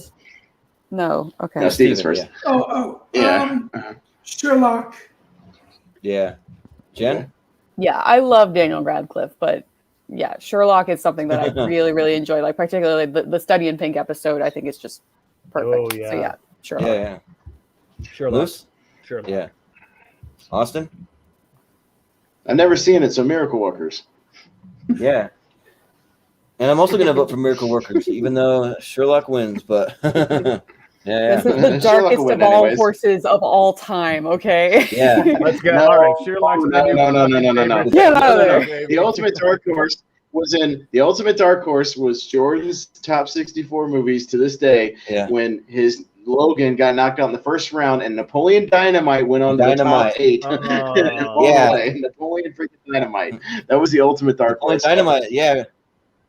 And then on my episode, the ultimate dark horse was the 99 Brendan Fraser The Mummy, which was the other the Mummy dark horse. That's not a dark horse. Yeah. Everyone who's seen The Mummy loves The Mummy. Yeah. Yeah, right. Well, that's the thing is we didn't think it would make it very far, and then everybody loved it and voted it all the way to the 8. So yeah, yeah, right. No idea why those All the way. movies aren't in Intergeekdom as Yeah. swashbuckling. Yeah. They should be. Yeah, It will be next year. I promise you that. Yeah. But we have Veep up next, going up against Jeopardy. Jeopardy. Okay, Jen. Like the only reason I didn't put Jeopardy on my list was because I was thinking more scripted shows. Just so continuing in that vein, I will go with Veep. I love Veep. Veep has like literally saved me during quarantine for whatever reason. When I have trouble sleeping, I can put on Veep in the background because it's a constant monotone kind of talking show. It helps me sleep. So Veep for sleep. Yeah, that's my thing. Yeah, right. Veep for sleep. Yeah. Or we sleep for Veep. Actually, that shows as much as I don't like. Yeah. I absolutely adore Jeopardy, but I will tend to agree with Jen's take on this one. You know, I kind of threw Jeopardy as maybe a last. My top or 5 or 6 of mine had already been picked, so I'll go with Veep. Yeah, Austin. I feel like Jeopardy got enough love on our game show episode, so I'll give it to Veep just to keep it in there. Yeah. It got enough love on our game show episode. Go watch that. It got plenty of love on there. If you put LeVar Burton as the new host, maybe would have pushed it through. But yeah. Yeah, right. Maybe you started to get that, but you got that producer guy that nobody liked. Yeah. Not only producers. No, he had some kind of scandal where he got canceled. Yeah, they're still figuring it out. Yeah. So. Yeah. But I'm on Reading Rainbow. Let's go, baby. Yeah, right. Butterfly in the sky. Yeah, right. But I'm gonna vote for Veep, even though I've only seen 2 episodes. So it's probably number 1 on my list of like the next show I want to watch some more episodes of. So I'm gonna vote for Veep. So, and I believe that Steven? That's it's going through anyways, but Steven. Oh, yeah. Yeah, it doesn't matter. I would have voted for Jeopardy because I didn't like the episode I watched, but so it doesn't matter. Yeah. And Josh McCouga for Jeopardy. That's true. Yeah, right. Yeah. He can handle the Tournament of Champions, I think. Still my McCouga, down competitor. Seriously, yeah. In our audition videos to be on the Schmodown, you were supposed to like talk crap. So I talked crap on Elliot Dewberry for knocking Josh McCouga out, who's McCouga's national treasure. So, yeah, that was kind of my shtick. Well, Shannon's the one that separated them. Yep. Yeah, we need a McCouga-san. We need him to come back, right? Yeah. I would literally give a finger to play McCouga in a match, do the power hour where we have to just take a shot of beer every minute. Yes. Match. Oh my god, that'd be awesome. I would absolutely remember that. Yeah. But next up we got Fargo going up against the Twilight Zone. Ooh. Yeah. Okay. Ooh. Moose, you're up first on this one. Moose. Yeah. Twilight Zone. Moose. Yeah. Austin. Twilight Zone, big time. It's my top 5. Yeah. I'm gonna go Fargo. Huge Fargo fan. Steven? I haven't seen Fargo. I've seen a few episodes of the Twilight Zone here and there, so I'll go with the Twilight Zone. Yeah. Jen? Yeah, Twilight Zone was on for a long time. There are highs and lows in the episodes. Meanwhile, Fargo, I think, has just been solid throughout, so I'd say Fargo. Yeah. But even with that, the Twilight Zone pretty close, but moves Twilight on. Zone 3-2 slides It's pretty through. split though. Yeah. But hey, I'm happy to see that'd an old show survive for a little bit. Yeah, right. You right. know? Right. Well, Yeah, a lot of these are pretty too, modern shows, so yeah. Mhm. Yeah, It gets harder from here. I don't love a lot of old TV shows, but the Twilight Zone is one that actually does hold up. Because it was forward thinking. It does. Yeah. Because Rod Serling was a genius, and he foresaw a lot of the shit that was going to go down. He's awesome. Yep. All right, so I'm gonna have to zoom it out. So we're down to our Sweet 16, and what goes through here will go into our poll tomorrow. So this is going to determine the Elite Eight that goes into the poll. So we'll see what happens. But we got Barry versus Brooklyn Nine-Nine. Yeah. So like for anybody watching, we're gonna have our Elite Eight poll in the Schmodown Friends and Family group that I run over on Facebook tomorrow. So watch for that, and you can vote for your favorite out of our Elite Eight once we get there. So. But yeah, we got Barry versus Brooklyn Nine-Nine. All right. Are you up first, Austin? I'm up first. Yeah, I haven't seen Barry yet. I want to. So I'll just go with Barry because I like Bill Hader. All right. See us working again. May as well. Yeah. Oh, whoops, wait, what are you doing? We've only done it once. Sorry. Yeah. Sorry. Don't worry. I mean, I'd love to have all the power, but it's not gonna happen. We're into the third hour here. I'm getting a little out of it. Yeah. But anyways, yeah. But yeah, I'm gonna vote Barry. So yeah. Here, I'll do that. But yeah, Steven. I'm sure if I saw Barry that I would love it, but I haven't seen it, so I'm going with Brooklyn Nine-Nine. Yeah. Jen? Anyone who votes for Brooklyn Nine-Nine is a narc, okay? Barry is a phenomenal show. Don't support the cops. Support Bill Hader. Yeah. Narc, yeah. I love Bill Hader and Barry, but Brooklyn Nine-Nine is the better show. But Hitmen are great. But Barry wins it by a fraction. Though, 3-2 for Barry. Yeah. Mm-hmm. See, So Jen, I saved you there. Thank you. See, sometimes I can be very helpful. It's only because it's Bill Hader. I know Brooklyn that's what's going on. I know, right? I love Bill Hader. But we have Fringe, going up against Lost. It's Lost. So the J.J. Abrams matchup. Yeah. All right. Yeah. So Jordan's up first. Man, this one's tough, but Lost is my second favorite show of all time. Fringe is I think fifth or something for me, so I got to go Lost. Steven? Yeah, I have Fringe a little lower at Lost. As much as I love Fringe and as unique and awesome as it is, yeah, I got to go with Lost. Yeah. Jen? Yeah, when I think J.J. Abrams, I think Lost. Like, that is his masterpiece, so...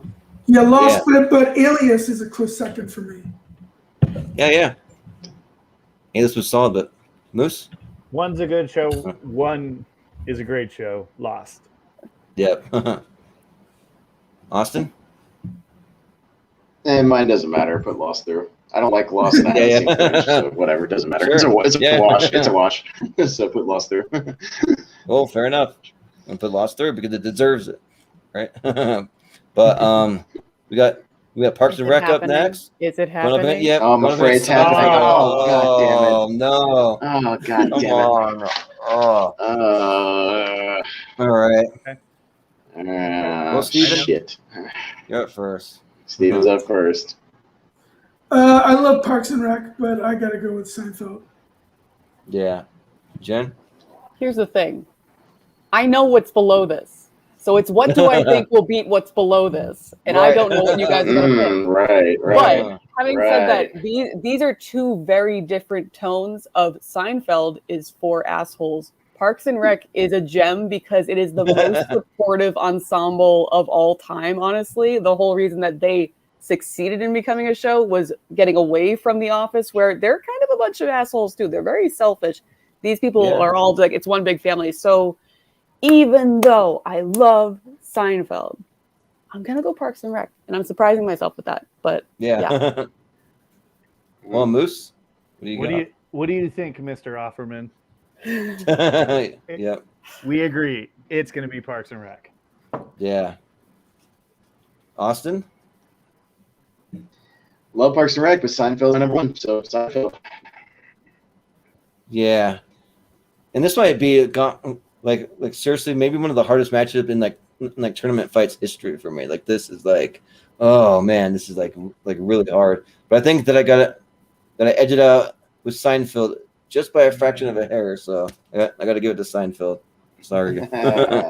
But, so That's bullshit. So cynicism wins the day, is what you're telling me. So okay. In this day and age, absolutely. This is rigged. You bring Jen and I on this show to simply crush my dreams and send me home. Shit on Parks and Recreation.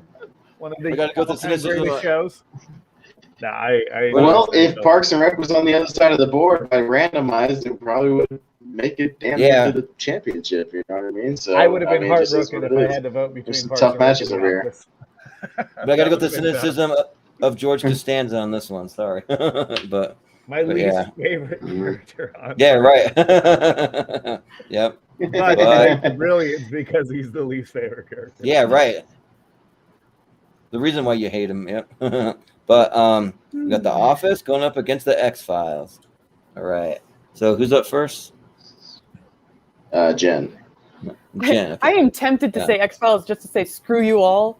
But I'd be lying, so it's The Office. Yeah. Well, cool. It'd make it for a really easy vote next time for all of us. Yeah, right. Make it simple. Dunder Mifflin, Infinite Paper, or what is it? Endless Paper and people, persons, people, persons, paper, people. Yeah. That's it. Yeah, right. We're going with The Office. Austin? Yeah, Office. Yeah. This one's actually a lot tougher than I would have thought. Like, oh man, because you could vote for X-Files because Office is already going to win. Matter. So I mean, right. Vote for it if you want to. It won't matter. Well, I'm going to vote for the X-Files just because I feel like it's a lot more consistent than The Office. Because once Steve Carell leaves, it's kind of a different tone a little bit. So yeah. Yeah, but X-Files had the same problem with the reboot, and then once that David Duchovny left, it's the same shit. He left too, but the guy I saw a person with Robert Patrick, like he's solid. So. Nah. He's solid for things, but not that. Well, I'm outvoted, but for me, it's easily the X-Files. Yeah. Well, if I had to compare Robert between Robert California and Robert Patrick from the X-Files, it's Robert California. Yeah. Is Robert California really? James All right. It is. Yes. Yeah, James Spader. Yeah. Mm-hmm. Robert California was just a giant douche like the whole time though. Like he's just annoying. Like a giant douche. Mm-hmm. Like he had no redeeming qualities whatsoever. Yes. Yeah. He's super like boy, that's going to be a hell. We're going to have a hell of a episode at his matchup. house is so good. Yeah. Yes. It's a preview of Ultron coming. Yeah, right. But that'll be the end of that side. So we're gonna have a hell of a matchup coming up the next round on this one. Holy shit. Yep. Here we go. This is it. Better Call Saul and Breaking Bad. It happened. Ooh, it happened. It happened. Yep. So who's up first? And Moose is up first. Oh, Moose, fuck. you're up. Yeah. Sorry. This always happens. Okay. Welcome to Tournament Fights, Moose. You ready to come back? Yeah. Okay, I am. It's Breaking Bad. Yeah. If you guys will have me, it's your show. Thank you guys. Breaking Bad. We've always got a spot. So yeah. I know it stresses everybody out more than they think it's going to do, but yet you get addicted to it. You want to keep doing it even though you're stressed out. It's great. Yeah. I had plans 3.5 hours ago. Right. Oh sure. Exactly. Yeah, you're still here, right? Hey, it's 1:20. Hey, by the time this goes out here, it's gonna be like 2 a.m. here, and I'm gonna get up at 7 a.m. to go to the parks again. So shit, Yeah. Right. Yeah. Go right. Austin? Breaking Bad because I haven't seen enough. I haven't seen enough Better Call Saul, and I've seen all the Breaking Bad. So Breaking Bad. I can't vote against my boy Aaron Paul, so I gotta go with Breaking Bad. Steven? maybe this would be harder if I seen more Better Call Saul, but this is pretty easy for me, Breaking Bad. Yeah. Jen? I mean, Breaking Bad was my number one. I'm technically the one that put it here. But I will say, Better Call Saul is the best current running show. Yeah. But Breaking Bad is my all-time, so it's full sweep. Go for it. Yeah. Clean sweep for it. So, yeah. So come on. Hey, but Jen, you got two of your top ones in the poll for the league. I'm still mad about Game of Thrones. You can't win me over at this point. Yeah. True. I'm just saying. Game of Thrones. But we got Scrubs going. You need a different panel. Yeah, right. I always get you two. You're my brother. Yeah, I know, right? Hey, I can't help that I'm always available to be Jordan's co-host. I'm always available. Right. What are you gonna do? He needs a co-host. I gotta keep track of this shit for him. Moose is my biggest ally here. Yeah. Except for Game of Thrones. Except for Game of Thrones. That's terrible. I'm sorry. I'm just happy Barry's still it's running. Game of Thrones' fault. They shouldn't have killed Jason Momoa and Sean Bean. That's their fault. That's on them. Keep watching the show. Yeah, right. They shouldn't have bumped them off in the first season. Momoa shows up in some dream sequences later on, but it's very nope. Yeah. Pedro Pascal is the best thing on the show. Well, Pedro Pascal is on the Mandalorian thing. Yeah. Well, Jen, the next time Austin's busy and he can't make it, then I'll have you back. Sure, you can be the co-host. Yeah. You can take the a different point of view. I'll do right? Game of Thrones. I'll do Game of Thrones characters or episodes just so he gets past the first round for something. Well, and then Jen, I'll end up being on that show even though I don't know who the fuck anybody is, and I'll just be voting blindly and randomly on every character. Yeah. But see, I wouldn't even be mad because I like them all. Really, you wouldn't be mad about Jeffrey winning? I wouldn't. I think he's a fantastic villain. I would not be mad. Joffrey, yeah. Hey, if you hate him that much, he's got to be doing something good. So yeah. All right. I'm a first. I'm a casual fan of both. I'll say Scrubs. Yeah. Well, I was thinking back to that last conversation. We can do the most annoying kids of all the time. We can have Joffrey go up against Carl from The Walking Dead, right? How about that? But no, he's not that annoying. No. Jeffrey versus Stillwell Angel from League of Their Own. Angel. Oh yeah, the little kid that's taunting him the whole time. Yeah. That's my favorite. Yeah. Best child abuse of all time. Yeah. It just starts laughing. Oh, so good. You stink. But. All right, Jordan. My vote goes to the Simpsons. So, Steven? All right, Steven. Simpsons. Yep, Simpsons. Jen? Yeah, easily Simpsons. Scrubs is fun, but Simpsons is a legacy in itself. So. Yeah. Moose? Enough said. Simpsons. Yeah. But I will. All right. I will recommend the podcast "Fake Doctors, Real Friends" though with Donald Faison and Zach Braff. That's an awesome podcast. So definitely check it out. But we got The Walking Dead going up against Sherlock. So. Sherlock. Okay. All right. Jordan, you're up first on this one. Jordan. This one's pretty easy. I'm going to go with The Walking Dead. Steven? I've seen a lot more of The Walking Dead, so The Walking Dead. Yeah. Jen? Yeah, this is a little tough, but I think Walking Dead has the heavier lifting because it's just been on so long and it has a lot more characters to juggle, whereas Sherlock is all about just the dynamic between the two, which is phenomenal. But, yeah, Walking Dead. Yeah. Moose? Best first 5 seasons ever, Walking Dead. Yeah. Awesome. Yeah. At one point, it was my favorite show currently on television. It is not anymore, but at one point it was. So, Walking Dead. Yep. Me too. Yeah. Well, The Walking Dead moves on, and then we have Veep going up against the Twilight Zone. So, Steven, you're up first. Okay. Steven. Twilight Zone. Yeah. Yeah. Jen? Yeah, I do not expect it to win, but I will say Veep because I love every episode, whereas Twilight Zone, I love some and don't really care for others. Yeah. Moose? Twilight Zone is groundbreaking. Veep is the better show. Veep. Yeah. Austin? I disagree. Twilight Zone is a better show because people are still fucking talking about it 70 years later. So Yeah. Yep. Twilight Zone. Only because you mentioned it. No. Yeah, right. Yeah. Oh yeah, of course, right?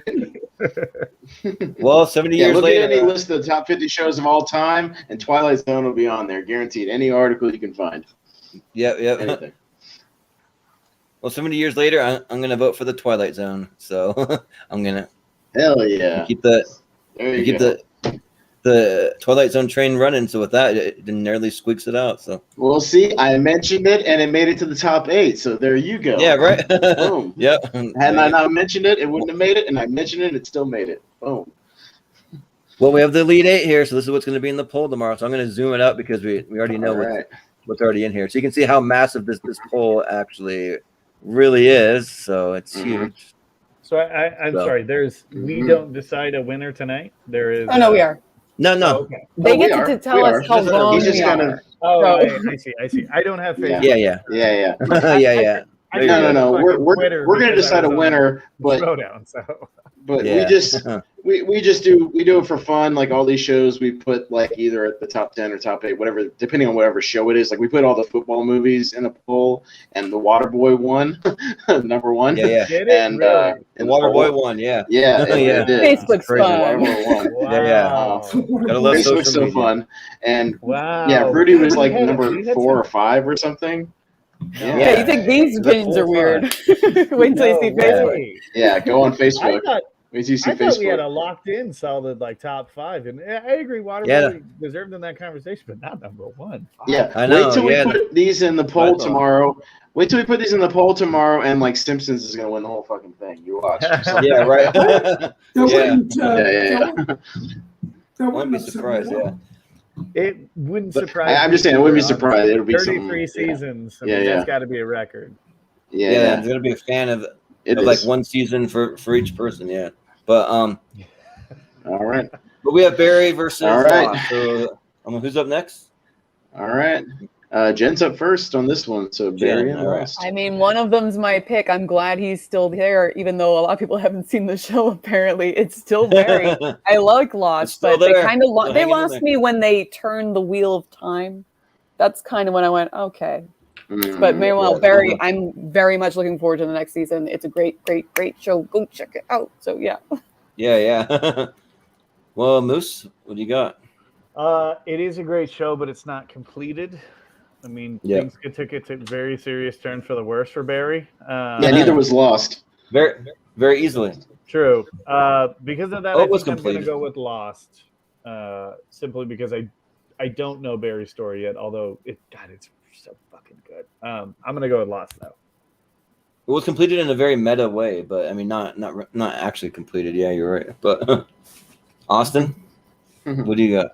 I still hate Lost, and I'm much more likely to put on Barry right now. So Barry. Yeah.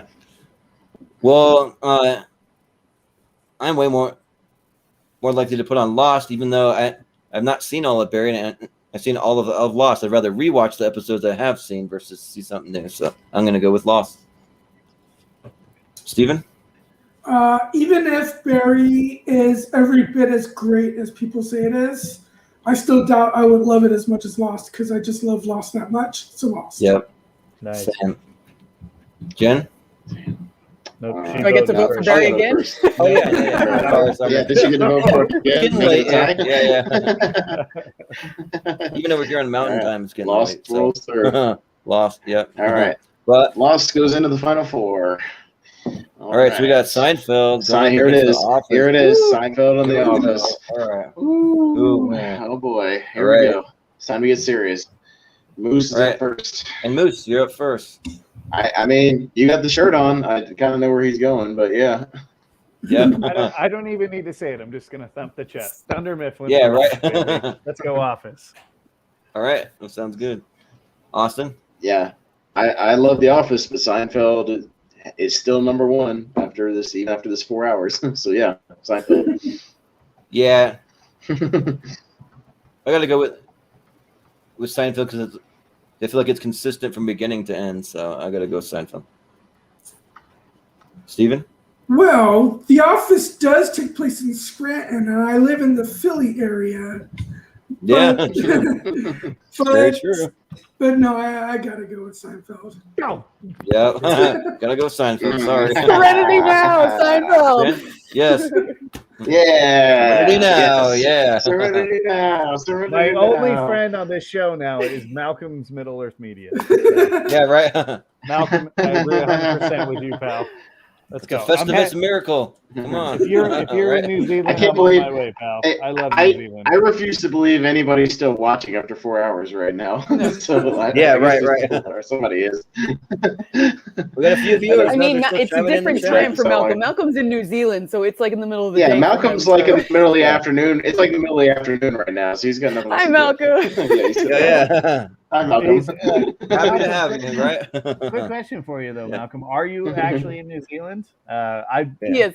been to New Zealand. Yeah, Oh, he he is. is. Oh, great. He is. Okay. I love New Yeah, Zealand. he I've is. been there a couple Mhm. times. My best friend Mhm. lives there. So Yeah, and he's yeah. stuck there because they got like the whole country locked down. He's not going anywhere. Yeah. Yeah, he's not going anywhere. my But- friend lives off of All a right. street called Why Breaking Fuck a Bad. Moo Cow. Oh, nice. That's literally the street that he lives Well, off of in New huh. Zealand. So Why freak out? Nice. Nice. Well, cheers to you Kiwis. yeah. All But we have Two big Breaking Bad ones. going up against The Simpsons. So yeah, these are two big ones. right. The Simpsons. All right. So you're up first, I'm up Austin, first. Yeah. Breaking Bad was one of my alternates. Excuse me. I'm a big fan of The Simpsons, so I'll go with Breaking Bad. yeah, like I think that, like for me, the easier show to like binge. Like I'm even like thinking about maybe doing it after we get done here. Like, even though like it's like almost midnight here, but I'm gonna go with Breaking Bad though. Like Breaking Bad's the better show. So, Steven? The first 2.5 seasons of Breaking Bad are good. It doesn't really get great until like the second half of season 3. So I'm gonna go with The Simpsons. Yeah. Jen, what do you got? Breaking Bad killed Better Call Saul for me because it's my number one show. I love Yeah. this show. It knew exactly when to stop. Like it is Yep. perfect throughout. I Mhm. love it. Breaking Bad. 5 Yeah. and done. 5 and gone. Yeah, man. Nice. I like Well, it. I knew exactly when to stop. Actually, Technically, no, it was I haven't 6. voted. Yeah, but it had Felicia. Yeah, so don't forget about that. So But yeah, Moose, what do you got? at the end of the day, Simpsons was my first love as a TV show. Breaking Bad was an excellent, amazing show. You don't last 33 seasons and not be counted as one of the best. I'm gonna go with The Simpsons. Yeah, but even with Last that, little push for The Simpsons, but Breaking Bad 3-2. Breaking Bad Yeah. moves into the final. Breaking Bad's four. ended. So Into you the guys say final 5 seasons, but technically, I know officially it's only 5 seasons, but 5A and 5B were almost like a year apart. So I would almost argue that it was. But also, the technically first 6. season is It only doesn't like matter. 6 episodes. Yeah. Like, It's awesome. so But evens Steven, out. Walking Dead does that shit all the time. They take like a whole Yeah. season. they're like, a half whole, season like, shit. I hate that. Like they'll Yeah, take The like Walking Dead that does. half I season hate that. bullshit. So like whatever. It's still the same thing. So they can like refresh their writing or like I don't know what they need to do, but yeah. But Like The Malcolm, Simpsons I, is literally keeping the lights on over at Fox. Like it's just one of those things. So yeah, all right. Yeah. so Malcolm, I've Speaking been in the caves that are illuminated by glowworms in New Zealand, Malcolm. I see what you're posting here that you're actually over there. So during quarantine, we Yeah. thought we might slip Yeah. over to New Zealand and stay with my buddy, but yeah, New Zealand You was got stuck. completely locked down. Yeah, for anybody There's no way watching, we're this gonna is do it. that. This is what Malcolm's doing over in New Zealand. So yeah. But Mhm. but next up we have The Walking Dead going up against The Twilight Zone. So Oh, okay. Jordan. Who's up first? Was it me? Jordan's first. Jordan. Oh man, this was kind of tough actually. Huh, man. Never thought that The Walking Dead going against the Twilight Zone would be tough for me, but yeah, I think overall though I got to go with The Walking Dead. It just has so many awesome seasons.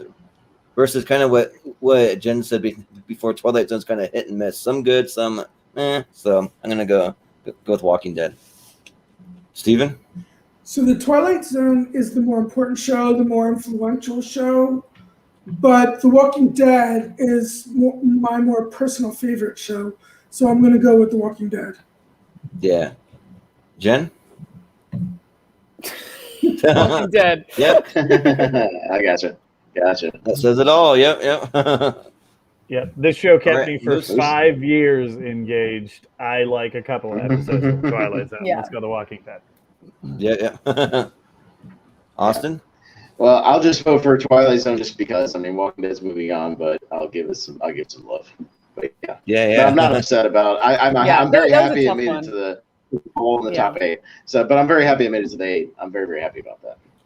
Yeah. So Walking Dead moves into the final 4, so Okay. this is it. This is our final 4. Here we go. We got the final 4. It's been a long show, but it's the final 4. So we got what ended up being the dark, or one of the dark horses of the tournament. I would say Barry got knocked out, so now we're back to kind of a favorite of Lost. He did so good, though. Lost, Boston, Seinfeld. Right. He did good. He did good. Get a good run for a fairly new show. He did very, very good. So yeah. But yeah, we got Lost versus Seinfeld.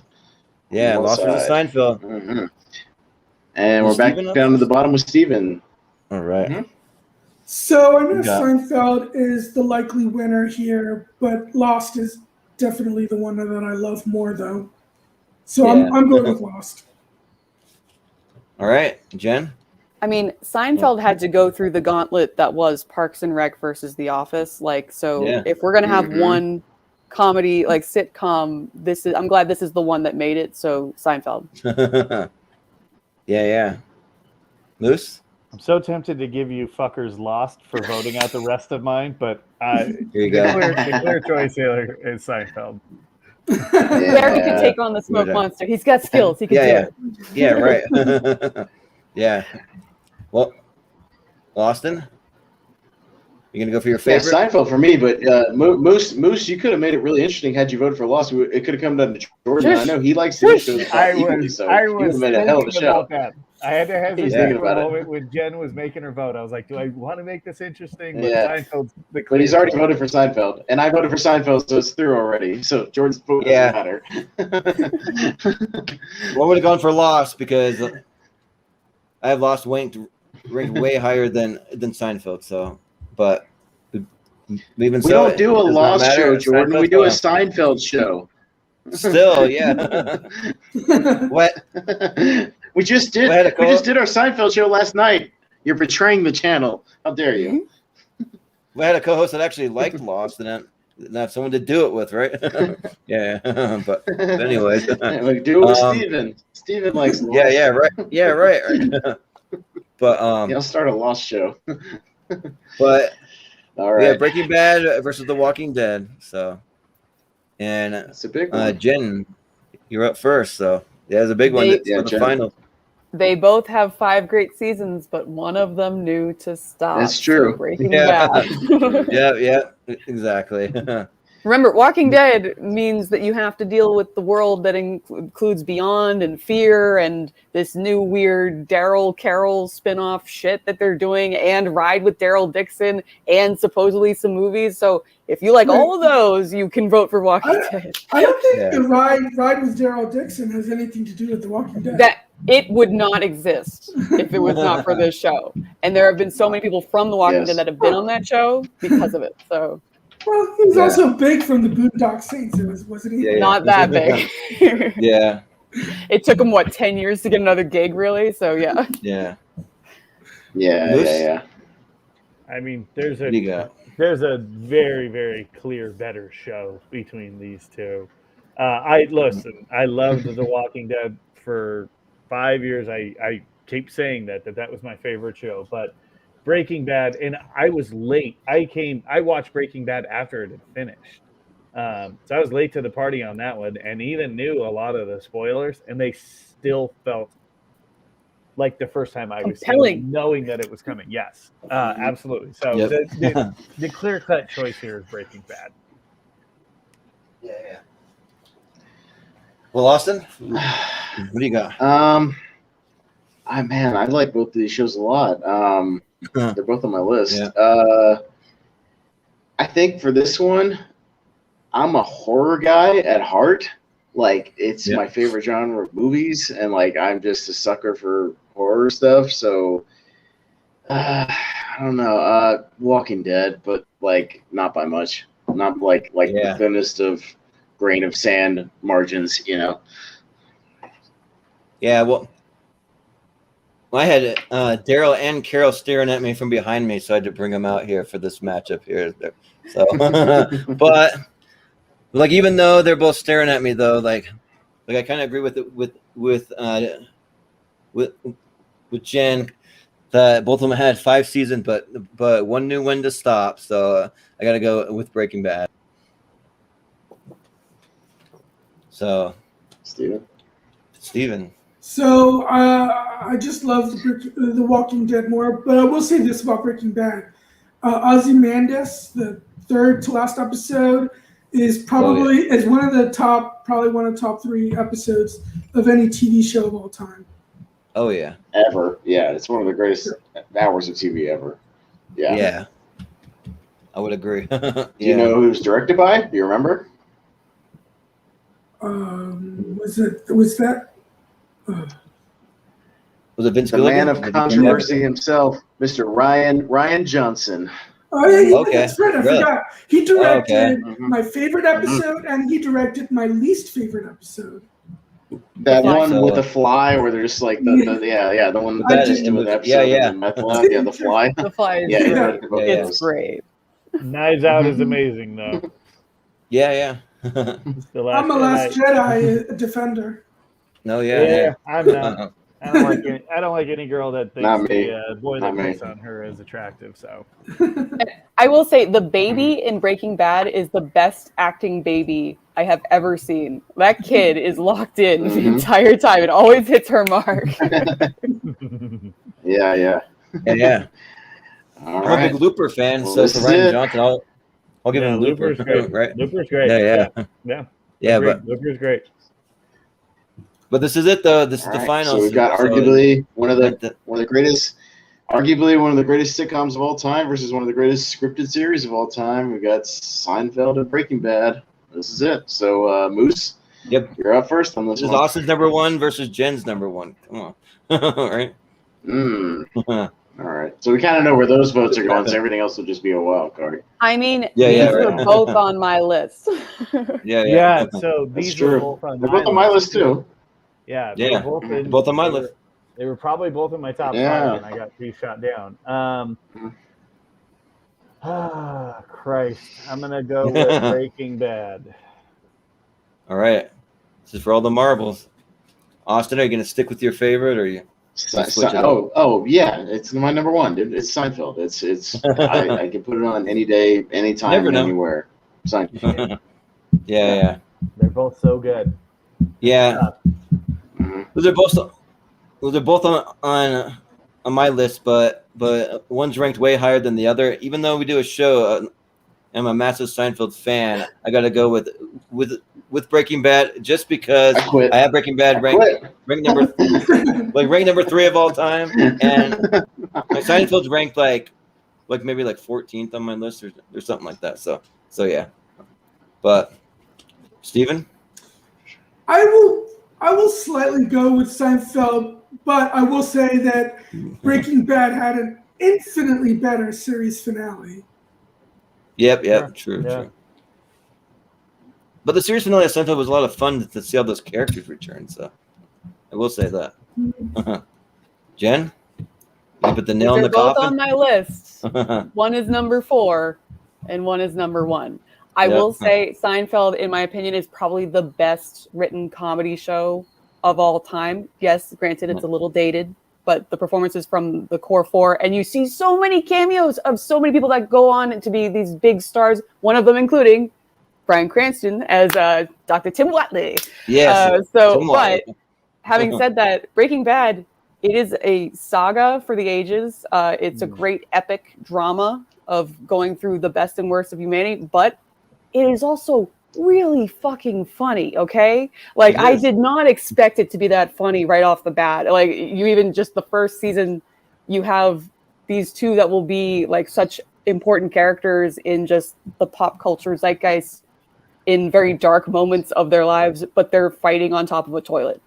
Like, it's amazing. So it is a great show. I absolutely love Breaking Bad. It is my number one. I'm so glad that it came down to these two. But yeah, Breaking Bad. Yep. Yeah, bitch. We'll magnets. Come on. Ooh. Gotta have a bitch in there, right? Jordan, for Breaking Bad. Right? Breaking Bad is the one who knows. We're good. Last night on my vacation, we did our Seinfeld show, and you betrayed me. You betrayed me. We did last night. You betrayed everything about this show, Jordan. Last night on my vacation, I sacrificed a night. I did the damn Seinfeld show with you, and you betrayed me like this. How dare you? How dare you? One of my favorites, but it's not as favorite as my other favorite, Breaking Bad. They're all share me the Facebook results. I'm so curious about that. Yeah. I'm waiting for people to complain about Game of Thrones being knocked out by a show I guarantee people have not watched. But that was a fun time, so. Well, actually, the real best show of all time wasn't even on this list. Oh, yeah, 24, right? Oh, really? Oh, yeah. Of course, yeah.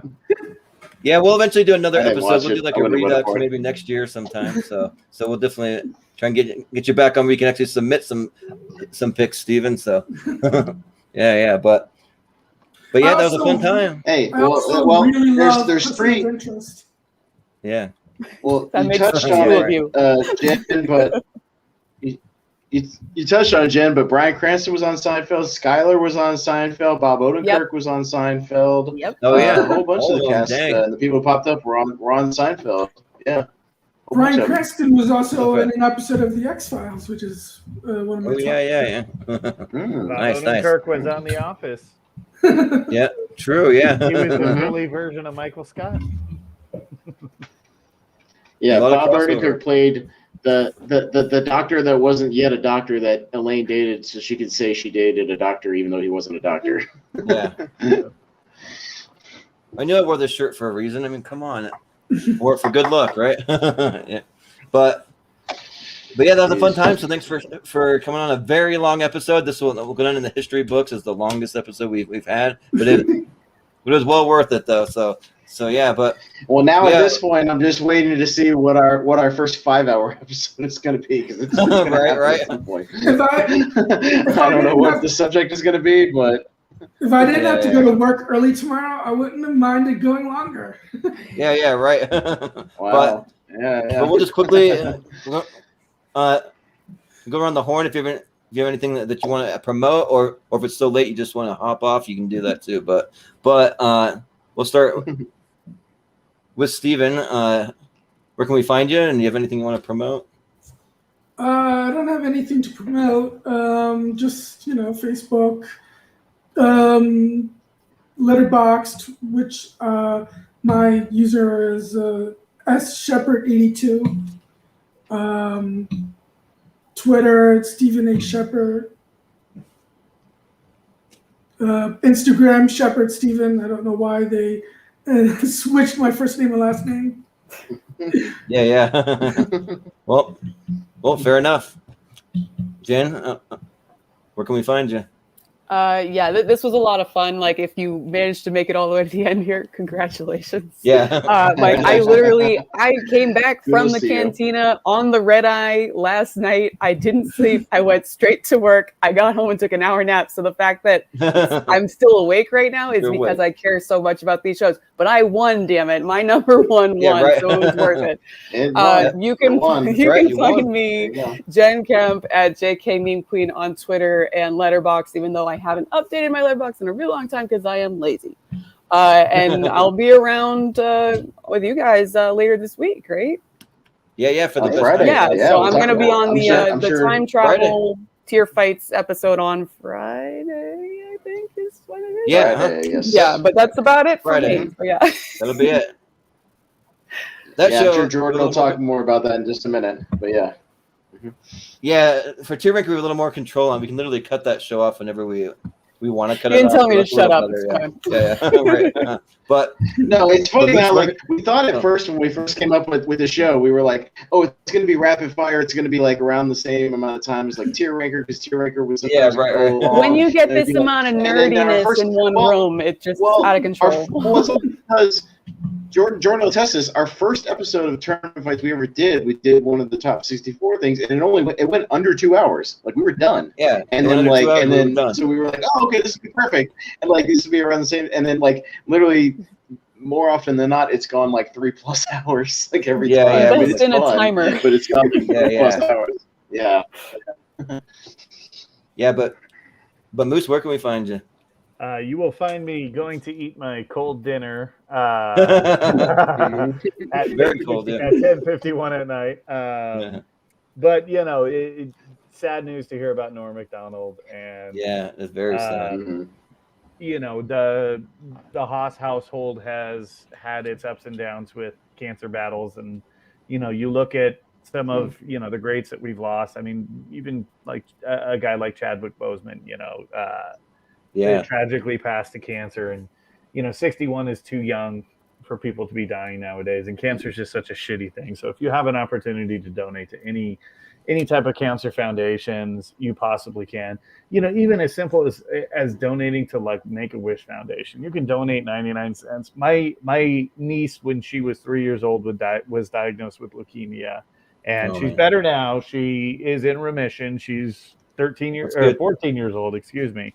But the Make-A-Wish Foundation was very, very kind to her and gave her, the entirety of my family a full tour of like SeaWorld in San Diego, and took her around, and it was incredible. Nice. So, these cancer foundations, they really do amazing things. And, hearing today that Norm Macdonald passed of, cancer at the age of 61, we all want to live past that age, right? And, it's just very sad. So anything that you guys can possibly do to donate to any type of cancer foundation, I will highly support Make-A-Wish Foundation any day of the week. They have an app that you can just simply donate like $1 a month, and it really goes a long way for especially these kids that are just stricken with this fucking horrible disease. So I've got no stake in promoting anything for myself, so I always believe in promoting things for others.